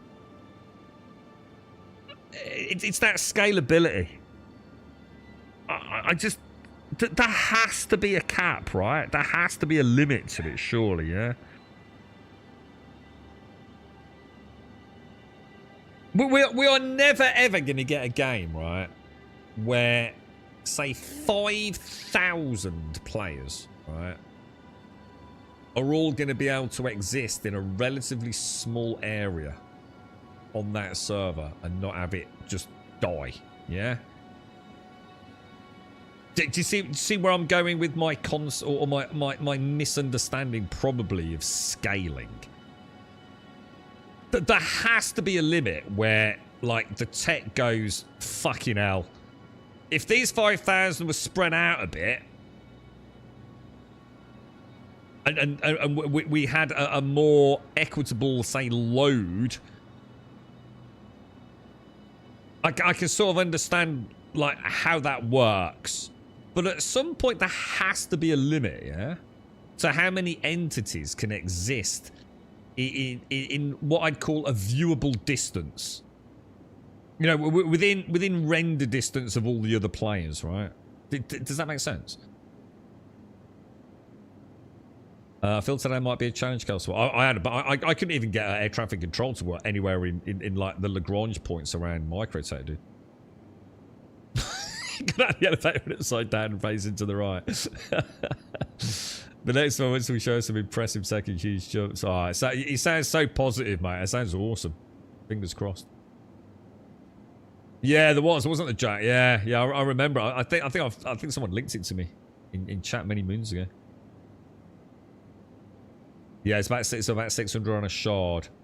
Genesis is the planet here. I thought so. Yeah. Oh, thanks, Tim. That's their plan. But how it's going is another thing. In theory, there isn't. That's what I mean. In theory, it's all based on the server. But keep in mind, they will implement instances. Yeah, and that is then where I start thinking, okay, there's got to be a point where they make a decision, right, about what the realistic number is. You know, it's like I said, there's no way we're going to get to see that. Yeah, exactly. 5,000 players in one area. We're never going to get to see that in like anything really, are we? But I suppose, but what will we see, you know? How will the stations look? You know? And there's no answer to that. You know, of course there's no answer to that. With the ebb and the flow of a dynamic game and you know, the size and scale of everything. But just imagine one day being able to log in. You know, like when they showcased, that is a good example, Minimise. You know when they showed Levski at CitizenCon, and you'd got what looked like this really hustly, bustly central place out in the middle of Nix, right? You got ships coming in, ships leaving. You got people EVAing around and moving. It felt like this sort of busy loading, unloading hub, right? Of humanity doing their daily work and going about their business, right? It looked alive, didn't it? And we were just saying, you know, at the moment there is no NPC traffic in the game. So, you know, one day hopefully we'll pull up at Levski and it will just look just like they showed, you know, ships coming in and out. You know, occasionally when I'm at, you know, Seraphim, I will see ships coming in and out. And I know Caskell's watch me come in. But, you know, as they keep increasing the capacity... Oh, let me go sort the dog out again. I don't know why he keeps barking.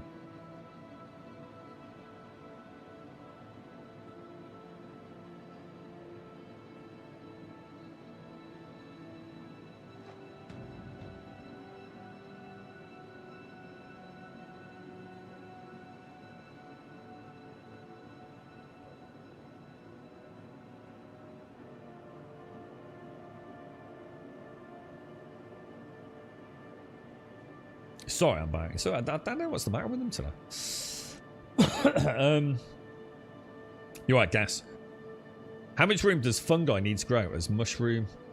Oh, blood. Oh, mate. Fucking hell. Hey, it'll soon be Christmas, lads, right?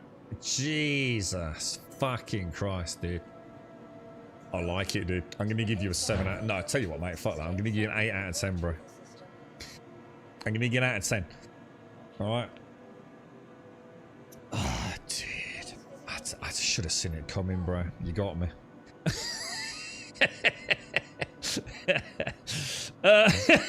Blood got get the fuck out. I'm going to give him an 8 out of 10 for that. That's pretty cool, actually. I've heard... Oh, shit. You know what I didn't do? You know what I didn't do, dudes? I didn't sell the junk, did I? Farming simulator in Star Citizen. Well, we're getting farming, which I didn't know. Someone in chat mentioned that. I knew we were getting base building, but I didn't know we were getting, like, farming. I don't think I've ever seen any representation of farming myself in any of the videos, but apparently that is a thing.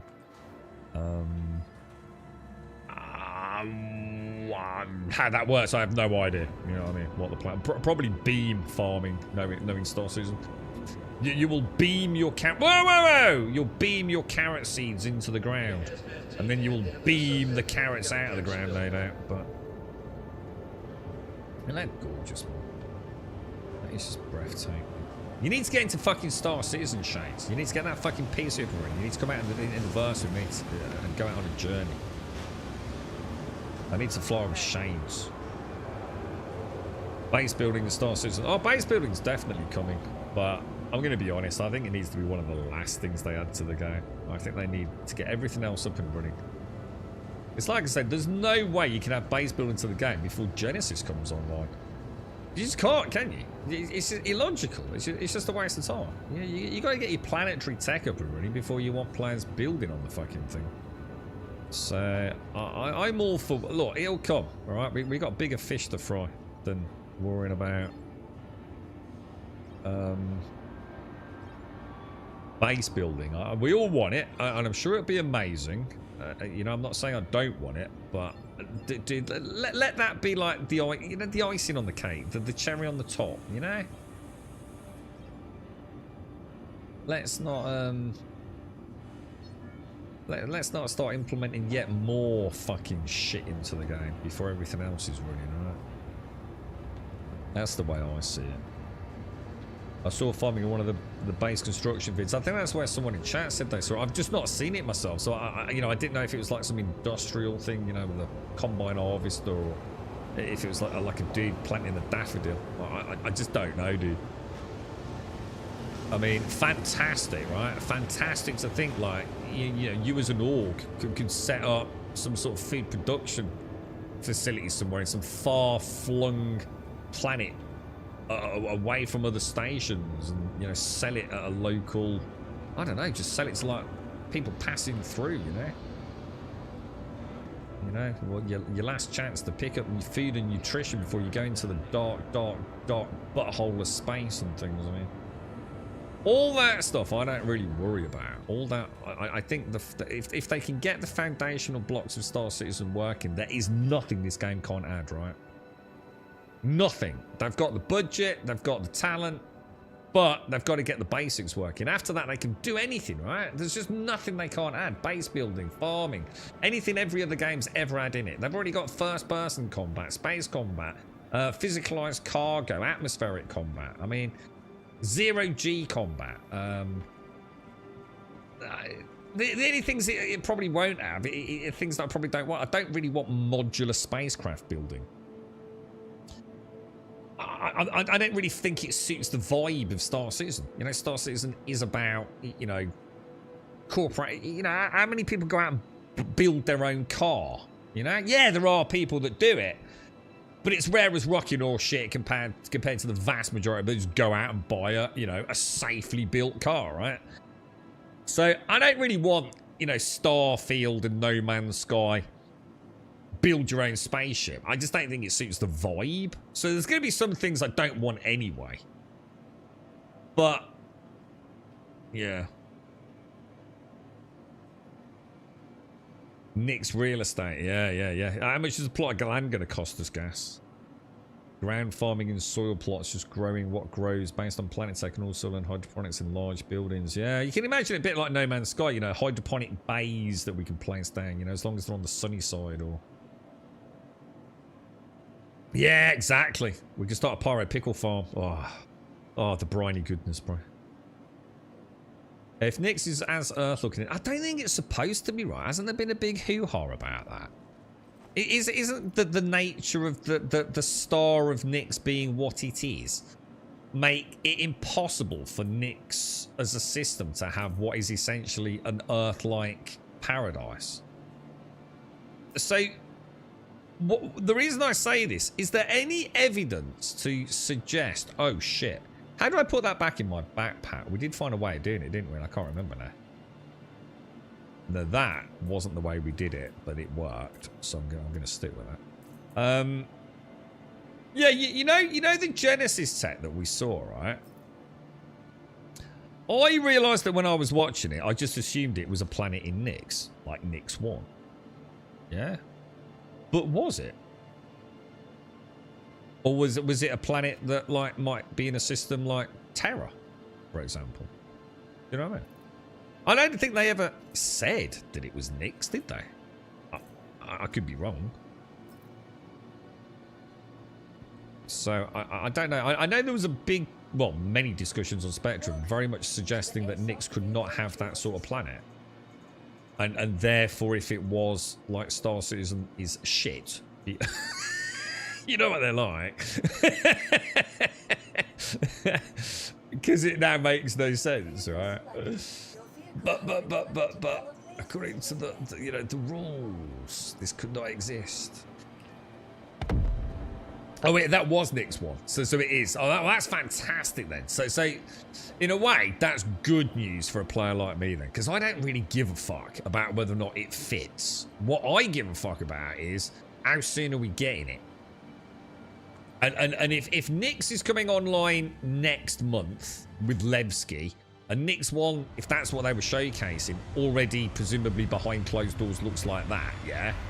Then it's got to be a lot closer than I was thinking, right? So hopefully at some point next year, we're going to get to see that planet, and we can all go down to it and go, oh, how much FPS have you got? And I go, 4. And you go, oh, that's double what I'm getting. You know what I mean? I can't wait, dude. I can't wait to see it, bro. Nyx is not in the next patch. No, the next patch is probably tomorrow or Friday, which is what, 432? Nyx is coming in November. Or at least that's when they've said. When in November, who knows, right? Presumably back end, I would have thought. I guess it depends on how 432 goes. Minimize has just been saying it's actually got quite a big tech update in terms of the shard and sort of meshing systems. So didn't know that. That's actually like really cool. Big shout out to Minimize. Let's go to Calliope again.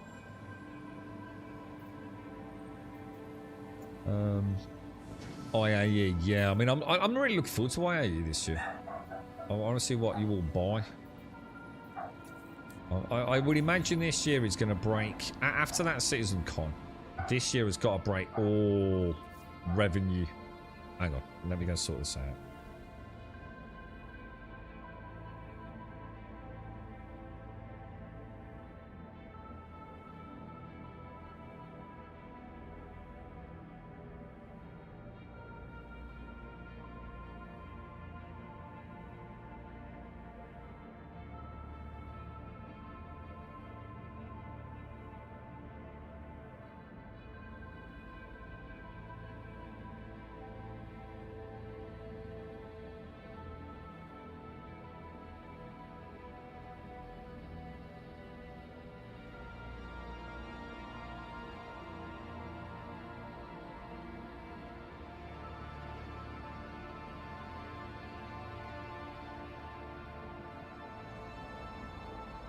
You know what that was? I think that's my little controller for my Nano Leaf. That's actually really cool. God, you can get shit. God, stuff travels around the world so fast, doesn't it? It's mental, isn't it? Totally mental, bro. That's coming from the US, that has. Like literally like 36 hours or something that's taken. Holy shit, bro. What a mad world we live in, right? I started watching a little bit of that Guinness. It's the director creator of Peaky Blinders, isn't it? Has anyone seen it? I don't know if it's any good or not. Oh god, this game is so good, dude.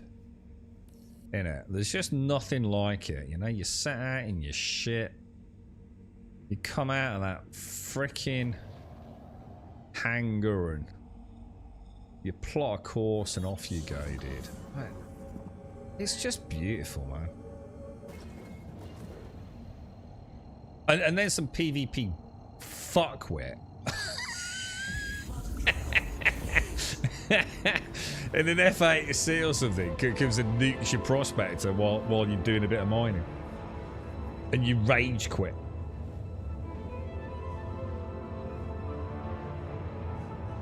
Yeah, Nyx 1. Yeah, I wasn't sure. I couldn't remember having seen, like, you know, bottom left, you know, Nyx 1 coming soon or however they did it. So I think we're seeing an insane improvement in Star Citizen in the next 12 months. They did so much this year, and the tech is improving fast. And also by them working on Squadron 42, they're at the same time working on Star Citizen. Yeah, yeah.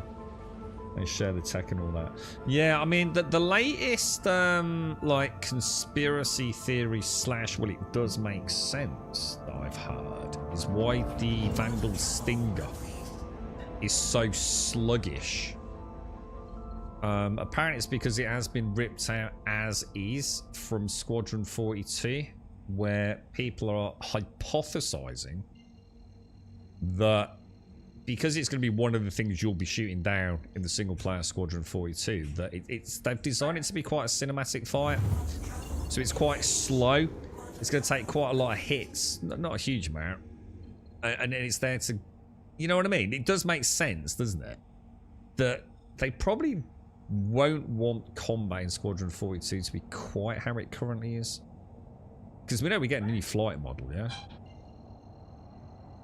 But apparently everyone that's flown in that Stinger that knows what they're talking about, by the way.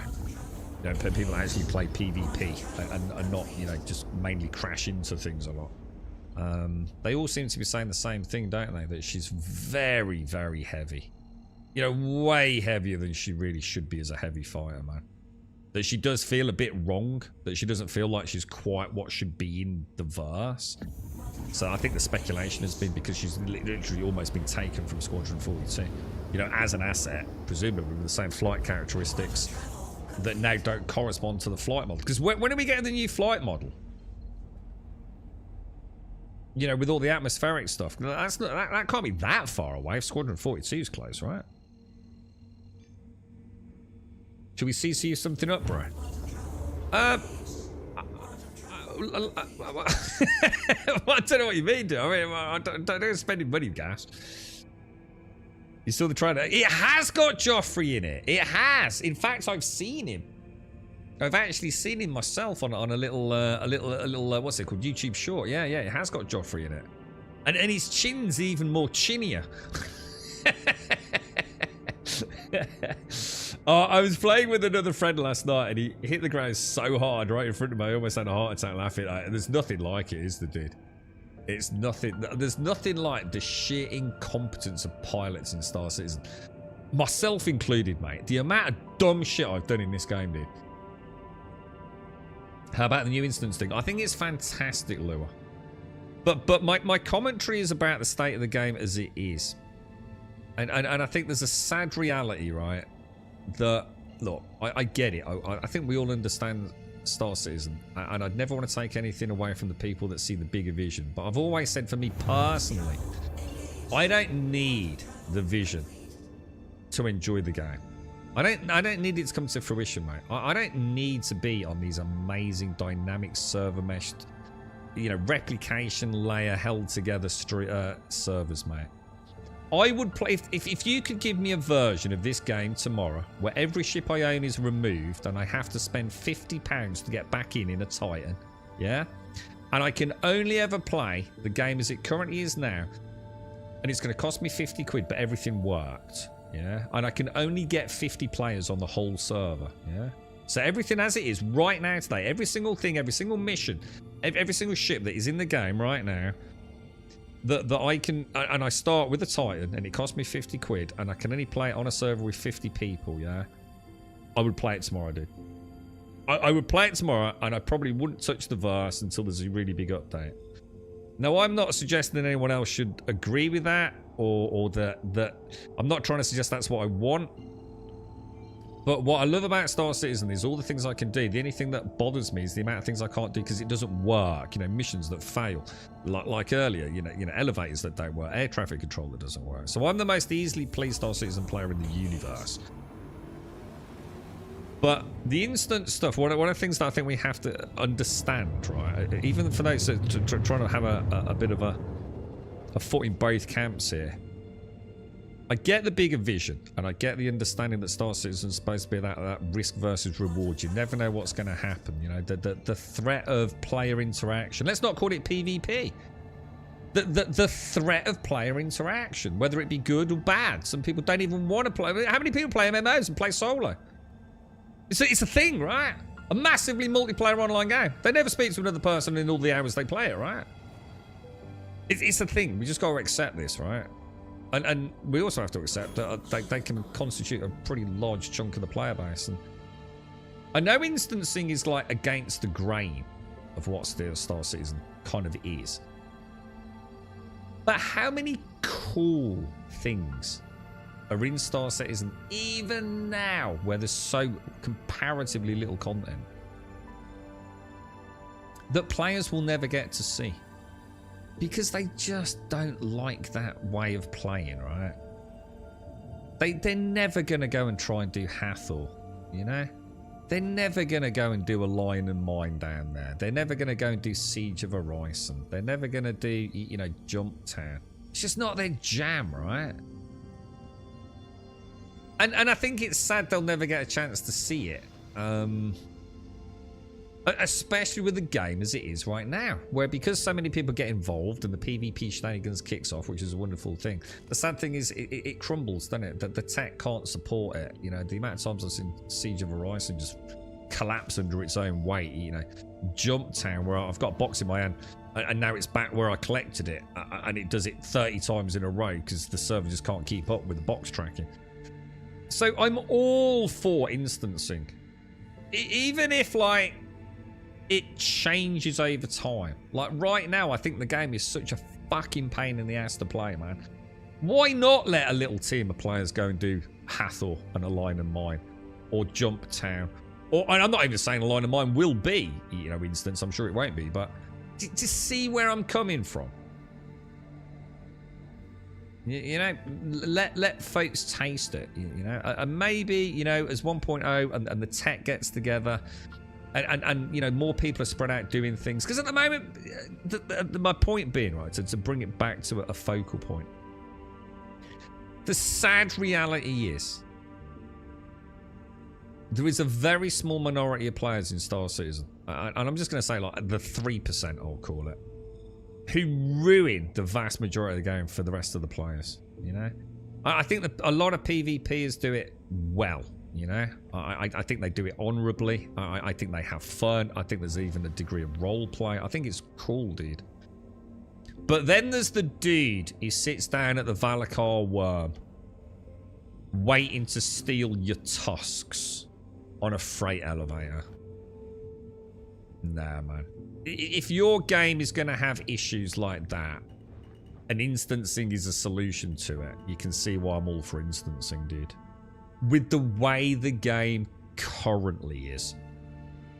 And maybe that could change as the tech comes on board and security systems, and I mean like in-game, actual police, security, punishment for being a dickhead, where people actually a 3-day ban means something, you know? Not a bunch of fake accounts made. So that's the way I see it. I'm all for it as it stands now, if that answers your question, bro. And maybe we just need to look at how it works out, you know? We don't want to take away the dynamic uncertainty of the verse, though, do we? You got jumped in your reclaimer, they soft-killed my ship and brought in a couple of C2s to steal your cargo. So I snuck out of the top docking collar, got into their ship, used one to destroy the other, and sent the one-eyed couple flying off into space. Epic, dude. Even back to the reclaimer, took the elevator up to the refinery. At least it worked.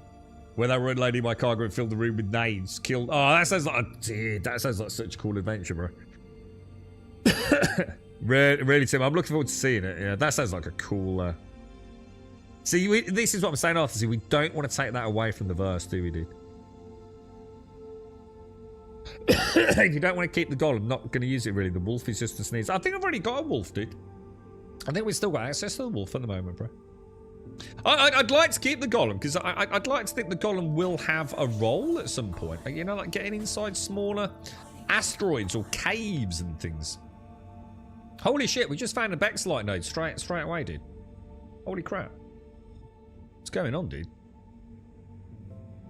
Why is the game being nice to me all of a sudden? This is not normal, is it? Right, laser beam down. So it's a nice sized rock as well, though. Yeah, 600 people, I think we were saying earlier. Is it 500-600 people max on what we'd conventionally think of as a server? I believe that's right. Yeah.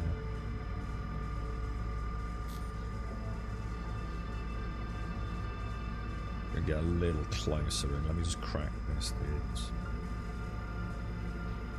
So yeah, I don't know how, I mean, how do you guys all feel about instancing? I see it from both sides. I think it's a very dangerous game they're playing, but at the same time I think it's very much needed. And I think ultimately what we have to bear in mind is that we need more people playing the game, don't we? Especially as we get closer and closer to launch, you know. Hopefully Squadron 42 will be a lovely sounding board for people to come in and experience an introduction to the game and the lore of the game. Get a feel for what it's all about. You know, they're doing like everything almost like perfectly in a way, aren't they? We're just paying a hefty price for it time-wise, I guess, and tech-wise, but I think instancing could be really good, like really, really good, and add a little bit of a safety. Oh my god! Add a bit of a safety blanket. I think the other thing I like about instances is it does allow them with that technology to create very nicely built systems within the verse that is going to introduce new players to cool shit. We all know the current state of the tutorial is almost laughable, isn't it? And to be honest, I don't really worry about it. The game's not content locked or even feature locked, so you know, why bother making a really complicated tutorial? But the thought of like a new player being able to come into the game almost in an instance to learn some basics before they head out sounds like a pretty good idea, right? But I know to some it's like, no, that's taking something away from a new player. It's a tricky one, isn't it? It's a really tricky one, dude. I'm sure they'll figure it out. I'm finding it really hard to tell what is... So it's like a blue outline and then you get like a couple of very small sections of yellow, don't you? Where it's not superimposed against another rock. It does make it quite hard to see. You see me drifting backwards? You can actually see from the little motes in the air which direction the wind's blowing, and it's literally slowly pushing me backwards. Crazy, man.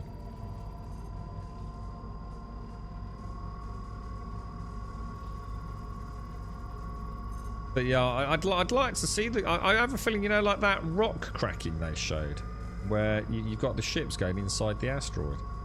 I'm hoping to see like cavern systems on some of the planets, where the golems just big... sorry, just small enough, you know, to get in there. Because that would be cool, wouldn't it? Imagine going underground or inside an asteroid in a golem. Like, how freaking atmospheric would that be, dude? That would be neat, right? That's something you can't do in any other game, really, right? I do hope we get to see that sort of shit.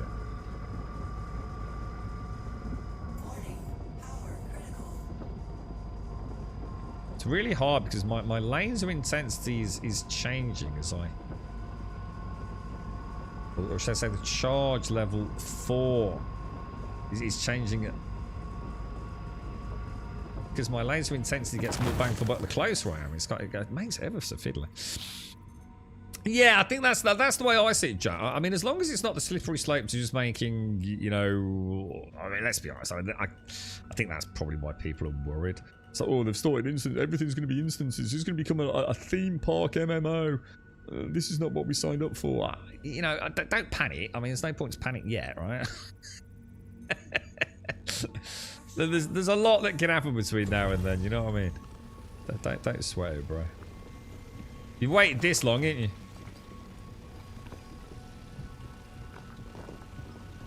What was that? To be honest, at this stage, just making NPC ships and FPS enemies more competent and varied in skill levels would be good. It's kind of off-putting fighting against NPC ships that are blatantly cheating. Yeah, I don't really know. I know the Vanguards have been acting really weirdly for me recently. Like the Vanguards, it's like, what the fuck and how the fuck did you just do that? But I do remember the Cutty Black, man. The Cutty Black, that thing, like with its glitched shields. Oh, I used to hate fighting NPC Cutty Blacks, man. And I love the Cutty Black, dude. And its ability to fire its turrets through its own freaking fuselage and everything. Yeah, beastly, man. Beastly.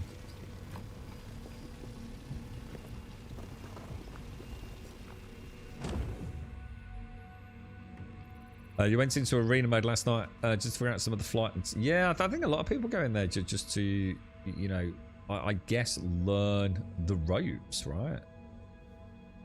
I did some of my hotkeys in the arena commander.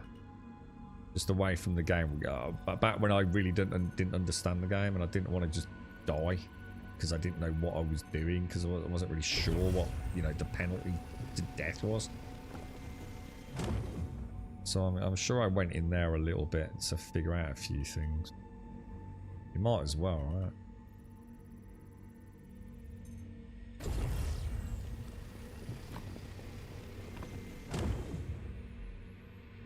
1 year for short gas. Hang on, what was that? Oh, hang on, sorry, Darth. What did the Wolf gets a nerf in the next patch? 6 seconds on, 6 seconds off for the weapons instead of 12 on, 6 off. They do seem to like introduce it. I think before it was. Do you not feel like it was a little bit more subtle? Like introduce a new ship and then nerf it like many months later, yeah? Now it seems like it's just a matter of weeks before they like sell you something and then snatch it away from you. I don't know. It just feels like, I don't know. It all seems a bit shady to me, that side of the business, but it's the one area I've never had much to say about.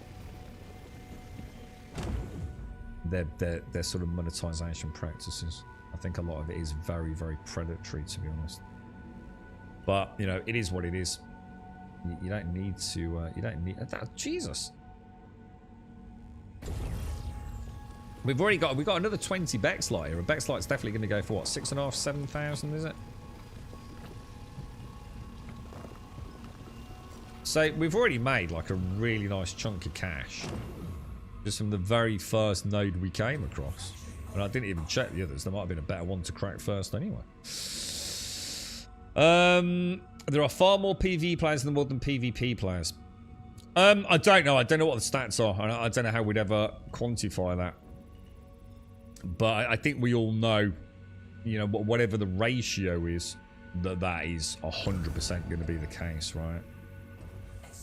100%. I think we might even be staggered at how much what one way is over the other, right? And I think we all know which way that would be, right, Dar? It's the thing is, in order to have those sorts of discussions, you've got to quantify what PvP is, haven't you? Because to me, there is a massive difference between a player who's had a bad day, who's running around in a Corsair, just destroying rafts at Dupree. You know, at what point do we call it just simply being an asshole? Now, I'm not saying that the verse shouldn't have that. There's assholes in the real world, right? Should the verse not allow people to be assholes in its freedom of being the sandbox that it is? And I think we all know, yeah, you should take that away. There's many ways for you as a player to deal with the dude who's running around in a Corsair being an asshole, right? You know, as a server, you can get together, as I saw myself, and they'll go and rain hellfire on him, and get back to doing a bit of rafting. It's very tricky, isn't it? It's very, very tricky. I think the problem is PvP covers such a broad spectrum. You know, at one end you've got teams, whole orgs that do it in such a wonderful way. You're almost honoured that you were PvP'd by them.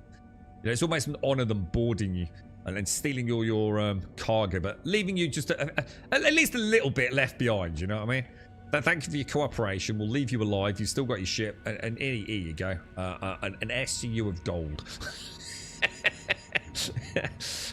It's almost like that's what we play it for, right? Those interactions. But then there's the people that just destroy you to kill you for like no other reason than to kill you. You know, you can't make rules for one and not the other, can you? Otherwise, you're ruining the whole point in it. But I think what we all know is if it got to the point where the PvEers were no longer having fun,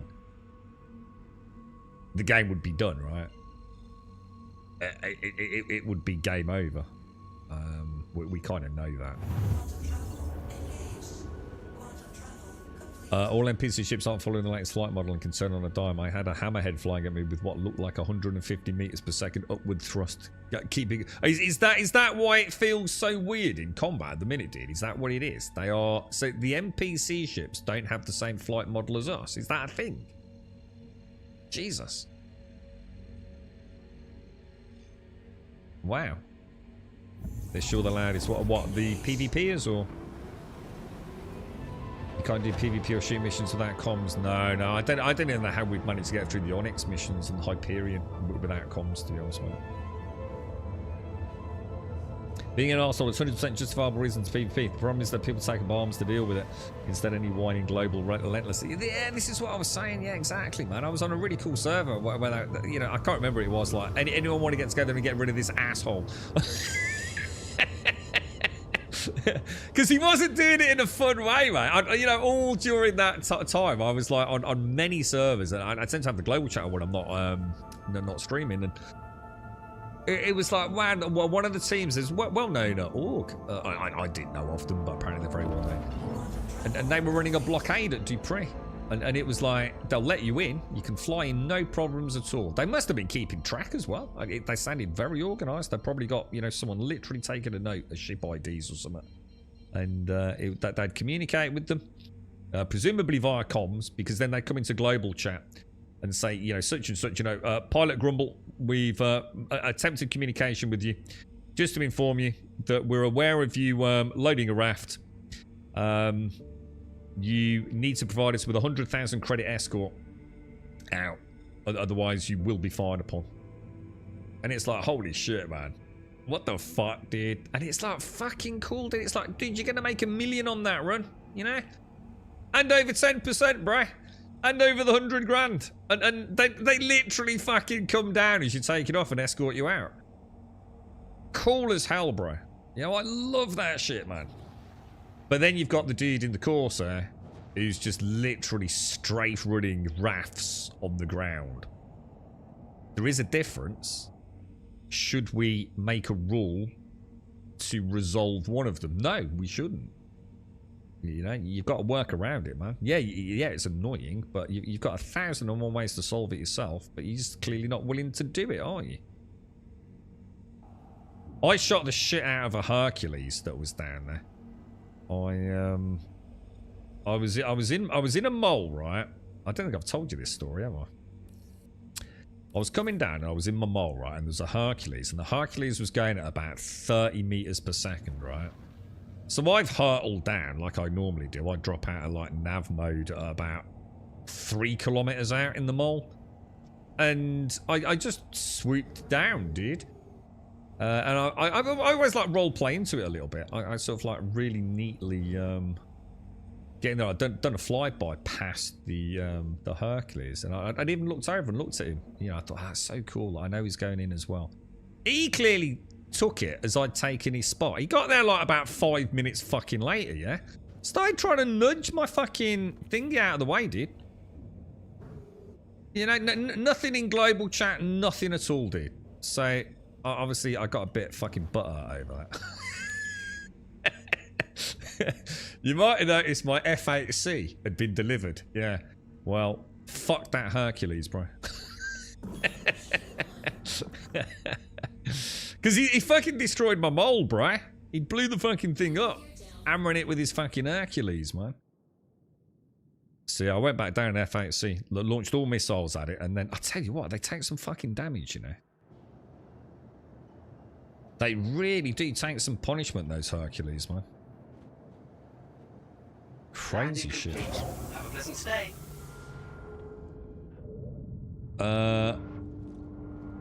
There's plenty of opportunities between instances to be an asshole. Oh god, yeah, 100%. Yeah, then instances won't stop that happening, will it? 100%, mate. In either corp decided to run their own section of null-sec space. I used to read about, is this like old Goon Squad and all that lot? I used to read about this this lot on Reddit. He was always fascinating me, mate. Yeah, they did it for years. They wrote Eve history. Meanwhile, every RAF pilot whinges that they're not getting a free cash. But yeah, it's mad, isn't it? Just hand over 100,000 credits if you're that butter over it, dude. Like, fucking Jesus, dude. Get into the spirit of the game. It's pathetic, isn't it? Absolutely pathetic. Oh, hang on. Didn't put the ship away. Do you think it would kill it for you, Arthur C? Yeah, yeah, it is. It's definitely what kind of makes it. And let's be honest, right, Arthur C. Let's be honest, right? I think we probably all know that a lot of the time, peeps are actually pretty nice to one another, right? Don't you feel? Like most of the time, people just want to go about their business. You know, the amount of times I've been down at Dupree or wherever it was I used to run the nitrogen runs, man. Even people forming orderly queues and stuff, you know? Everyone, you know, people coming down and helping you load, you know? Which actually does annoy me a little bit.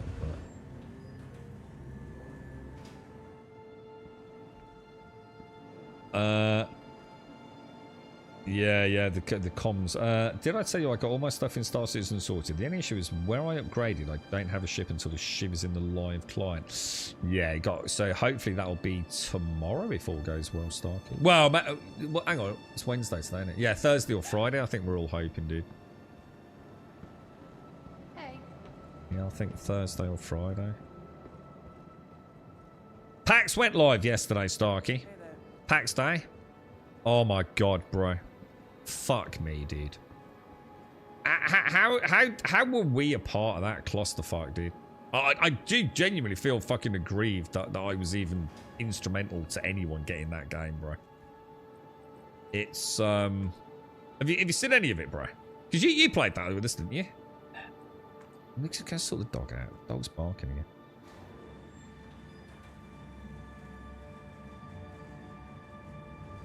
Then it's not. I think they're still circular, aren't they? Hang on, they're not circular landing pads. Circular landing, circular plot points. Still. I think it's different if you merge it. I reckon Underpound should have a storage system like on stations. Then they could impound any ships that stay too long, and you'll have to pay a fine to get it back. I've said this a lot. What I'd like to see, you're absolutely right, Mr. Bad Habits, a way to clean up the shit, right? But what I'd love to see is that in time, let's use an example that we could probably all remember. You know, Shubin used to go into Shubin because it was like the place everyone picked up their ground vehicles. And you'd get there and you couldn't get on a landing pad to refuel. The whole place was just like full of debris. Wouldn't it be lovely if Shubin provided missions for SRV tractor beam pilots to tow ships away, and they literally would get paid money just to get rid of them, and there'd almost be like you can imagine how that would dynamically evolve, right? So these SRV pilots have now got missions and maybe even like faction missions, and they'd move these ships away from Shubin, tractor beam them up in the SRVs, and they'd create like ship graveyards almost, wouldn't they? Outside of the armistice area, and then other people like the vultures could come down. We would be our own litter pickers of derelict ships, wouldn't we? How cool would that be, man?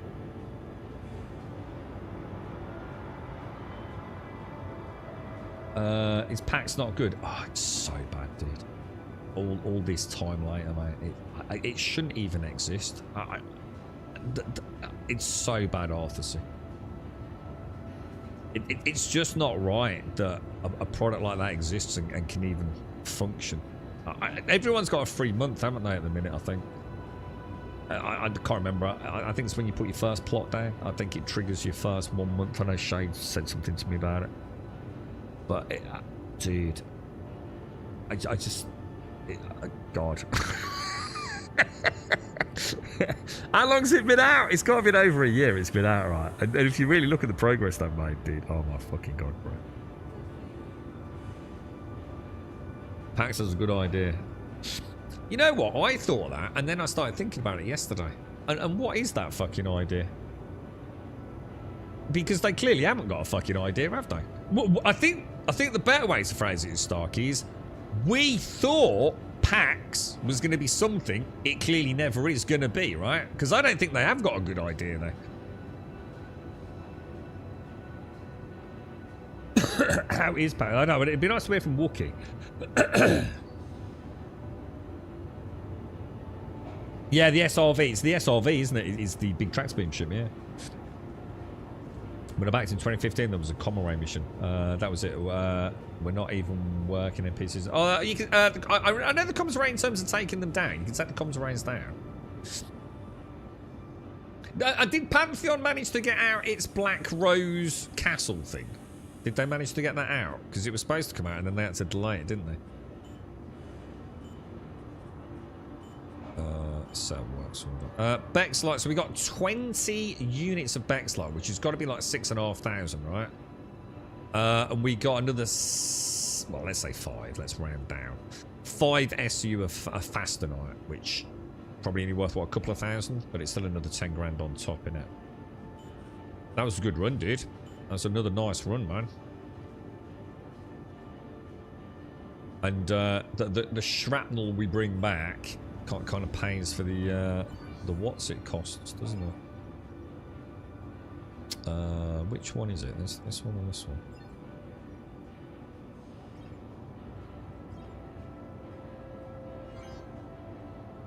It's all these MFDs are just so completely different and random. I love it.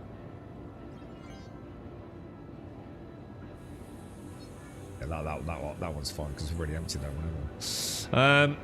BRK. Hang on, BRK. Hang on, what's this? What's BRK, dude?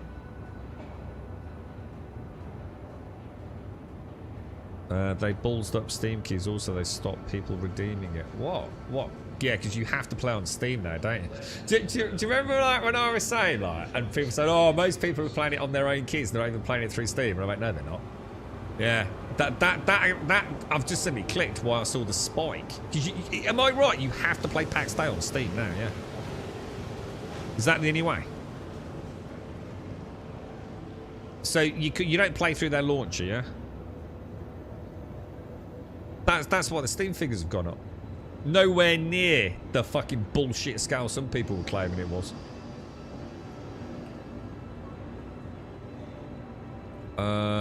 Gallery, hangers and habs we want there.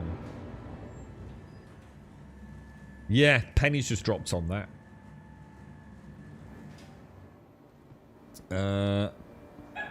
What's BRK, Starkey? BRK is that? Oh, Black Rose Keep. Black Rose Keep, isn't it? Yeah. Black Rose. Is it any good? I mean, have they done anything beyond what they've already done? I mean, is there anything interesting about it other than it, you know, just being simply a different backdrop?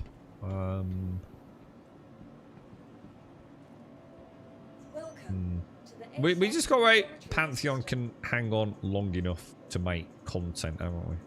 I just don't see it happening, dude. Unless there's something about the finances over there we don't know about. Do you know what I mean? I just don't see how they're gonna pay themselves a salary. You know, it's not about like them making millions. That was never really the idea of Pantheon anyway, was it? Fingers crossed for him, right? Fingers crossed for him.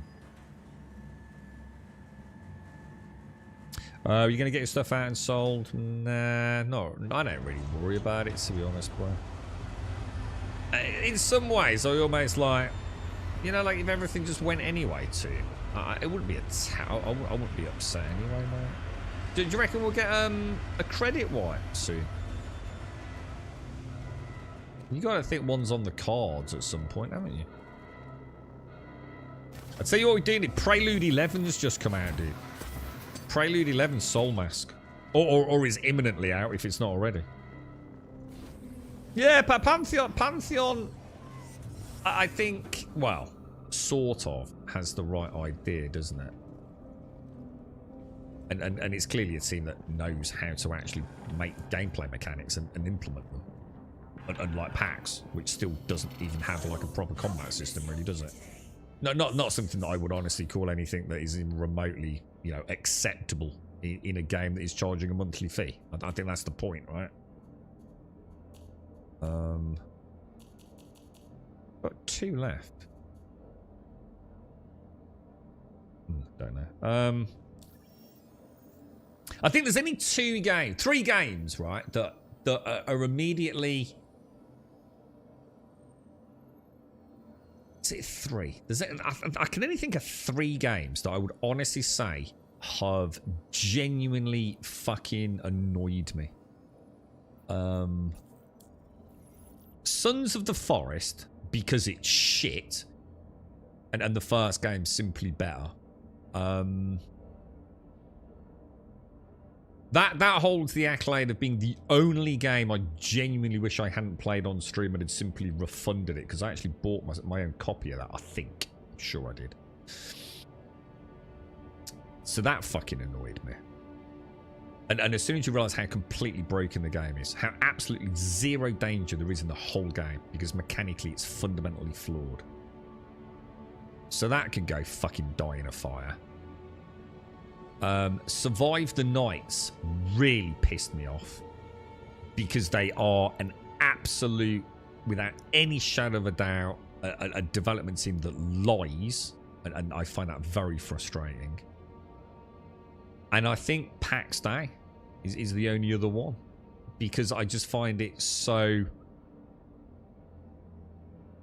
representative of an industry that is fucked that they can get away with what they're getting away with, man.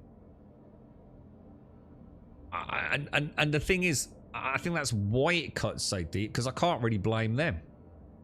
It's us, isn't it? It's us that are fucking it up. You are clear to launch. We're the ones playing it and buying it, you know? Like, what the fuck, dude?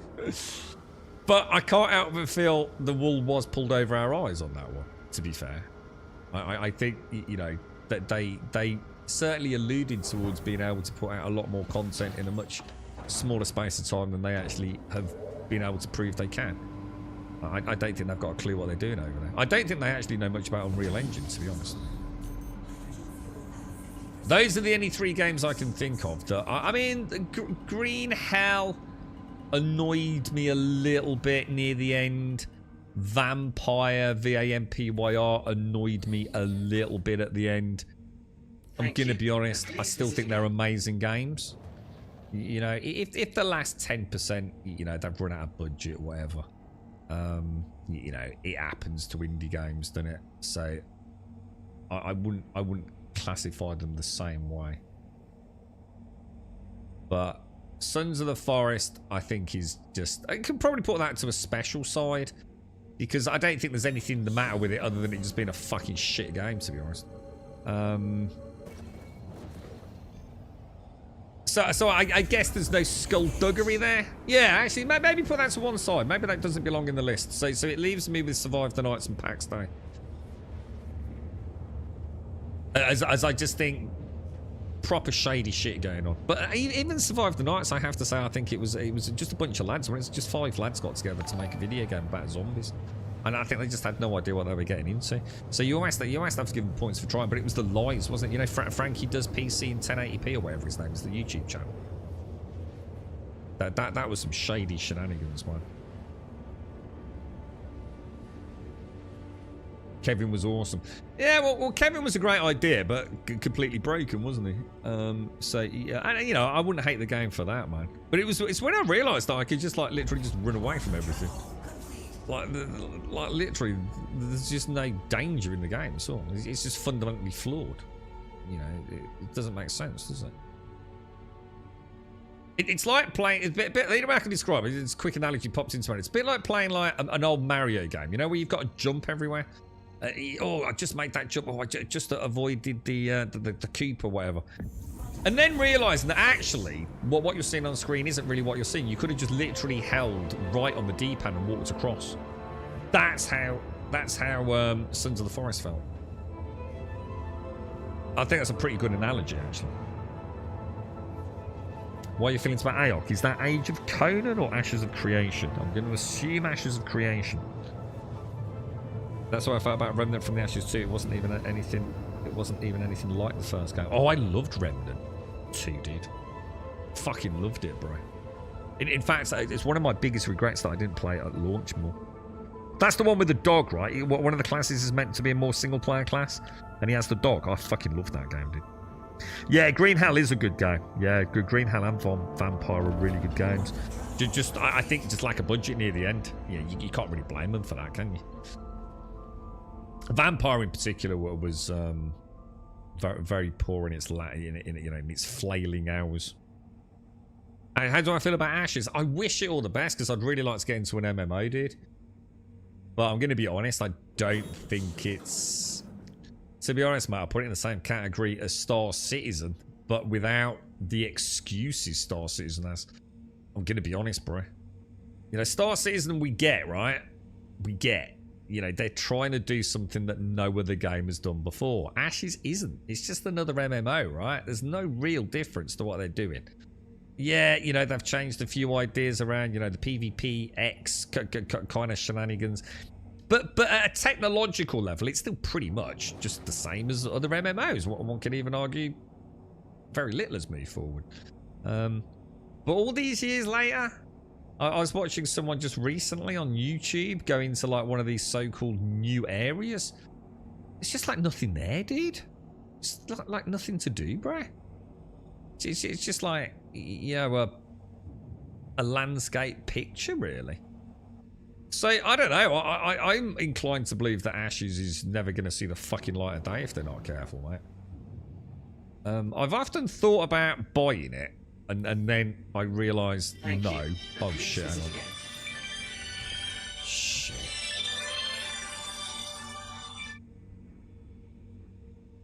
Hi, Mandy, you alright?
I'm adrifting.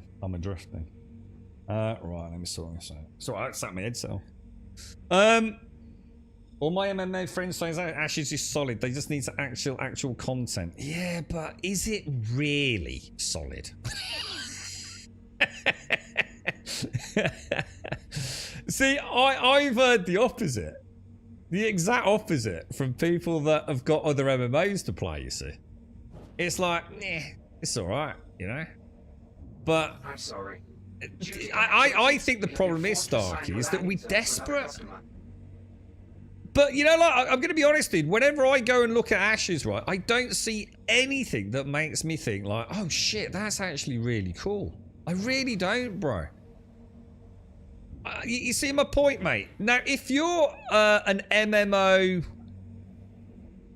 like, refugee, you know, you're falling out of love with like, what, I don't know, Elder Scrolls Online or World of Warcraft, you so want Ashes to be a good thing, don't you? Because it's the new kid on the block. But I'm gonna be honest, bro, I ain't seen nothing in any of the footage I've seen that really makes me think that Ashes is doing anything special. I've seen nothing but huge performance issues, absolute shitbag behavior, the same nonsensical grind. Yes, the combat I could say looks decent, but is it really that great? You know, I don't know, dude. I'm not feeling it, bro. Now, maybe it's one of those things. I've always said this, haven't I, Starkey? One of those things. You know, when it's your character, and you get that first ding, and you get that first new skill, yeah? That's when an MMO is going to sweep you off your feet, right? That's the first taste of the dopamine hits to come, isn't it? I think my concern with Ashes, how much longer is it going to take? Hasn't it been around nearly as long as Star Season? There's only a few years in it, right?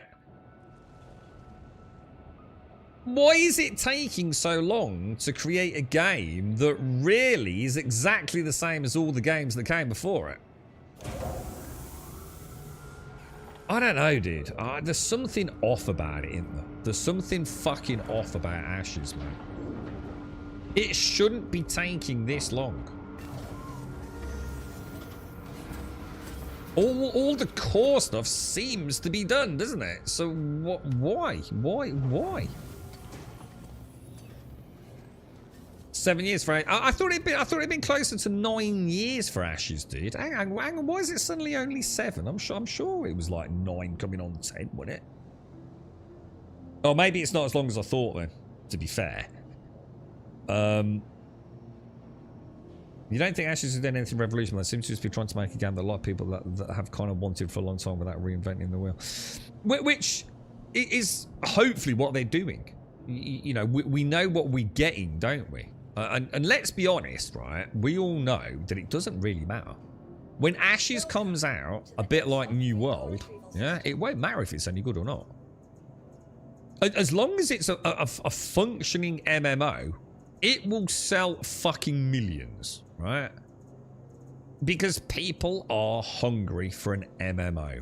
It won't actually matter a job.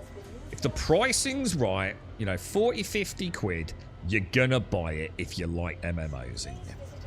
And just like New World, millions. I mean, what didn't New World hit 1 million concurrents, didn't it, when it came out? And despite people having to sit in queues for like 24 hours, it was still a phenomenal success on launch, wasn't it? So I don't think there's anything to worry about as long as they can actually get it out the fucking door. Now look at Pantheon and PAX Day. Just 1,000 people playing it. A couple of thousand people, right? Compared to like 1 million on New World's launch. There is a massive hunger for a mainstream MMO. A massive hunger for it right now, yeah? And I think we all know Ashes is the last of a Western development. I don't think there's anything else in the pipeline, is there, on that scale? Maybe Amazon's Lord of the Rings Online project, but we know nothing about that. But I can't think of anything else in the pipeline from Western development teams. No, I mean, and I was very clear to clarify why the... I don't know if he's taking the piss to him, but I was very clear to clarify the difference. Star Citizen is doing something completely different to Ashes, which is just repeating what's already been done before, isn't it? Whereas Star Citizen, in pretty much an engine that I'm sure is... I don't even know what Ashes is being built in. It's Unreal Engine, isn't it? So yeah, I mean, I did have a very specific point to make there, so I don't know why you're laughing, unless that's just a troll comment. I love New World. I'm thinking about playing again. New World is fantastic. I was saying to Ghost earlier, New World is a fantastic game. It's way too early for me to go back because I'm going to be bored. The extra 30% that's been added, including the new expansion, which I think is this week, isn't it? It's either it came out last week or at some point this week. It's just not worth me going back, dude. It's not worth it. Yeah, I need some more stuff to buffer out what I already know about the game, and then I probably will go back. Yeah, I just wanted to make sure I was clear there, team, because you know me, dude. So much gets lost in translation, man. I don't want to make it out like I'm sitting here being a fucking massive hypocrite. You know, Ashes to me, that is kind of my point as well. You know, I genuinely don't think like Ashes is really moving the technical side of MMOs forwards. And you know, I'm not saying they need to, but therefore, why is it taking so fucking long? You know, they've had... Hang on, what's going on here, dude?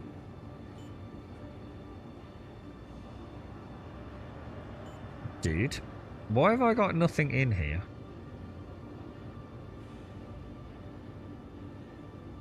Did I not... Have I had a brain fart? Was I leaving? Or have I just come back? I don't seem to have anything in my prospector. Have I just had a total brain fart and we're actually going out to get rocks? I think we were, right? When I took the phone call, was I supposed to be heading to Calliope? Or not? I'm completely fucking lost. Yeah, oh, it dropped yesterday, the New World pack. Yeah, I mean, it's a good time to jump in if you've not. I mean, if you've not played, now is a great time to play, right? Amazon's Lord of the Rings has been cancelled. Was on Bloomberry about a week ago. Oh, really? So it's been scrapped. Okay, this is what I was saying. So in a way, I could almost say that's good news. I know it might not be if you don't like New World, but I think that was the noose around New World's neck, to be honest. Do you know what I mean? Yeah, it is though, Starkey. I'm sorry, I've had this discussion with Ghost earlier. I'm not swallowing the copium bullshit. It's still the same game, dude. You know it is. Yes, they've moved it forwards a huge amount, but for a player that's already been back and played it on launch and all the way through Brimstone Sands, I've still seen 60 to 70% of what the game is. I'm going to be starting a new character, so I don't really want, at this point, to be going back through another 500 to 1,000 hours of gameplay just to go and see some shiny new stuff and a slightly reworked story. And, you know, it is the same fucking game. I'm not following. You know me. I'm just not going to listen to the bullshit, dude. And I'm not saying you're talking bullshit. I'm just.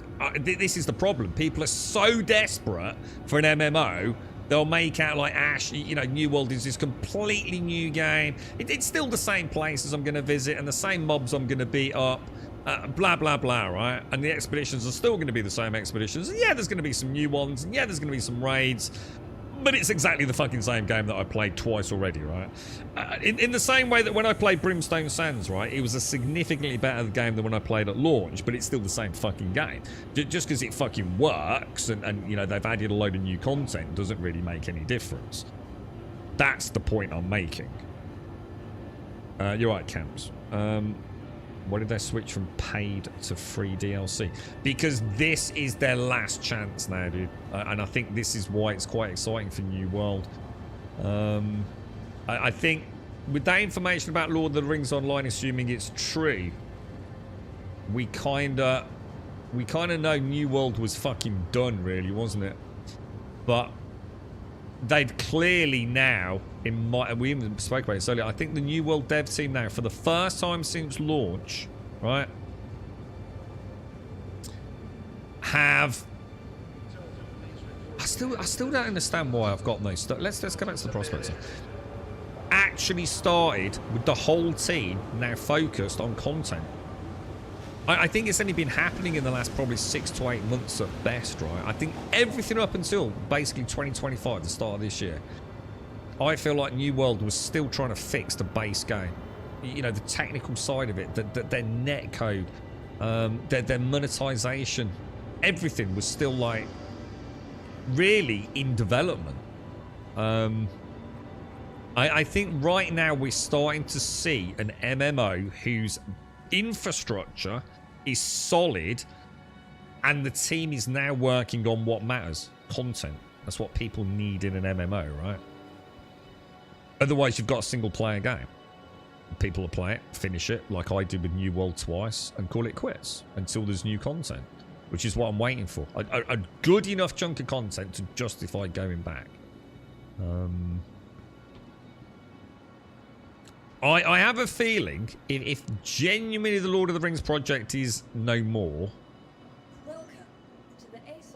that could bode well for New World. That could bode well. We've got the game out on console. Is it? I believe it's cross-platform play. Don't correct me on that.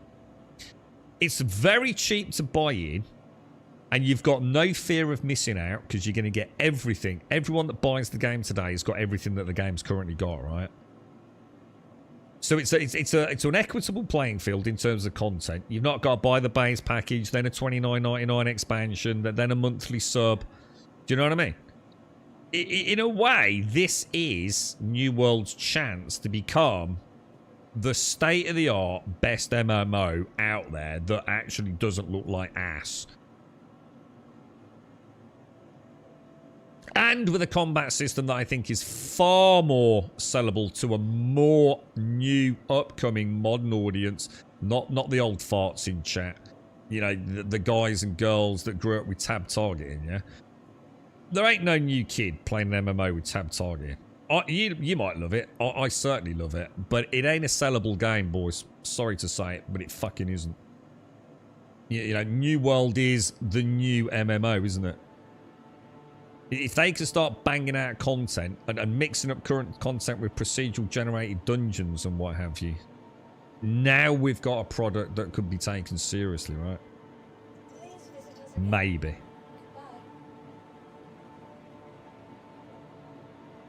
Goodbye. What's that? All the more reason for CRG to drag out development, keep you dangling, keep the money rolling in. What's that got to do with anything, Doc? Sorry. So disappointed that we get Nix, but not the RSI Arastra to mine on it. Again, I'm not really sure. Why would we be getting Arastra? And Nix doesn't even have any planets yet, Pixel. So I wouldn't worry about it, dude. Nix is going to be a fairly bare bones system, and I certainly don't understand what that's got to do with keeping you dangling either. New World is another example of extreme disappointing bland setting on paper. It's super interesting. No, I actually really like... well, no, to be fair, you're actually 100% right. One of the things that's terrible about New World up until the Brimstone Sands expansion was the utter shit enemy design. Yeah, I couldn't agree more, actually. Yeah. And the fact that, you know, you're all human. But, you know, it kind of fits the saying, it fits the law. Who knows what they'll add in years to come, but yeah, what I was going to say was I did love exploration. I thought the biomes and the zones were really, really well done. Are we going to try for New Babbage? Nah, I'll probably start a Crusader, mate. I always say I'm going to go somewhere different, but I better wait. Arastra needs shit refined, so don't start. I was going to say, I don't think Arastra's ready yet, is it? I can't imagine that being required, really. Isn't that all part of their... I mean, we're about to get the crafting. Yeah, the crafting systems, aren't we? Which might involve all sorts of modules that maybe are required for the Arastra. All these clicky... We're getting the first crafting station, aren't we? Because I can't imagine refining on the Arastra is going to be... I don't know, man. Will it just be a carbon copy of the refineries on the what's-its? For example, you know, physicalized cargo distribution as well. So here's a question, you see. Let's say you've got an Arastra, right, and it's processing something that's going to take 8 hours. How does that work? Do you know what I mean? Like, can you just, like, store the Arastra? And she'll just keep refining, or I don't know. I haven't really thought about the Arastra, to be honest, right? But I'm not too worried about that. Maybe the Arastra when we get Nix and new systems and we're traveling further and further. AGS still have it on their in development list. Yeah, I don't know. Who was it? Someone mentioned Bloomberg, didn't they? They'll allow us to mine asteroids on Nix. I don't know where you're getting that from. We can already mine asteroids in Nix, can't we? We literally saw it at CitizenCon with prospectors and golems mining asteroids. We can already mine asteroids in the Aran Belt. Are you confusing rock cracking, perhaps? AGS have a very strict restrictions for NEE about law. Is that in the Middle Earth? I don't know. I don't know. I haven't read the Bloomberg article. On ship processing, it's meant to be much faster as you are not competing for processing time with everyone else using the public Oh, so the time so the time that it takes to process isn't necessarily the actual processing time. It's just that you're in a queue with a bunch of other people.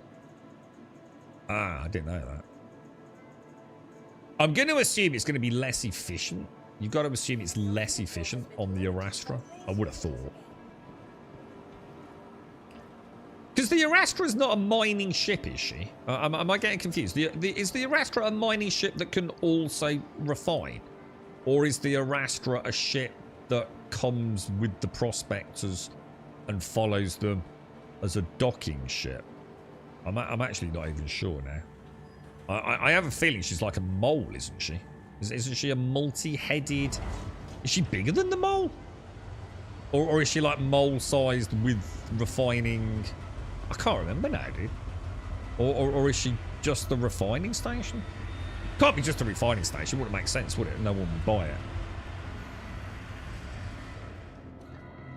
New Babbage is beautiful, dude. New Babbage is gorgeous. But I just prefer where I am, to be honest. I might leave. I might leave. Oh, hang on. Sorry, it's got 3... Oh, it has got 3 mining lasers. It's like an RSI mole and refinery. So, has it got the same punching power as a mole? Or is she like a little less powerful than a mole, but she's got the processing capacity? Or is she just bigger and better in every way? If she's bigger and better in every way... Oh, no, because I won't be able to buy one, will I? Because we'll have to wait for ages. Ah, yeah. I was going to say, I'll try and save some money and we'll get one. But it'll be like months, won't it? It'll be months after launch. It says 0 SCU on it. I have a feeling this isn't the right mark. I've got to get rid of a prospector, dude. What I'm going to do is, if we go down and this isn't 32 SCU, I'm going to go and drop it off at another station. Because I never know what I'm pulling out of the ASOP. And this does not look like my 48 unit one, does it? In fact, I'm like convinced it isn't. Because of the way the MFDs are set up.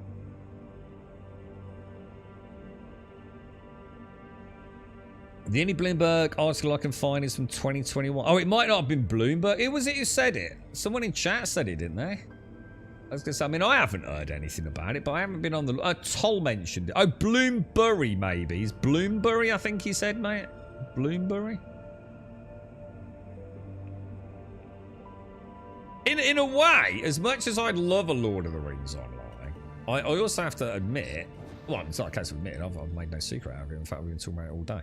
I actually really, really like New World. I think it is a really good game. But no point in me going back. Because it's just another grindy MMA. And there's nothing really that new for me to see in it. You know, I'm still going to have the same frustrations I've always had in any MMA. It's not like it's going to be immune to that. And I'm going to be joining servers with nothing but highly established characters. Nah, fuck it. There's no way I'm going back to New World, boys. It ain't happening, bro. It's done and dusted. It ain't happening. I want to believe in it, but I'm done with it. There you go. That's that fucking summarised. Super simple. Yeah. It's a great game. If you've not played it, highly recommend it. But I'm not going back, man. 100%.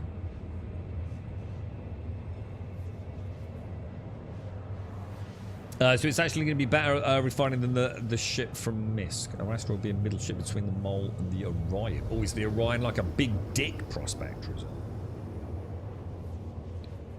Bloomberg, yeah, but Starkey said he's had a look at that though, and he can't find anything. Oh, you think you are right? I don't know why I only saw that. It's from 2021, so I don't know why Google called it news. Oh no, you don't need to apologise, Son. No, we're just trying to piece it together. So that kind of makes me more worried. Then, in a way, that would have been nice news. I'm going to go to what my old status was. Then I think fuck New World. And wait for the Lord of the Rings online game to come out in a few years. At that point, New World's fucking literally dead and buried. So, yeah, there you go. There's my decision. Let's hope the Lord of the Rings online game. Let's be honest, right? I don't know what you were saying there, Starkey. So I'm not going to read between the lines, but I would rather have a development team somewhat held at ransom around the lore of Lord of the Rings, which, let's be honest, is one of the most expansive laws one can possibly imagine, than the absolute abhorrently piece of shit lore that revolves around New World. Now, don't get me wrong, I'm not being harsh. You know, I've enjoyed the story of New World. I've enjoyed the characters of New World. I think the Eternum edition, when it launched on console, freshened it all up and created a more cohesive narrative. But they're all humans. And they flip-flop around their bullshit lore anyway, so clearly they don't stick to what they mean. So, for example, there was a reason there were no mounts in the game, and then when they realised that everyone needed mounts in the game, and they pretended it was the Angry Earth fucking expansion, and all it did was create mounts, yeah, to make money, then we all know that the lore in New World is, let's be honest, dog shit compared to Lord of the Rings. I think most things compared to Lord of the Rings. I'd rather have an MMO that has to... Let's look at Lord of the Rings Online. Probably one of the greatest MMOs I've ever fucking played. And they would have been held accountable to make sure the lore is somewhat canon, wouldn't they? So, yeah, I'm not worried about that at all. I literally could not give a fuck about that. However they work it... who knows, dude? Yeah, nothing to worry about, right? And I'd much rather be fighting all those crazy fucking shenanigans that we fought in Lord of the Rings Online than, you know, let's be honest, potato flowers in New World, yeah? But basically what they did, they took some humanoids and they went, okay, the range of enemies in New World can be summarized in this. Is it sand related? No. Okay. Therefore, it's humanoid and it comes in one of three flavors. It's either a pirate with a red, blue, or green hat, or it's made of bark. There you go. That's it. That is the entirety of the bestiary of New World in a nutshell. If it's in a sand zone, you've got... It'll be sort of something vaguely scarabby or sort of Egyptian in theme, right? But you won't get anything cool. You know, you won't get anything actually out. Yeah, so fuck that. It's a piece of shit. Right. Why have I ended up here? I know why I'm going wrong, dude. We're supposed to be going to Calliope, aren't we? And you're making me not go to Calliope with these interesting discussions around MMOs. So I blame chat for or maybe the star map's not working. The one thing I will say about the Lord of the Rings game, if it is being made by, yeah, something's not right here, isn't it? Something's not right, lads. It's not plotting, is it? Shall I go there and try and jump in from there then? That hasn't worked either, has it? Or has it? No, it hasn't. Can we like... So something's gone wrong. Something's gone horribly, horribly wrong, dudes. I thought something was going wrong. I couldn't quite put my finger on it. Maps.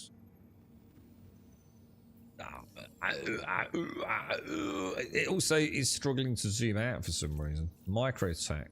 Click it. Oh, it's done it. It's done it. It's done it. It's done it. It's done it. There we go. That'll do it. Yeah. Fuck New World. Sorry. Yo, do you know when the free fly is like a date? No. The last like 10 days of November is a good guess, David. So the new Lord of the Rings is a massive timescale in regards to actual lore. It will span hundreds of years. How are they going to do that then? How are they actually going to do that? Are they going to do that like through expansions? Or do you mean even on launch there's going to be some sort of like time travel element to it? That's interesting.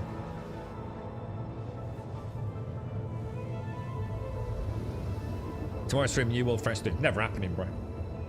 I don't need to smoke other people's copium because they're so desperate for an MMO or a virtual world to play, man. It's people are desperate, dude. People are fucking desperate, bro. I can read them like a book, mate. They'll all be bitching the fuck out of it in a few weeks. You mark my fucking words, bro. Same with the PAX Day lot. Hey, servers have gone online, I'm not playing for a week. Get a fucking month when they got to start paying a monthly fee to keep a shitty little plot alive. I know it too well, dude. I've been around too fucking long in this scene, mate. You can't pull the wool over my eyes anymore. Desperation, bro. I'm sitting here playing Star Citizen. That's how fucking desperate I am. And even I ain't going back and playing fucking New World.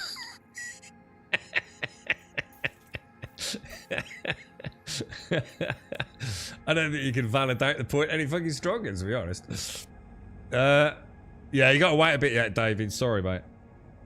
It might take Middle Earth 7 Earth days to go around its sun, so Middle Earth year could be very short.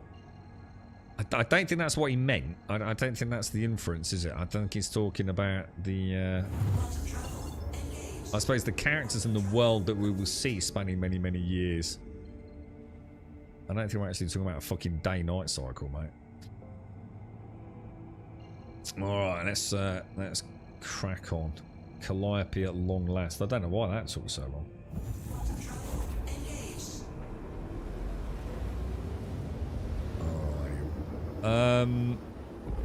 I think the other problem with New World is even if I did go back, it's all the big dicks out there. Like some of those boys have never stopped playing it, right? They you know, I dread to think what the... I mean, let's be honest, they won't have fixed the economy in any of those old servers. So, yeah, there's just no way, dude. Just absolutely no fucking way. Not gonna happen, bro. I know what it'll be. It'll be another one of those things that I want to believe in so desperately that I will enjoy it, because I do like New World. And after 3-4 weeks, I'm just going to realise what a fucking chore it is.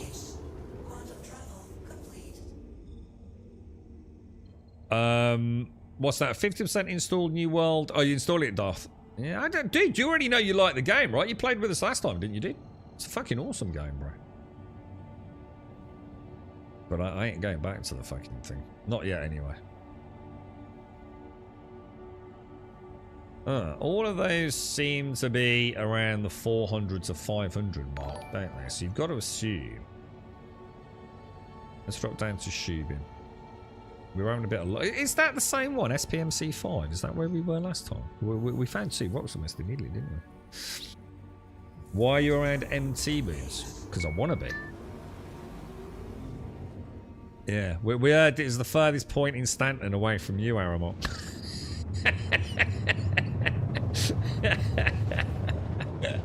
Stark is terrible, Aramok. It's just a bad egg, bro. Obviously, a Middle Earth is basically Earth. So I'll keep it in the literary concept, is that? The Middle Earth is a much smaller version of actual Earth, and books are in the English translation of the Red Book of Westmarch, which is the little Bilbo starts and Frodo continues and hands over to Sam in the movies. Hang on, what's this? I know the Hobbit. I went to New Babbage the other day, Aramok. It's gorgeous, dude. Like, I couldn't believe how beautiful New Babbage is now, man.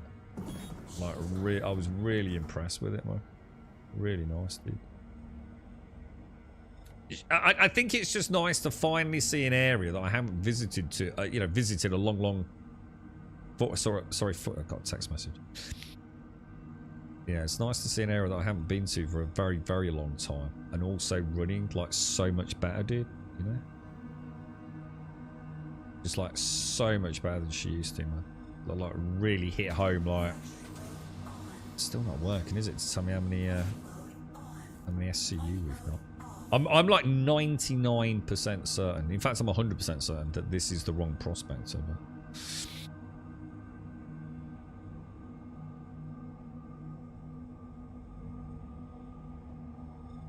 I think for me, I'm gonna we'll obviously wait for the next big patch with this, because it'd be awesome to see Nyx, but then I'm gonna play some Soulframe, I think. That looks like that could be good fun. If anyone's up, we could try a bit of multiplayer in that as well, because they're not doing any wipes now, are they, if they can help it? But I just have this horrible feeling. I might ask to see if I can get a full character reset, so I can start all over again. Because, like, although I've played for like hundreds of hours and probably have got some half-decent stuff, I think I'd rather start all over again. I'm going to assume that since I played, there has been a full reset there. So I'm kind of hopeful. I did boot it up, and I immediately got a choice of what looked like 3 armor sets. Essentially 3 classes. So I alt F forward, because I thought if I'm going to do it, I might as well do it on stream, right? Oh, I'm going to have to sort of dog out again. The dogs are not having a good day, man. So we've got a visitor. And this was exactly what I said needed not to happen. So they're fucking annoying me.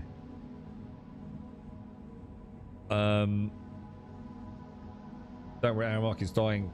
Do we have a program or anything? Hang on. Computer, are you on today? Can't remember if I booted her up. Oh, there's no way I'm cracking that, is there? Yes, I'm fully operational and ready hell. to assist you. What can I do for you today? Do you know anything about a pickle pirate known as Aramok? I don't think we'll crack that one, lads. Absolutely. Aramok is known as one of the most notoriously incompetent pilots in the Stanton system. Despite his lack of skill, he insists on being a legendary ace, and his antics often lead to numerous mishaps during missions with the pickle pirates. He's quite the character.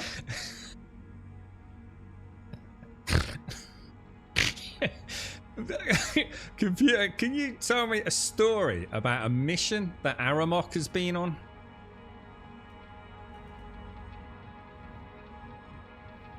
Certainly, one of the most infamous missions involving Aramok was during the jar drop fiasco. While piloting a stolen cutlass, he was tasked with assisting a raid against a trade convoy. In a fit of confusion, Aramok accidentally engaged the dropship in reverse at full throttle and crashed it into his own flagship, the brine barrel. This caused chaos, scattering pickle jars intended as prank calling cards all over Hurston's orbit. Amidst the confusion, Samo managed to distract UE authorities with a poetic broadcast, claiming the jars were part of a stunning pickle constellation installation. Meanwhile, Cascal saved the pickle of destiny from being tossed into space, turning the mission into an unexpected success. The trio became legendary for their unplanned synergy. There you go, you see? It's the pickle pirates, boys. Right, hang on. We want to come out of that, don't we? Oh, you gotta love her. You gotta love her. She knows everything about the pickle pirates, boys. No stone unturned. No stone unturned.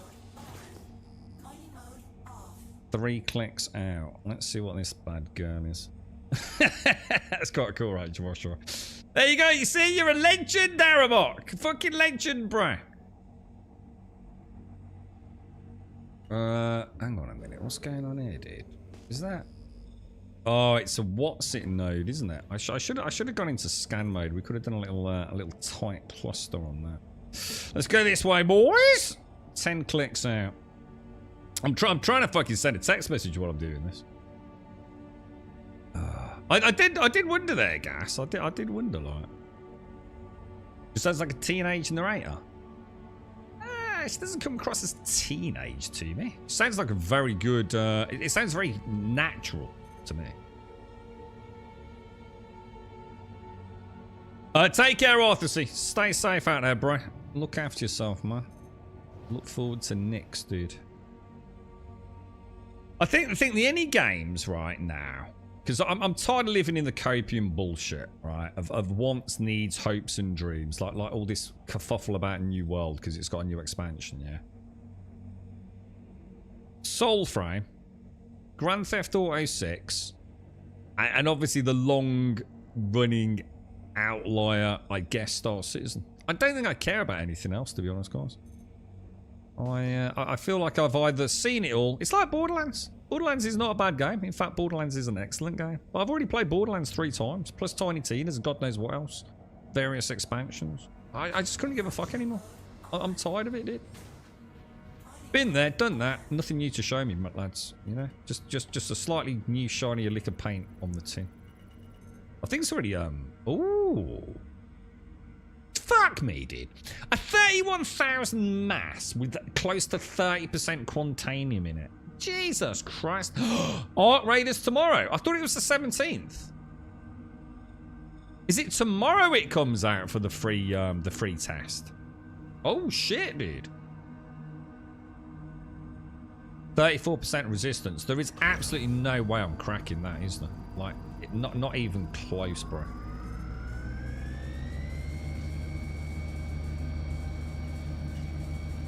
No, I'm not even gonna waste my time, dude. God damn, we need a mole, boys. We need a big dick mole, lads.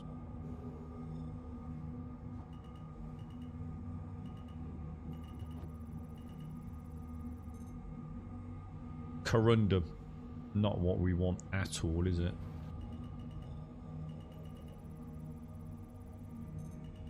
corundum. Oh my god, really, dude? This is going to be way too big to crack. Laranite. Oof. Oh, that beautiful Laranite just sitting there, look. You see what I mean? Gold. Oh my god, Jesus Christ, this nade is beautiful, dude. It's absolutely beautiful, bro. Damn. God time. Fucking son of a bitch prospecting, dude. Like we could put a little pin down there now, couldn't we? A little prospecting beacon. Go and buy a mole and come back. How cool would that be, dude? Come on, CIG. Give us like freaking beacons, dude. So you can add it into like prospecting, medical beacons, anything you want, dude. It'd be glorious, mate. That's the other thing. We don't want that, do we? All right, let's head out.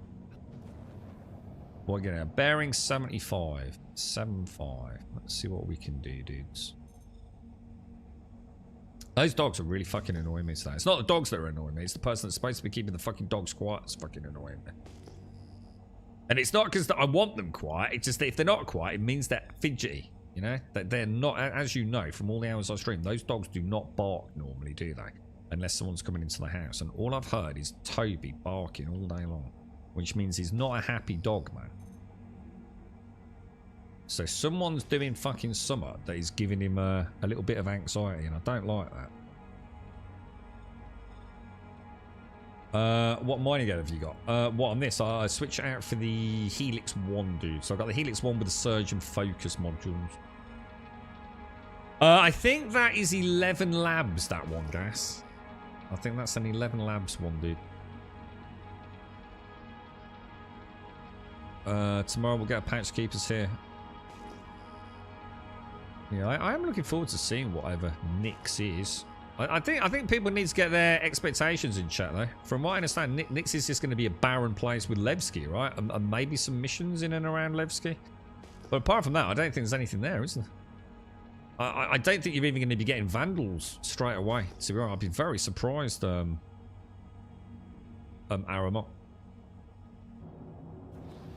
You know, I think this is more a showcase of, okay, let's see how this works. Let's get these wormholes up and running. I don't think there's going to be a lot there, dude. I think we should expect very little. Now, obviously, if there is more than that, fantastic. But I think expectations are already starting to get a little bit in the wishy-wishy. They never said that anyway. Oh my god, is that another gold deposit? Another impossible gold deposit? I'm like a gold whisperer, dude. It's like everywhere I fucking go, there's beautiful, beautiful gold. Look at all these rocks. They're just too big for me to crack, man.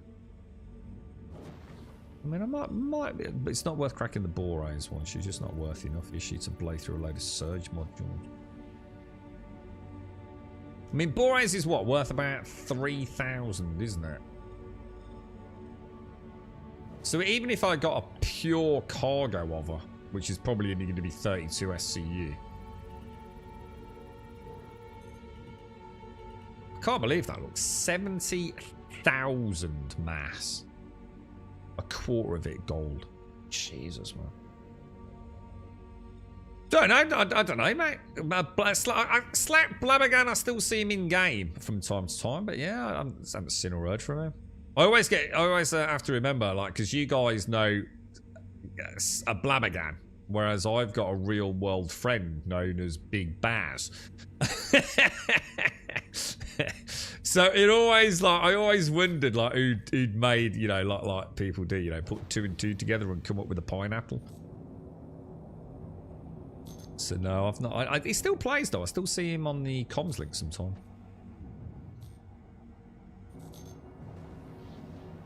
All right, let's put that away. Let's go back into scan mode. Come on, dude. I think it's the mountains. It almost seems like when we're in the mountainous area of Calliope, we get really big rocks, don't we? And when we're down like more in the foothills, we seem to be getting those smaller Bexelite nodes, don't we? Oh, they're coordinates. I think there is a way to figure it out, to be honest, Bosch. We're probably using the console or something, but not in a way that is worth the hassle, man. You know, obviously, if we had someone with a mole in stream, I could just wait and they could jump to me, but that's the point. It's like we want to get to the point where we don't have to do that, you know what I mean? Where we can, it's like a, oh, that's nice. Like, even sometimes, Joshua, I'll find like a really nice Hadonite ROC node, if that makes sense. So, you know, if I'm out in a prospector, if I could drop down and put a little beacon near the Hadonite, I could come back with my Cody Black and my rock, you know? It just makes sense, doesn't it, to have beacons, really? There must be a reason why we don't have them. I mean, we used to be able to take the parcel delivery boxes, and we used to use those as waypoint markers. I don't think those boxes exist in the game anymore, though, do they, guys? I don't know if like a normal 1 SCU box counts as a marker. Possibly. I think we should not do this. There's no way we're getting that in there, is there? Not in a million fucking years, bro. I think we try and get... Should we try and get a waveform on it?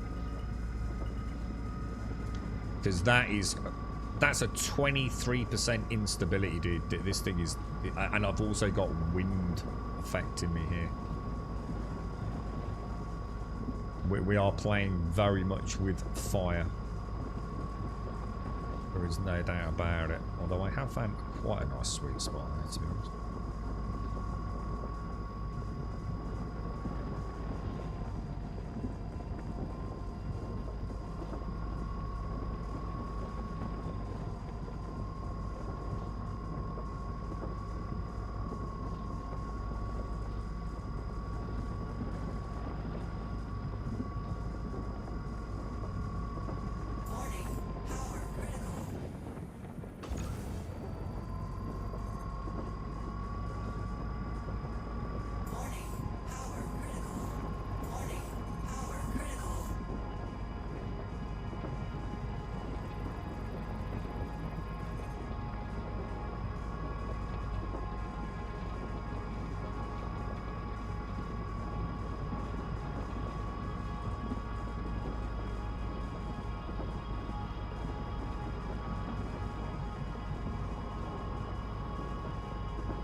Perfect.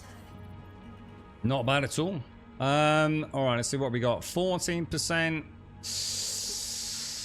47%. Was that? Oh, hang on. Is that another crack? No, that's scoopable. 47% gold. 18%. Let's just grab that piece and get it out of the way.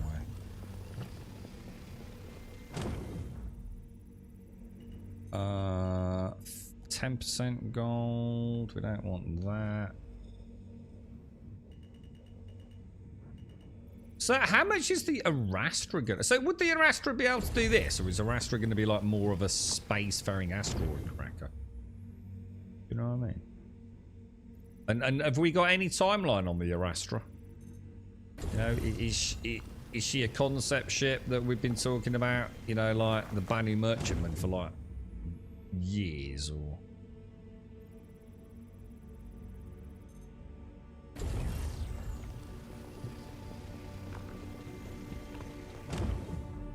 Oh no. Shit. It's because it wasn't... Oh, you son of a bitch. You son of a bitch. Because the thingy doesn't add up, does it? Do I... I don't really care about it, do I? Let's see what else we've got. I can't get over how much the winds affect your flight profile. Oh, 49% Bexalite. Oh, shit. Fuck me, dude. Look at that bad girl there, man. Holy balls, dude. Now, that is a thing of beauty. A 5,500 mass, 50% Bexlite, right? Sweet, sweet dreams, boys.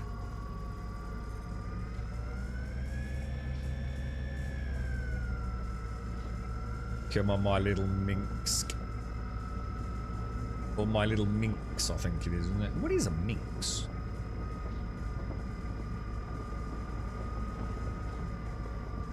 Is it like a cat-like thing? Like a fox or something? Minx. Do you still have minxes, or are they all dead? Minx. I've never heard anyone say, oh, I saw a minx yesterday. It's like, oh, fucking what, right?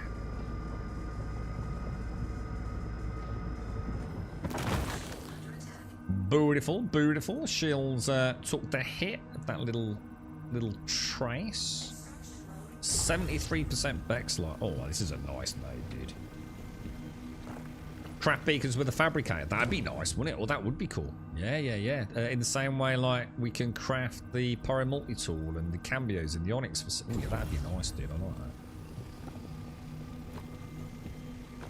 Hang on, what's that? Got you one more. Hang on, no, whoa, hang on. Don't go buying a mole, gas. Jesus. We don't even know if we like the mole. The problem with the mole was, dude, I actually started getting a headache using it, dude. The problem with the mole is, right, when you're in the, when you're actually in the cockpit of the mining head, I don't know if it was all of them or if it was just the one that I was in. But it's all scratched.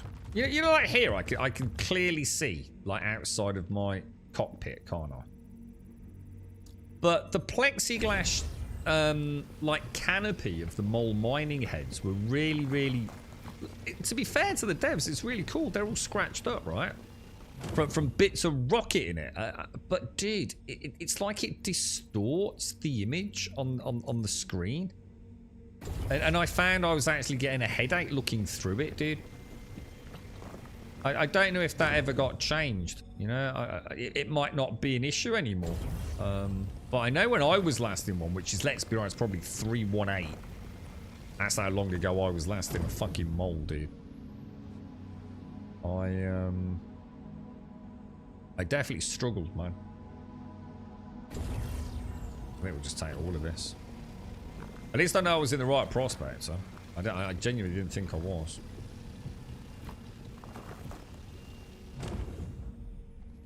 Let's grab it. It's only 16%, but I'm not really here for the cash. I just enjoy the cracking, to be honest. No time, I'm just a concept ship. So if they ever mentioned, like, I mean, you've got to think, right? I would say, right, Pixel. Oh shit, that's gold. Oh fuck, dude, I should have scanned all the other nodes. I'm getting so lazy, man. I really should have scanned the other nodes. Look at this. Oh, a 10,000 mass gold. Oh, you fucking idiot. We could have cracked that. Shit. Again. Where the fuck is my geolocator, bruh?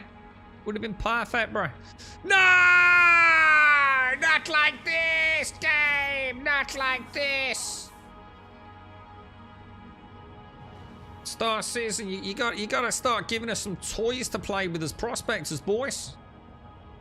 All these beautiful rocks! The beautiful rocks, boys.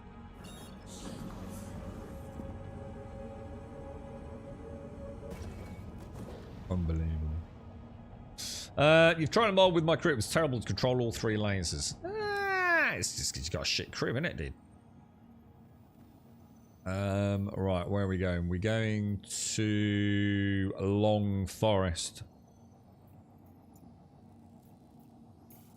We had no issues with the mole when we did it. In fact, it was pretty fucking cool. We had a really nice round robin, didn't we? We had two spotters. I flew the mole. They found a node. I flew back from the refinery, dropped down to the node. They dropped out of their little run ships, jumped into the mole, cracked the rock. They went to look for the next node while I went back to the refining station. It was a really good gameplay loop, actually. My greed was my undoing. It wasn't. It's the exact opposite of my greed was my undoing. It was my, like, I don't care about money that was my undoing. I didn't scan all the rocks before I started cracking. I just thought, you know, I just want to crack some rocks today, mate. Hang on, that's not working, is it? Yeah, it's almost the opposite. Because I don't really care about the money. It's just that, you know, that would have been a nice rock to crack, wouldn't it? I don't think I need to worry. Somehow I'm 7.3 million, dude. And I haven't even been trying to make any money for the last month. So I don't really know. There's no way to slow it down, really, isn't there? You give it all away, I suppose. Right. Why is it not applying a course? Why are you being a giant knob, dude? Let's try and jump over there. Seem to be blocked, don't we? There's probably an orbital marker I was supposed to be jumping to. You reckon the mole will get a full rework? How come, guys? The one I want to see have a rework is the Reclaimer. I want the Reclaimer to become like one of the flagship games, ships in the game. I think she's beautiful. I think there's something so wonderful about the Reclaimer. I truly, truly want her to get an overhaul, man. You know, you become what she should be. You know, the ultimate salvage vessel. At the minute, I just feel like she's underperforming, dude. Do you want me to come? Oh no, don't worry. But I'll tell you what they did. I'll tell you what, man. We need to take that mole out one day. I don't think they're that expensive, are they, guess? How much for a mole? I mean, a prospector's what? 3 million? 3.5 million for a prospector? What would a mole cost? 6-7 million?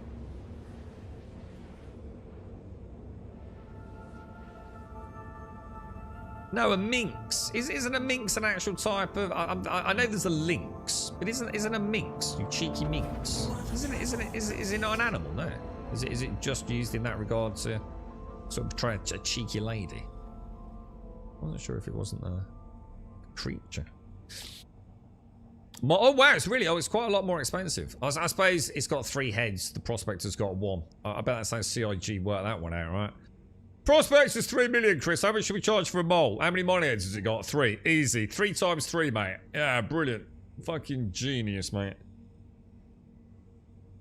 Yeah, but now we've got to divide the profits 3 ways, dude. Don't worry about it. They'll buy it anyway, bro. This is a big dick shit. Paint a bright orange or something. Yes, boss! And thus began the journey of the mole.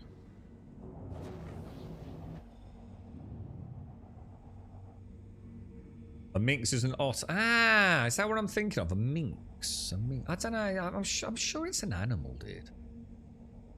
Or at least I thought it was. A weird, long-distant memory.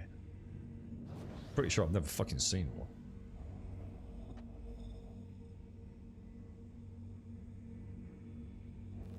Were they minx coat? I'm thinking of minx coats.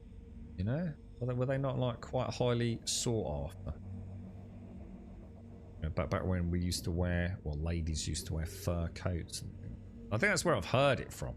You know, like in Boardwalk Empire or something like that, where he buys her like a minx coat. But I could be wrong. I might be getting confused with something else. It's the finest minx. Finest minx.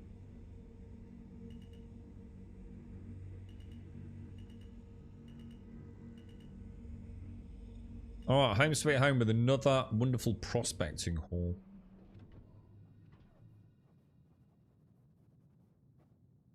We're doing alright with the prospecting, aren't we? I've got a little bit of muscle memory with her now. Seems to be going okay.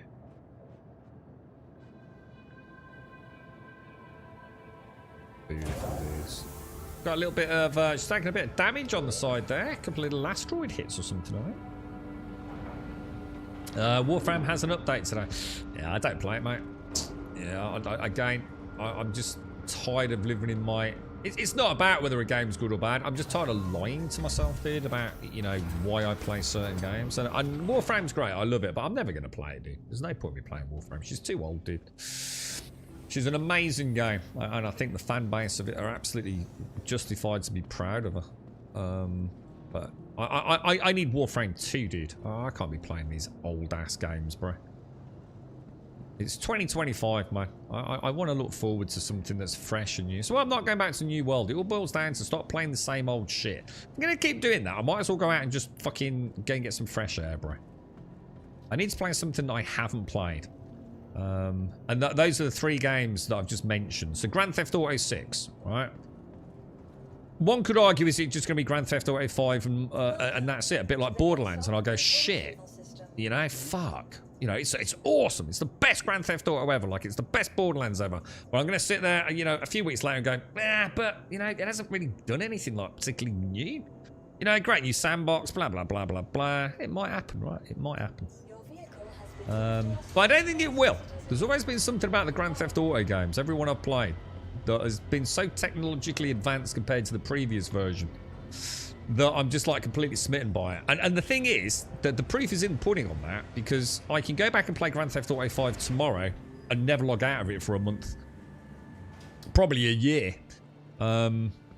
It's just that we were kind of hoping Grand Theft Auto 6 was going to launch, well, later this year, weren't we? Which is now May 26th, I think, next year. So it kind of took a shine out of it a little bit. But, Soulframe. So I'm really excited for Soulframe. I've never seen anything quite like that. To me, that's sort of like, I know it's not Elden Ring / Souls, but it sort of is, and it's sort of multiplayer and co-op, and it's like a living, breathing world, and it's glorious. I have never really played anything like that before, so it's quite unique. And then I've got Star Citizen, which is just unique by the fact it, you know, doesn't fucking work. I gotta stop thinking about old games. I've played fucking New World. I've played fucking Borderlands. I've played fucking all of these games, dude. Stop playing old shit, man. I'm gonna play Soulframe but not Warframe. Yeah, because Soulframe's a brand new game, currently in development, that looks like a 2025 game, and Warframe looks like a game that's about 10 years old. So yeah, 100%. Aliens will land at the White House before Grand Theft Auto 6. Nah, 26th of May, mate. It's set in stone now. Maybe one more delay. September 2026, maybe. Oh my god, what happened then? Fucking hell. I was chuckling as I wobbled to the refinery there. Yeah, can't be doing with it. Gotta stop living in the fucking past, man. We've only got a finite amount of time on this fucking earth. I want to play cool new shit. Not boring ass old fucking shit. Separate works order. Is this the one? Dinix solventation. Right, Bexlite. We've got 18 units of Bexlite. Worth probably about 6 grand a unit. We got 5.5 of gold, which is probably worth at least 6 per unit. So it's not too bad. It's not too bad. But we could have got a better snatch if we take... Oh. Did that work?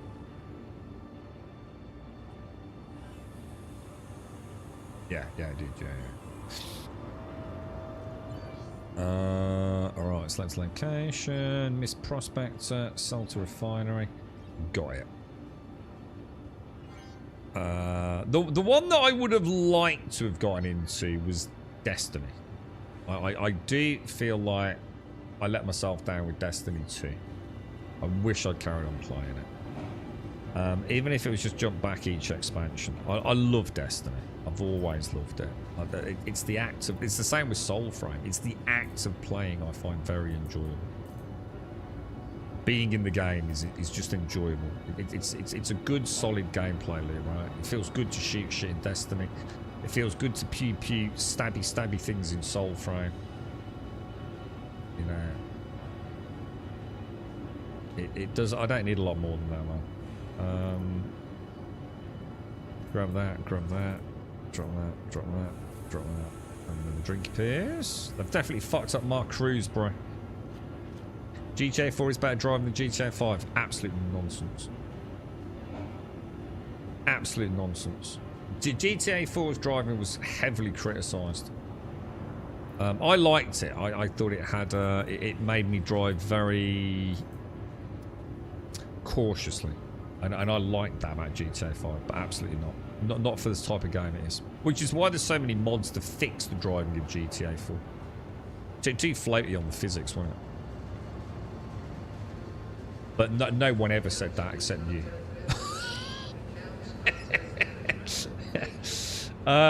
We have rats. Hang on, rats. Like giant James Herbert eat your face rats, or just a rat? Oh, hang on. Mink. Oh, it's mink, not minks. That's where I've got it wrong, isn't it? Minks, as in the plural of a mink, not a single minx. It would be an individual mink. Mink coat. That's what I'm thinking of, isn't it? Minks. As in a mink. Yeah, that's right. Yeah. That makes sense. Like, yeah, I was thinking that, like a ferret, yeah. Or someone said an otter, wasn't it? Yeah, a mink coat. A mink coat was like a really expensive fur coat, wasn't it?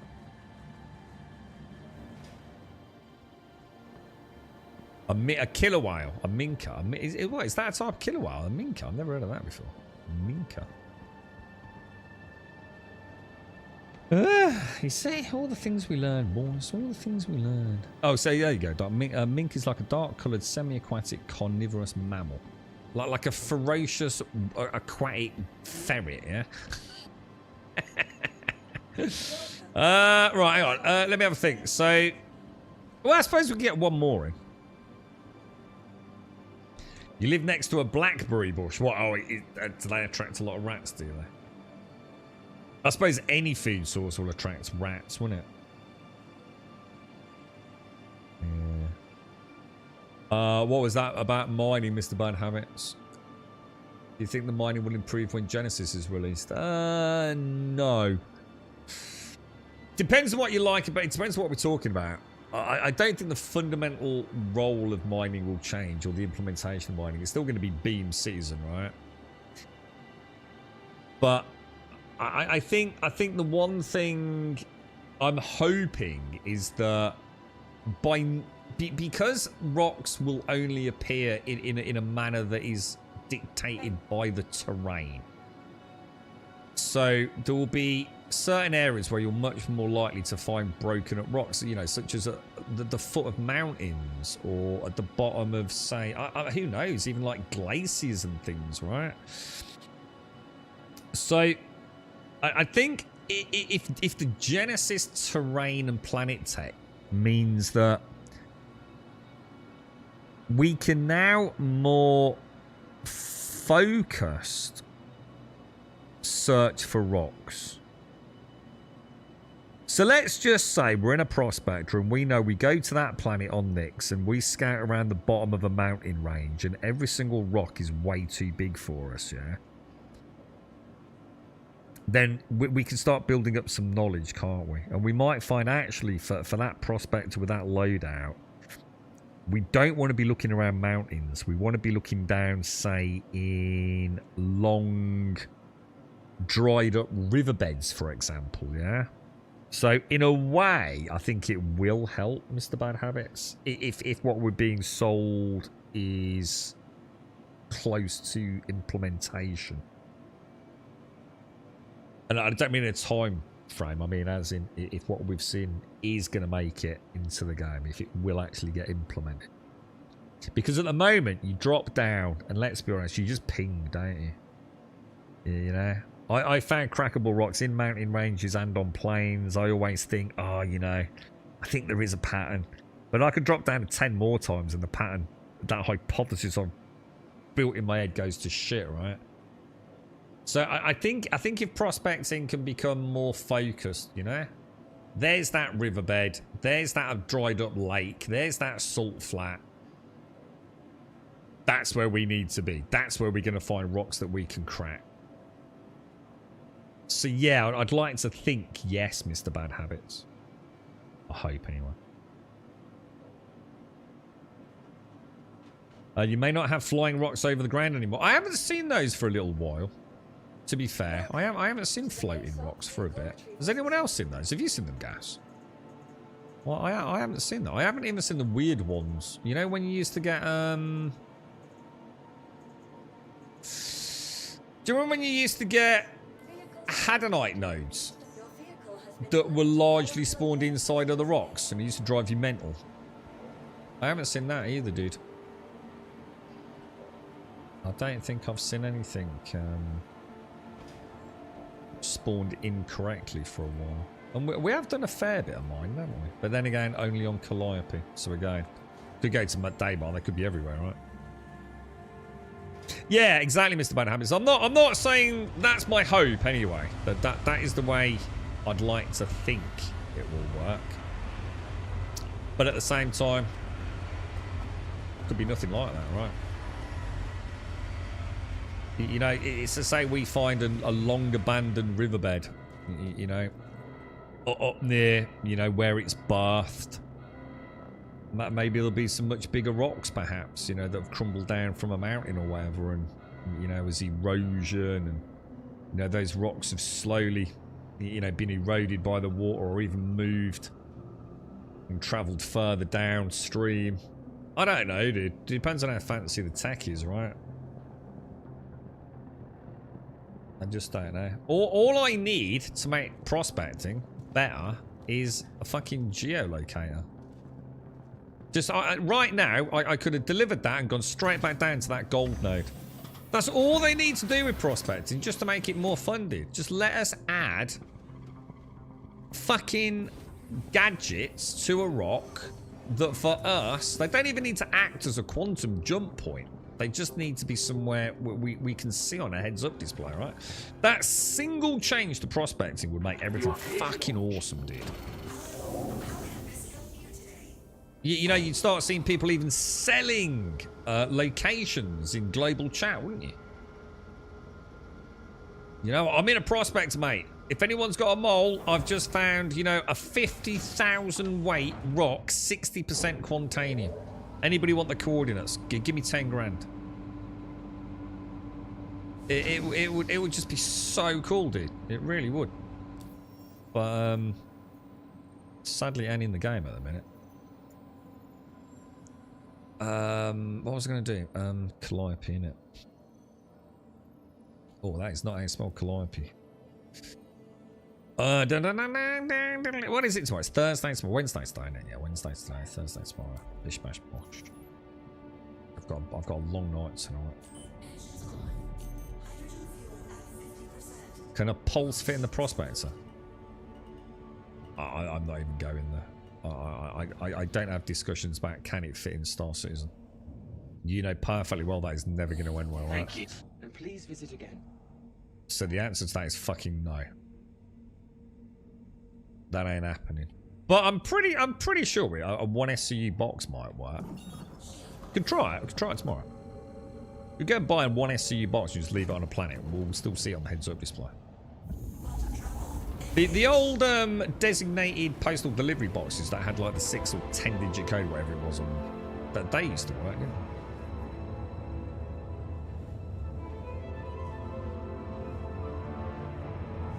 We called to be able to look at. You're right, Marine. Look at a mine claim board to purchase location of minerals. Yeah, I've even said add them as missions as well. So like for new players, like you could hand over 5,000 credits for a node that should have at least, well, all right, maybe not 5,000 credits, but should have at least, I don't know, like what do you reckon? Break even money on it. Maybe you could work. What about like if you could work for a mining faction? You know, a mining corporation, and you know, as you I don't know how it would work, but I'm sure we could figure it out very easily. And like as you gain reputation with them, so you actually do a mission. So they actually give you a node, and that node is we're actually going to get at least X amount of SCU of Bexlite from this node that one of our scouts has picked up. You go down there, you do it, and instead of maybe getting the resources, you actually get a mission payout, yeah. And you start building up some rep, and then later on, maybe just wild cards. You know, take the 50,000 credit Quantanium one, and the chances are you're going to get some fat cash out of it. But you got to put a bit of legwork in there to get it. I mean, all of this sounds kind of like, meh, to be fair. Like I said, overthinking it. Just give me fucking beacons. Just give me a geolocation beacon and it's done, innit? Well, we can do everything we've just said ourselves, couldn't we? Yeah, someone could set up an external website, you know, where you somehow buy the coordinates, you know? Super easily done. Like, they were supposed to put mining missions in the game and it got shushed. How come, dude? What, because the community didn't want it? Or because it didn't work? I mean, it would be a little bit weird. But then again, we've got salvage missions, so why not? Hole mining. Oh, wormhole mining. The one that I'd love to see is going into caverns and caves. Like, imagine, like, really slow. Imagine the cinematic of, like, a golem. Deep inside a cavernous system. Lights on, you know? Slowly moving it. Maybe even going over an underground lake. So imagine like something like Klesher. But for the golem. You know?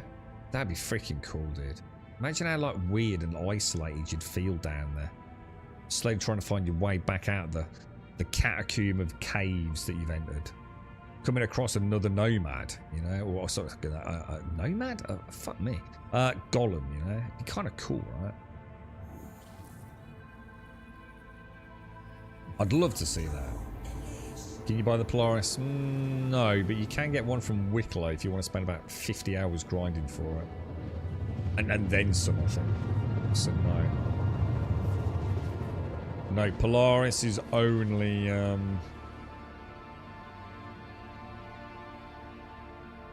Only pledge war bond or Wicklow, I believe, dude.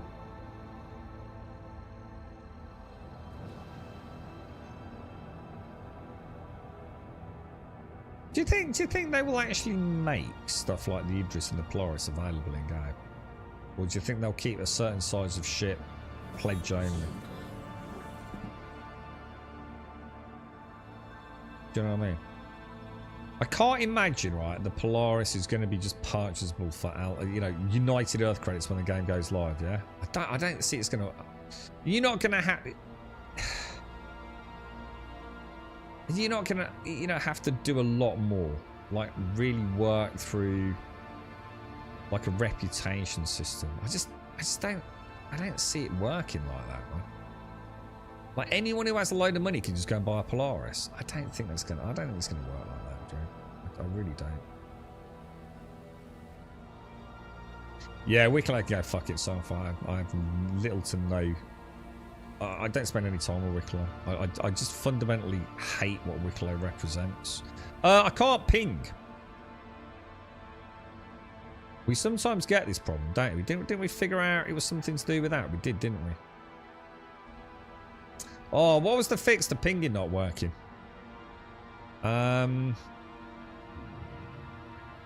First of all, we want to check that we haven't lost power, don't we? To...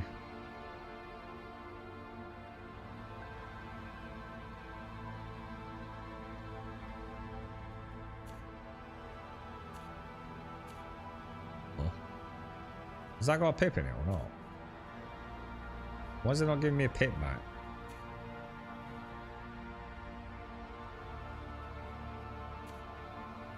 It needs 2 pips. Oh my god, fucking! Oh my fucking god! Oh my fucking god, dude. For a cocktail with the miss. Oh fucking Jesus Christ, that made me fucking jump, bro. Oh, I think it's on now, look. Oh, we had a pip problem. Look at that. Isn't that weird? What caused that to happen then? Gas!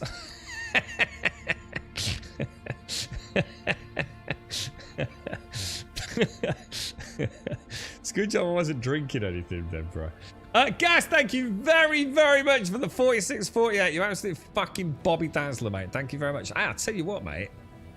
She's back earlier than normal tonight, and I'm heading out. So I'll tell you what we'll do. We'll watch a Guinness, and I'll tell you what, I'll get a Ruby Murray, mate. Thank you very much, dude.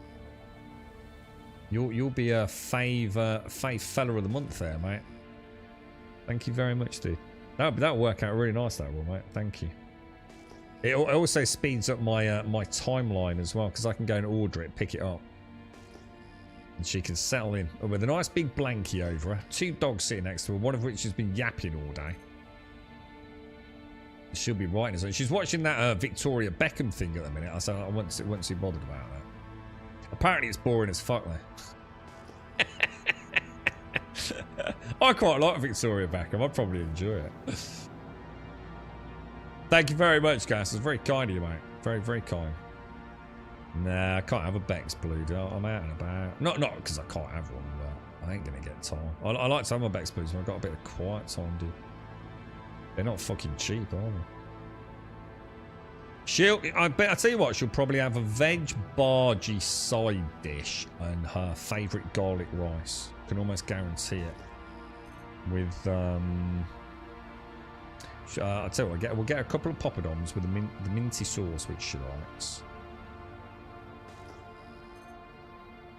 That'll probably do her, actually. She can have a little bit of a dibble dabble, a dabble dibble. Right, we've got a lonely shale deposit. Let's go and see what this is then. Definitely having some issues here, dudes. Come on, be some. Ooh, gold and scoop. Oh shit, my bad. Gold and scoopable.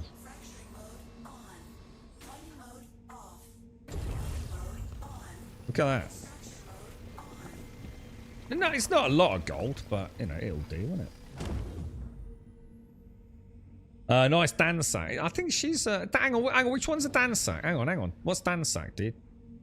You've caught me out on that one, and I know what it is, but I can't think off the top of my head, dude. I had we were over Nottingham Way recently. We went to a lovely little restaurant that had been recommended with some friends, and I had I can only describe it as the most fiery jalfrezi I think I've ever had. It was quite funny because the guy there was like, you know, you do know that's like actually really hot. It's like one of our specialities. It's not like a normal jalfrezi. I was like, mate, please bring it on. And that says like, look, dude, I'm not some like crazy lager lout. He just thinks it's funny to order a Tinderly. I says, I've spent many years in Birmingham, Manchester. I says, you know, I probably know half the fucking chefs down the Ladypool Road, mate. Not a problem, dude. You make it just how you normally would, mate. I like a bit of kick, a bit of fire. Oh, God, it was delicious, dude. The chilies were like... There's fresh chilies, right? And then there's fresh chilies, man. And a lot of jalfrezis in the UK, they put a lot of onion in it. Like, way too much undercooked onion in it. It seems to be the nemesis of a good jalfrezi, right? This was cooked to perfection. And what was quite intriguing, it was cooked more like a karai. Like quite a dry jalfrezi. But when I say that, it makes it sound a bit horrible. Think of more like a paste. So it was more like a paste jalfrezi. Oh, God, it was so good, dude. So good. I did get a bit of a sweat. I definitely had a bit of a sweat. But the heat was so flavoursome. You know, it wasn't that kind of like obnoxious heat. Where it's just deliberately, like, you know, like a ton of curry powder or something to give it a bit of kick. This was that proper, fiery, fresh chili dancing, sizzling on the end of your tongue, dude. So good, bro. Really enjoyed it, man. That's no good because that's all hand mining. Yeah, it's been a long time since I was surprised by a little local curry house. That was Nottingham Way, though. Sadly not local to me. Otherwise, I'd take the girlfriend there. Your wife watched as well. It was Steve. Yeah, the Beckham thing. Yeah, my girlfriend said the same thing. She came in here on the Sunday stream. I don't know if anyone remembers a little bit of an AFK, and she was like, "Do you fancy watching this Beckham thing?" Because we watched the Beckham one, the Beckham and Spice one. She said there's like a Victoria Beckham one. I was like, I'd quite like to. And she was like, oh, I was going to watch it. Well, I did a bit of, she's going to do some ironing. I thought, yeah, fuck it. You know, go watch it then. And I did ask her how it went. And she said, to be honest, it's pretty dull. I like the Beckham Victoria one. That was actually quite cool. Is there a button to dump cargo? I know there's a button to dump volatile cargo in the Prospector. But if you just mean like normal cargo, not that I know of, dude, but there's a lot of key bindings I don't know about, so don't just take me saying that as it meaning there isn't one. The only thing we had mining missions so far was during the Align and Mine event. Oh, I've never done it. In the future, we'll have single element rock nodes, no more mixed materials. Why? What do you mean, like, why? I mean, they're still going to keep mixed materials, though, right?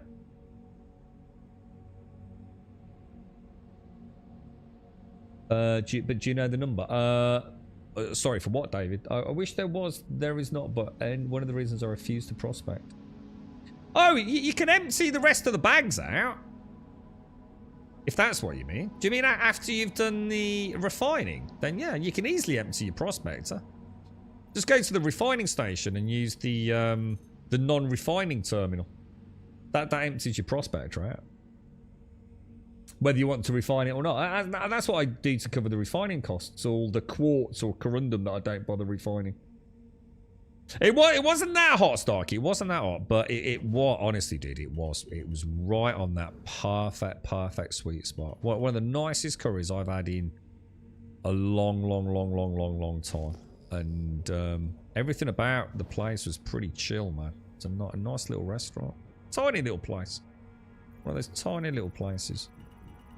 You know, just good word of mouth. Hang on, Agresium. Agresium's not great, is it? Agresium's like a couple of grand.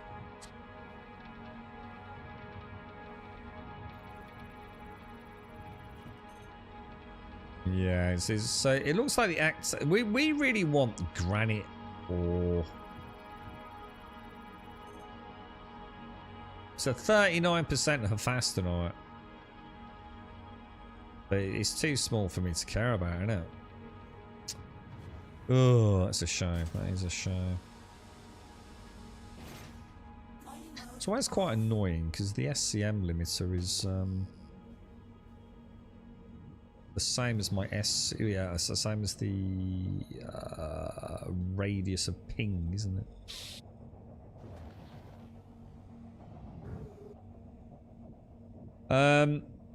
I wish there was. There is not. Oh, sorry. We can't get a UK style curry here in the US. No, I don't think there's anywhere quite like a proper UK curry. And I'm going to be honest. Even UK curries, there's a lot of places I would not even call worthy of calling them a curry house, mate.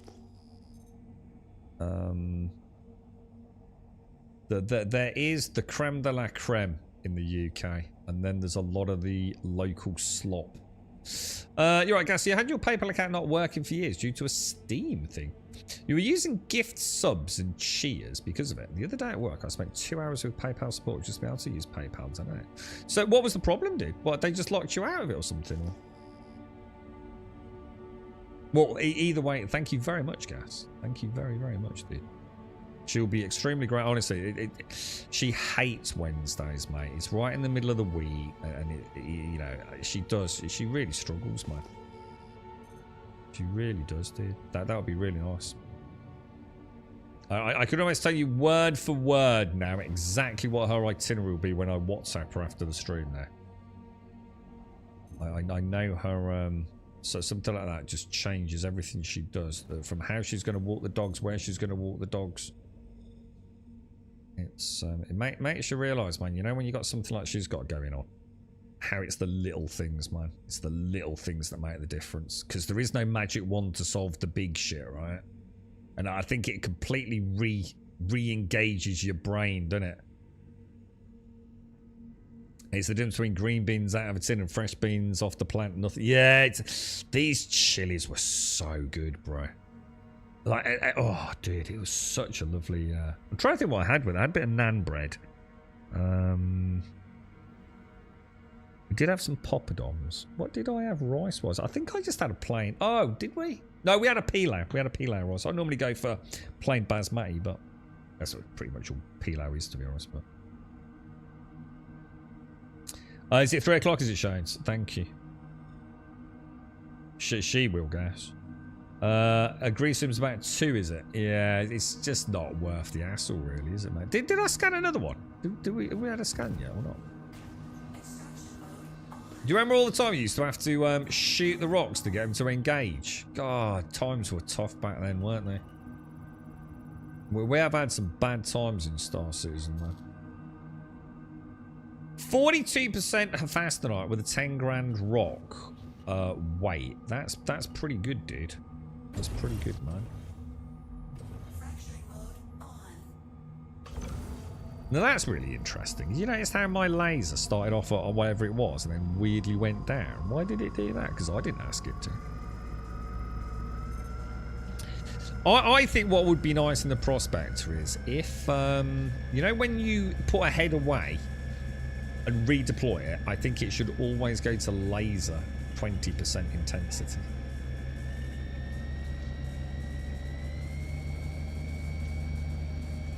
I think that would be a nice little quality of life change, wouldn't it?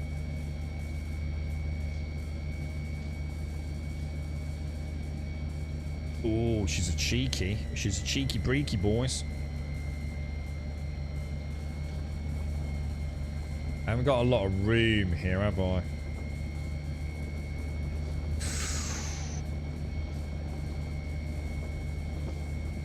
Oh, but look at that instability, 112. Oh, this is going to be a fucking nightmare, bro.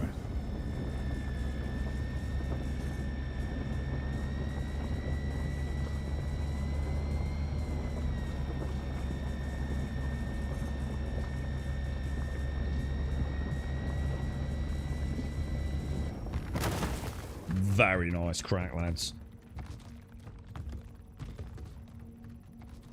Very fucking nice.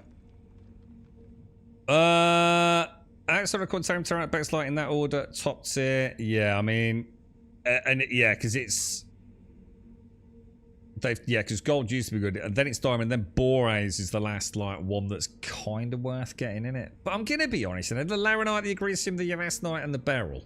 I think that's right, isn't it? The lab, as I remember it, lab, LAHB, laranite, agresium, yavasnite, and beryl. I can still take him in a pinch, right? I'm still taking like a full load-ish of Hephaestonite back. It's worth like a couple of grand in it. So you're still nudging. Well, it's north of 2 grand. So even a load of Hephaestonite, if you get clean cuts on it, you can still be nudging into the 100 grand mark, can't you? Do you know what I mean?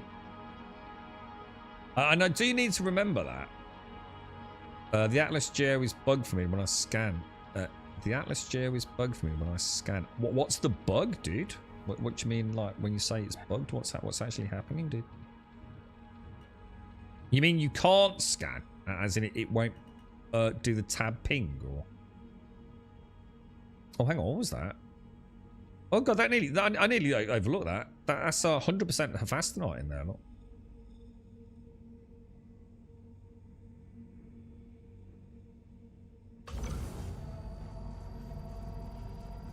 I just need to crack it, don't I? Because she's not scoopable at that point. That's going to be a problem.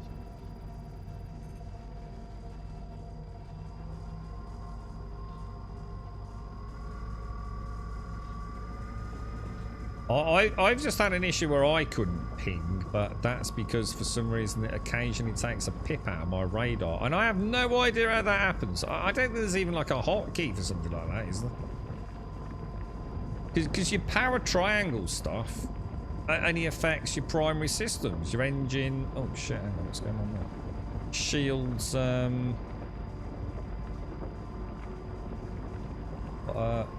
Engine shields and what's the other one I'm thinking of? Shields, engines, weapons. You know, even if I try and pump everything into weapons, it's not going to suddenly start taking things out of the radar, is it? So I'm not entirely sure how the fuck I'm managing to do that, to be fair. Yeah, gold, because gold's like, well, presumably gold is really dense, right? Presumably.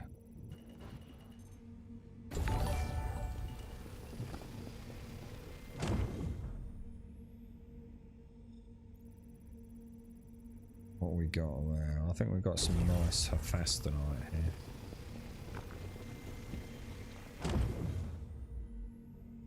I mean, all in all, today hasn't been bad in the verse. Apart from that server we were on, right? Where we couldn't use air traffic control. Just wouldn't work, would it? And it wasn't just at one station. So that was a weird one. So we jumped to a US server, and to be honest, everything's playing. I don't think we actually had any bugs. We had the Pyro multi-tool mod, which is more a curiosity thing, isn't it, to be honest? We know we've been seeing it happen in the Onyx facility, and now we've got a little bit of an understanding about why it happens.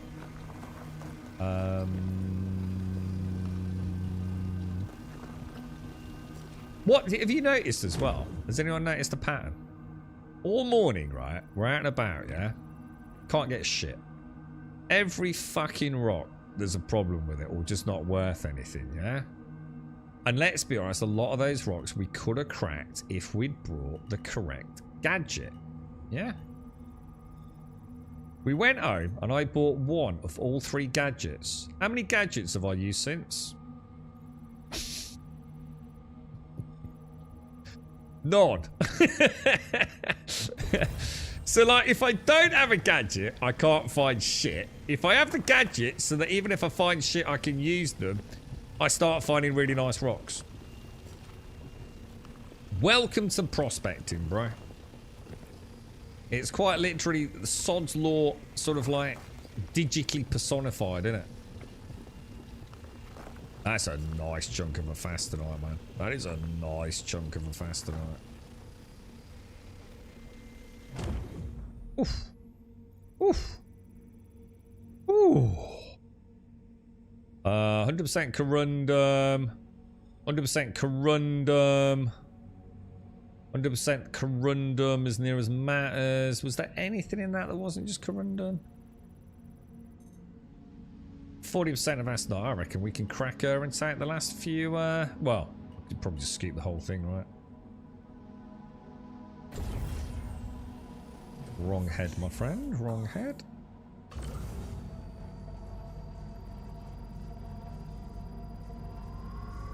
The game knows, bro. The game knows, man.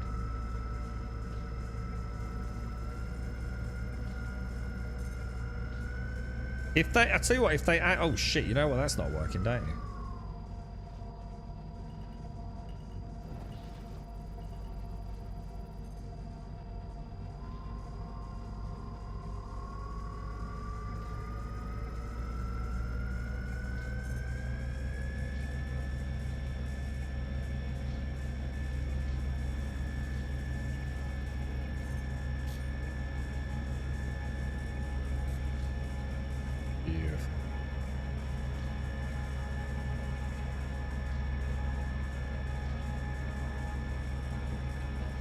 Yeah, these you. Oh, you cheeky minx! Oh, what a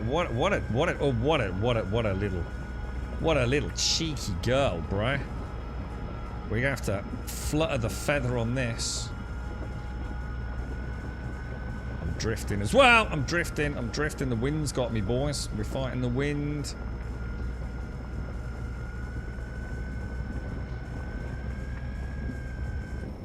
Oh, beautiful, bro. Well controlled, man. Well controlled. Each rock's a delicate little beast. Corundum, 100%.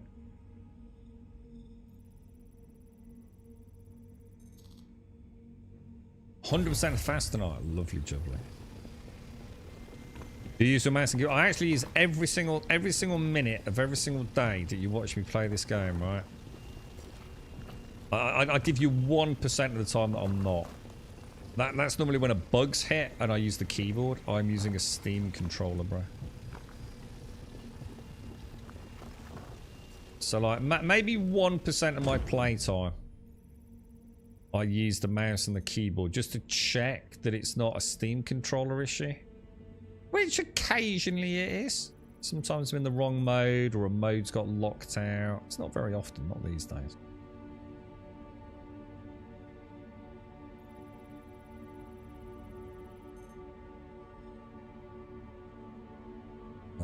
Was there anything up there? Was that corundum? So if we grab that there, it's 75% faster than all. That should probably finish us off, right? It's 2,000 mass. So we've got 40 units of a fastener, which is going to sell for, what, about 2.5 per? That's not bad, right? It's not bad. Considering we got it all from, like, pretty much a rock, right?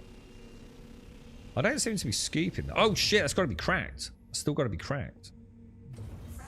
Ooh, that could be a problem. It's only teeth out. We're going to have to get in the zone there, aren't we? She's going to fly, right? We've just got a little bit of port side buffeting, haven't I?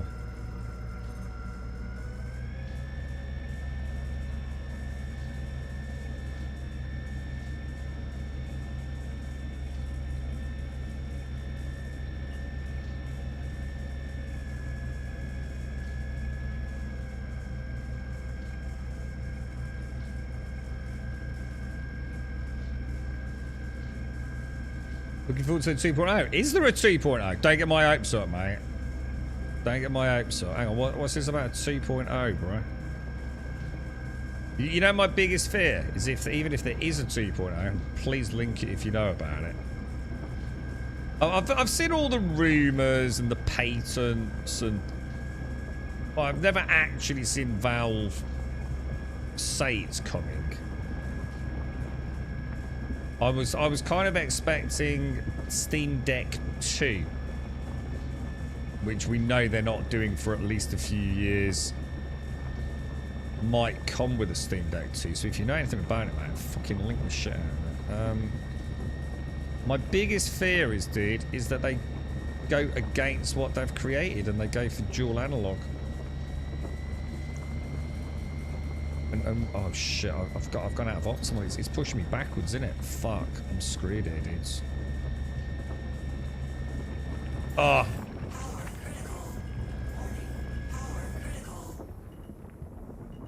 Dude, I totally lost her. That's my bad. We'll just get out of it. I was overthinking it. I just started drifting too far backwards, man. It's like, you can see, can't you? You can see, like, the little motes, the snowflakes. So she was pushing me away from the rock. So I hadn't realised, so I was pumping more and more laser power in. And then when I realised, oh, I've moved away, I just tapped her forwards just a little bit. And that was it, man. We completely lost control, didn't we? They're even moving. Like, even with the wind, they're actually moving, man. She's still too unstable, isn't she? It's a definite pop. Right, let's not worry about it. We got a good haul. It's not worth worrying about the last little bit of this time of the day, is it? We'll let that one get away from us.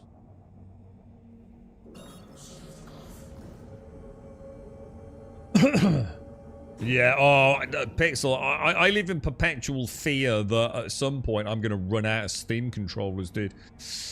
I lived in a bit of a delusion.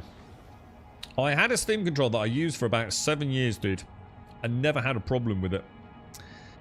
And then not that long ago, probably a couple of years ago, it finally gave up the ghost on, I think it was the RB button. I thought, okay, well, look, you can't really main after 7 years, can you? That's not bad, considering all the hours I use it, bro. You just cannot ask for a better product than that, can you, man? Very few other controllers would have survived that amount of time. And, where are we going? I booted up a second one that I'd got. And, dude, I don't think that one lasted. Oh my god, I haven't got enough fuel. I've been forgetting to refuel, dude. We've done so many jumps. I totally forgot. Whoa. Really, game? Really? What's the orbiting station of Microtech? Is it Tressler. Yeah, it is. Tressler. I'll have a little hop up there and refuel. So yeah, anyway, that one did not last anywhere near as long. I think that one probably lasted about... I don't even know, dude. One lasted about 18 months. And then another one only lasted about 8 months, I think, dude. But, I think they're all fixable. That they are all, you know, like a Frankenstein. I've got enough bits now to fix them all anyway. But it would be the end of my PC gaming, dude. Without any fucking shadow of a doubt, mate. If I could not use the Steam controller, I would probably drop PC gaming. I've just got no interest in going back to mouse and keyboard, dude. I find it far too restrictive. And I don't play the sort of games where I've got any distinct advantage. In fact, I could argue if I use the gyros on the Steam controller, I'd probably get caught cheating. Because that thing is just... considering they were an afterthought. The Steam controller will be released with Valve's console. Bring it fucking on, dude. Imagine that. A Valve console with a Steam controller, right? And their VR headset. Bring it on, bro. But they tried to go down that route, and they called it the Steam Box, didn't they? And really what it was a set of hard parameters for hardware that third-party manufacturers could make under the brand of a Steam Box. And there were going to be like 3 tiers, weren't there? So nothing enthusiast level, but, you know, budget, entry-level PC gaming, you know, and then a mid and a high end. But it had to include very specific hardware. You know, it had to have a certain grade of GPU, a certain type of CPU, didn't it? A certain amount of system RAM. But as long as at the core it had those components in it, it would be able to be branded as a Steam box. But I'm not sure what happened to that, other than, like many things Valve get involved in, they just sort of started it and then gave up on it. They're a bit notorious for that, aren't they? It's a bit like, is it the Steam Link and the Steam controller? The only thing they seem to be sticking with, but let's be honest, they don't seem to be able to make the Steam Deck 2, is the Steam Deck, innit? But that's when our Steam controllers really came alive. Because the Steam controller hadn't really had anything monumentally changed with it. And then, of course, we got the software for the controller side of the Steam Deck is now the software we essentially use for the Steam controller, right? And holy shit, dude, the amount of new things we've got to play with has been fucking awesome, right? Because that's literally what makes the Steam controller. It's the supporting software. There are so many things we can do on this that is just, well, it's just impossible on a standard controller. Nothing to do with the ergonomic or physical design. It is. It's a work of fucking art, the Steam controller. Have I ever used the Steam Link? No, because I've never needed to use the Steam Link. It's just one of those things that I had no interest in because I wouldn't have a use for it, dude. Like at no point. Was that the wrong hangar? Hello. I'm going to assume I just went to the wrong hangar, didn't I? Which isn't a problem, because it means hopefully the Prospector is... Oh my god, how many people are here, dude? Jesus. Or have we all been thrust into... Oh, hang on. It's something cataclysmic. Oh my god, what's going on, bro? Do we just have a huge Bob-tastic event? It should be stored, yeah? Or is it impounded? Ah, you son of a bitch. It's got to be claimed. And if it's got to be claimed, I can't get the ore out of it, can I? No, I just have no use for it, Joshua. I often thought about getting one, dude, because they were like about £5 or £6. And then they started selling them off because they're going to stop selling them, weren't they, dude? Yeah, I mean, I suppose what I should have done is picked one up when they were really cheap to have a play with it. You know, I love gadgets, dude. Yeah, You know, the amount of things I've tried and, you know, borrowed from a friend, whatever. Been round to a friend's house and tinkered with and just thought, yeah, it's kind of cool, but, you know, there's no point me spending money on it because it's not going to get any practical use. But, no, as far as... I'm just trying to think. Oh, yeah, no, I have. I have had an experience with Steam, but not on my own setup. Yeah, you had me wondering then. I was wondering if I'd had any hands-on experience, and I have because I helped someone set one up. After the Steam Deck, somehow the controller feels that. Yeah, well, it is. It's very old now, isn't it? I'd love to see a second analog stick built into it, but how would they do that ergonomically? I'm genuinely not sure. I had one controller. My problem with it was the charging port became loose.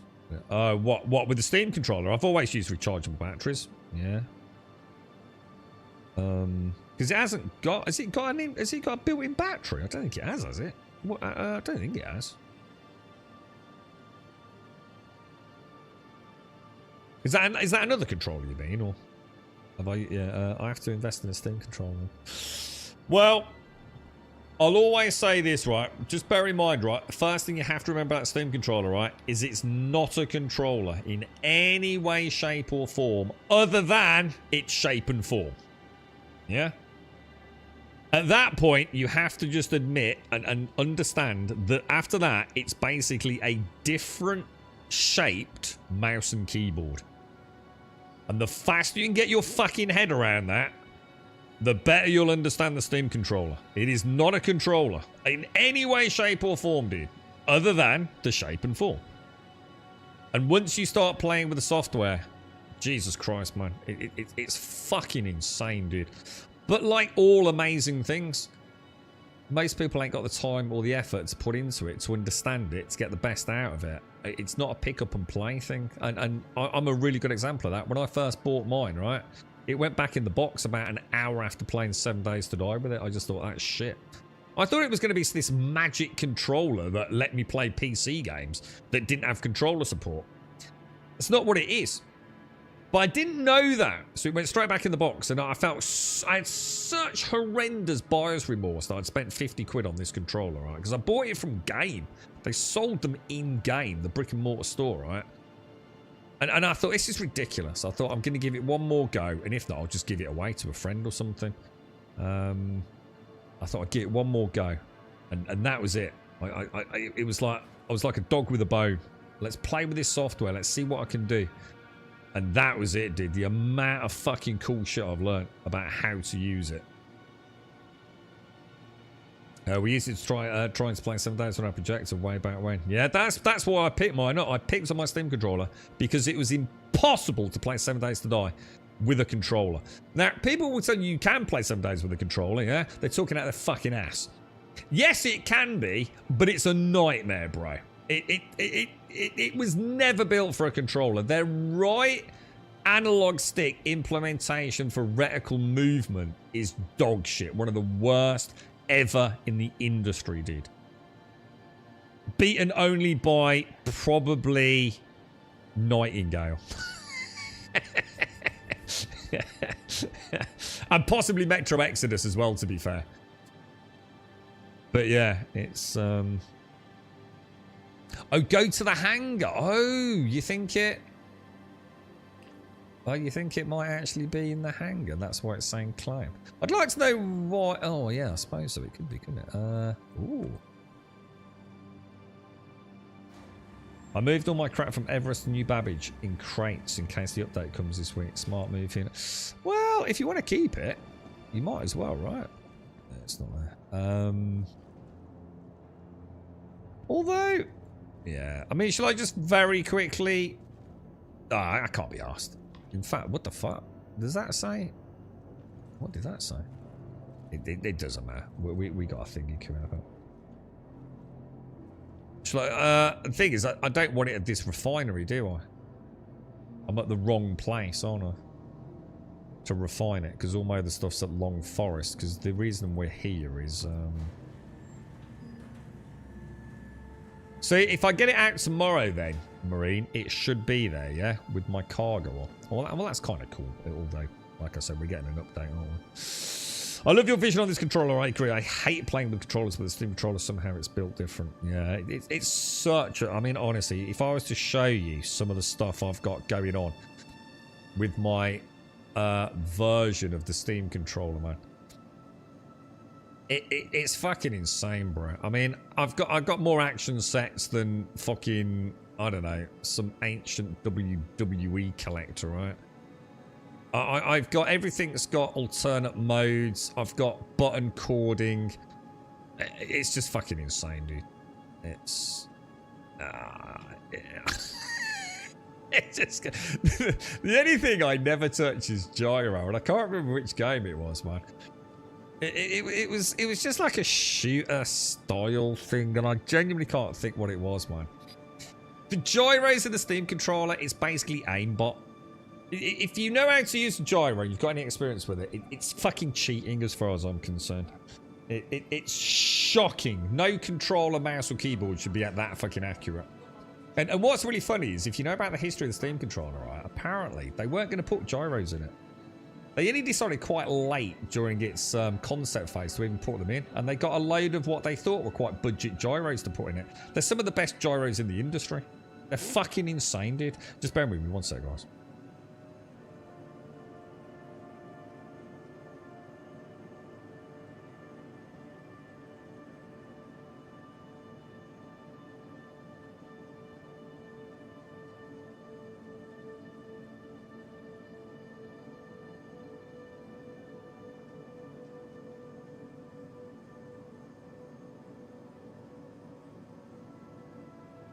You love gyro for aim down shit. It's so good, Pixel.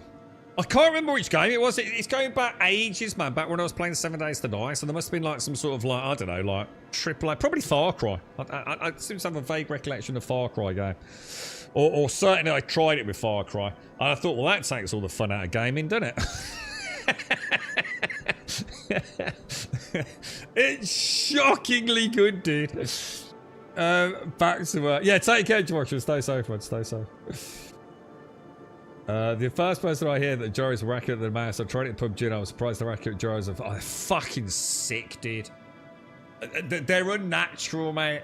The thing is, right, I can't even say that I'm good with gyros, yeah? I've never really used gyros. As far as I know, there's been... Yeah, I'm pretty sure...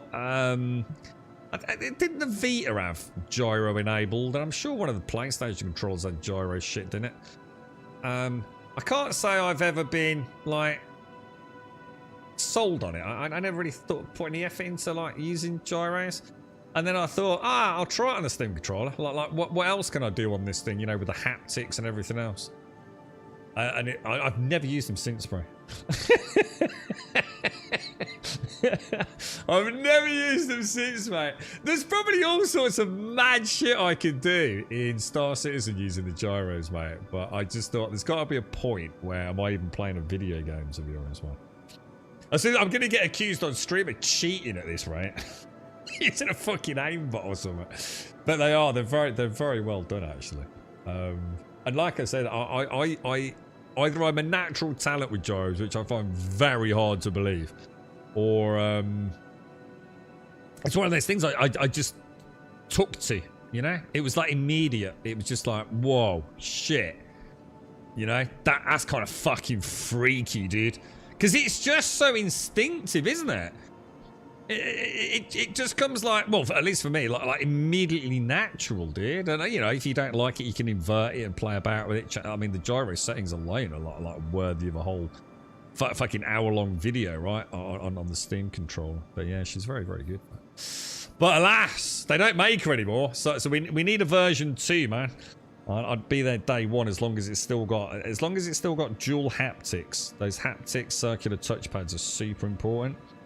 Not so sure I'd want to go down the square variant. I don't think that works as well on the Steam Deck, but I understand why they did, because obviously the form factor it was kind of like it's kind of a necessity, isn't it? Because making those circular would be quite small on the Steam Deck, to be fair.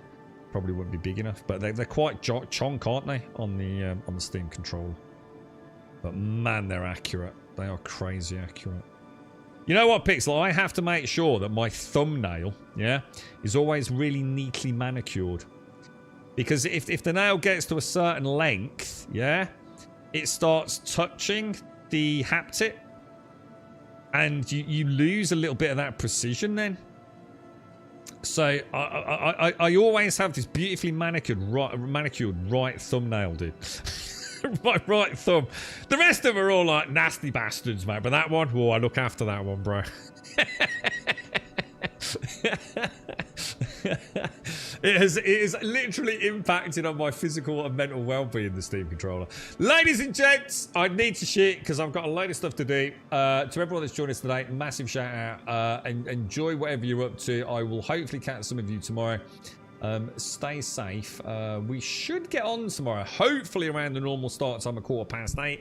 We'll pick up this load, take it back, maybe go and sell what we've got. Might even do a little bit of shuttling of some stuff back to primary residence, get ready for the update.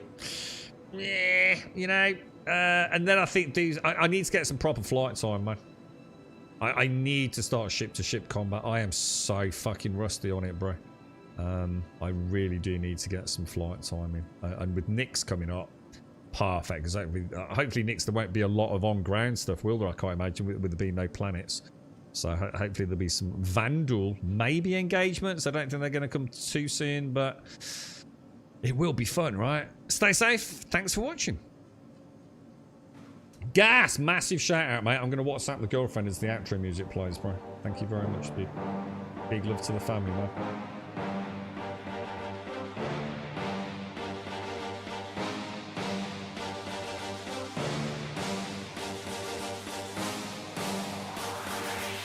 There's a pyramid of power with eyes that can see it all. Cameras to capture your image in City Hall. Realize they listen whenever you make a call. If you want a revolution, I really give it to y'all. Strength is the army that bands against bands of dead presidents, determining the life of mankind. Of cancerous, how we breathe. Vapors, Greek got us blinking in streets like cheap paper. Assemble the masses, melt the plastic, compound, realign when the shit gets drastic. Lift the veil when the systems are masked. It's just another pyramid scheme, a government racket. Combined with the power of Charles Jurassic. Nation T-Rex with covert tactics. Rise from the ashes to back the ashes. Bring the madness.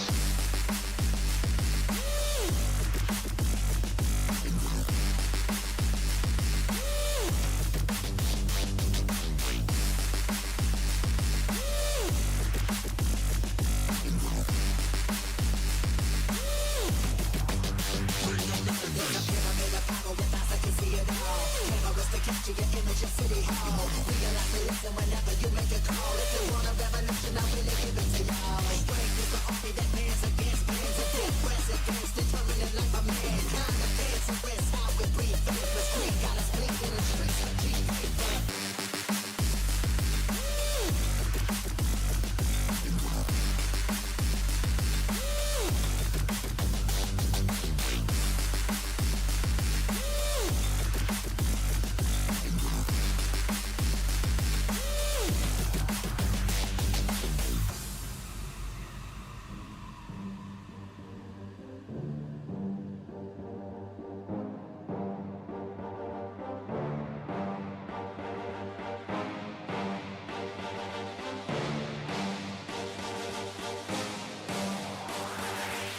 There's a pyramid of power with eyes that can see it all. Cameras to capture your image in City Hall. Realize they listen whenever you make a call. If you want a revolution, I really give it to y'all. Strength is the army that bands against bands of dead presidents, determining the life of mankind. Of cancerous, how we breathe. Vapors, Greek got us blinking in streets like cheap paper. Assemble the masses, melt the plastic, compound, realign when the shit gets drastic. Lift the veil when the systems are masked. It's just another pyramid scheme, a government racket. Combined with the power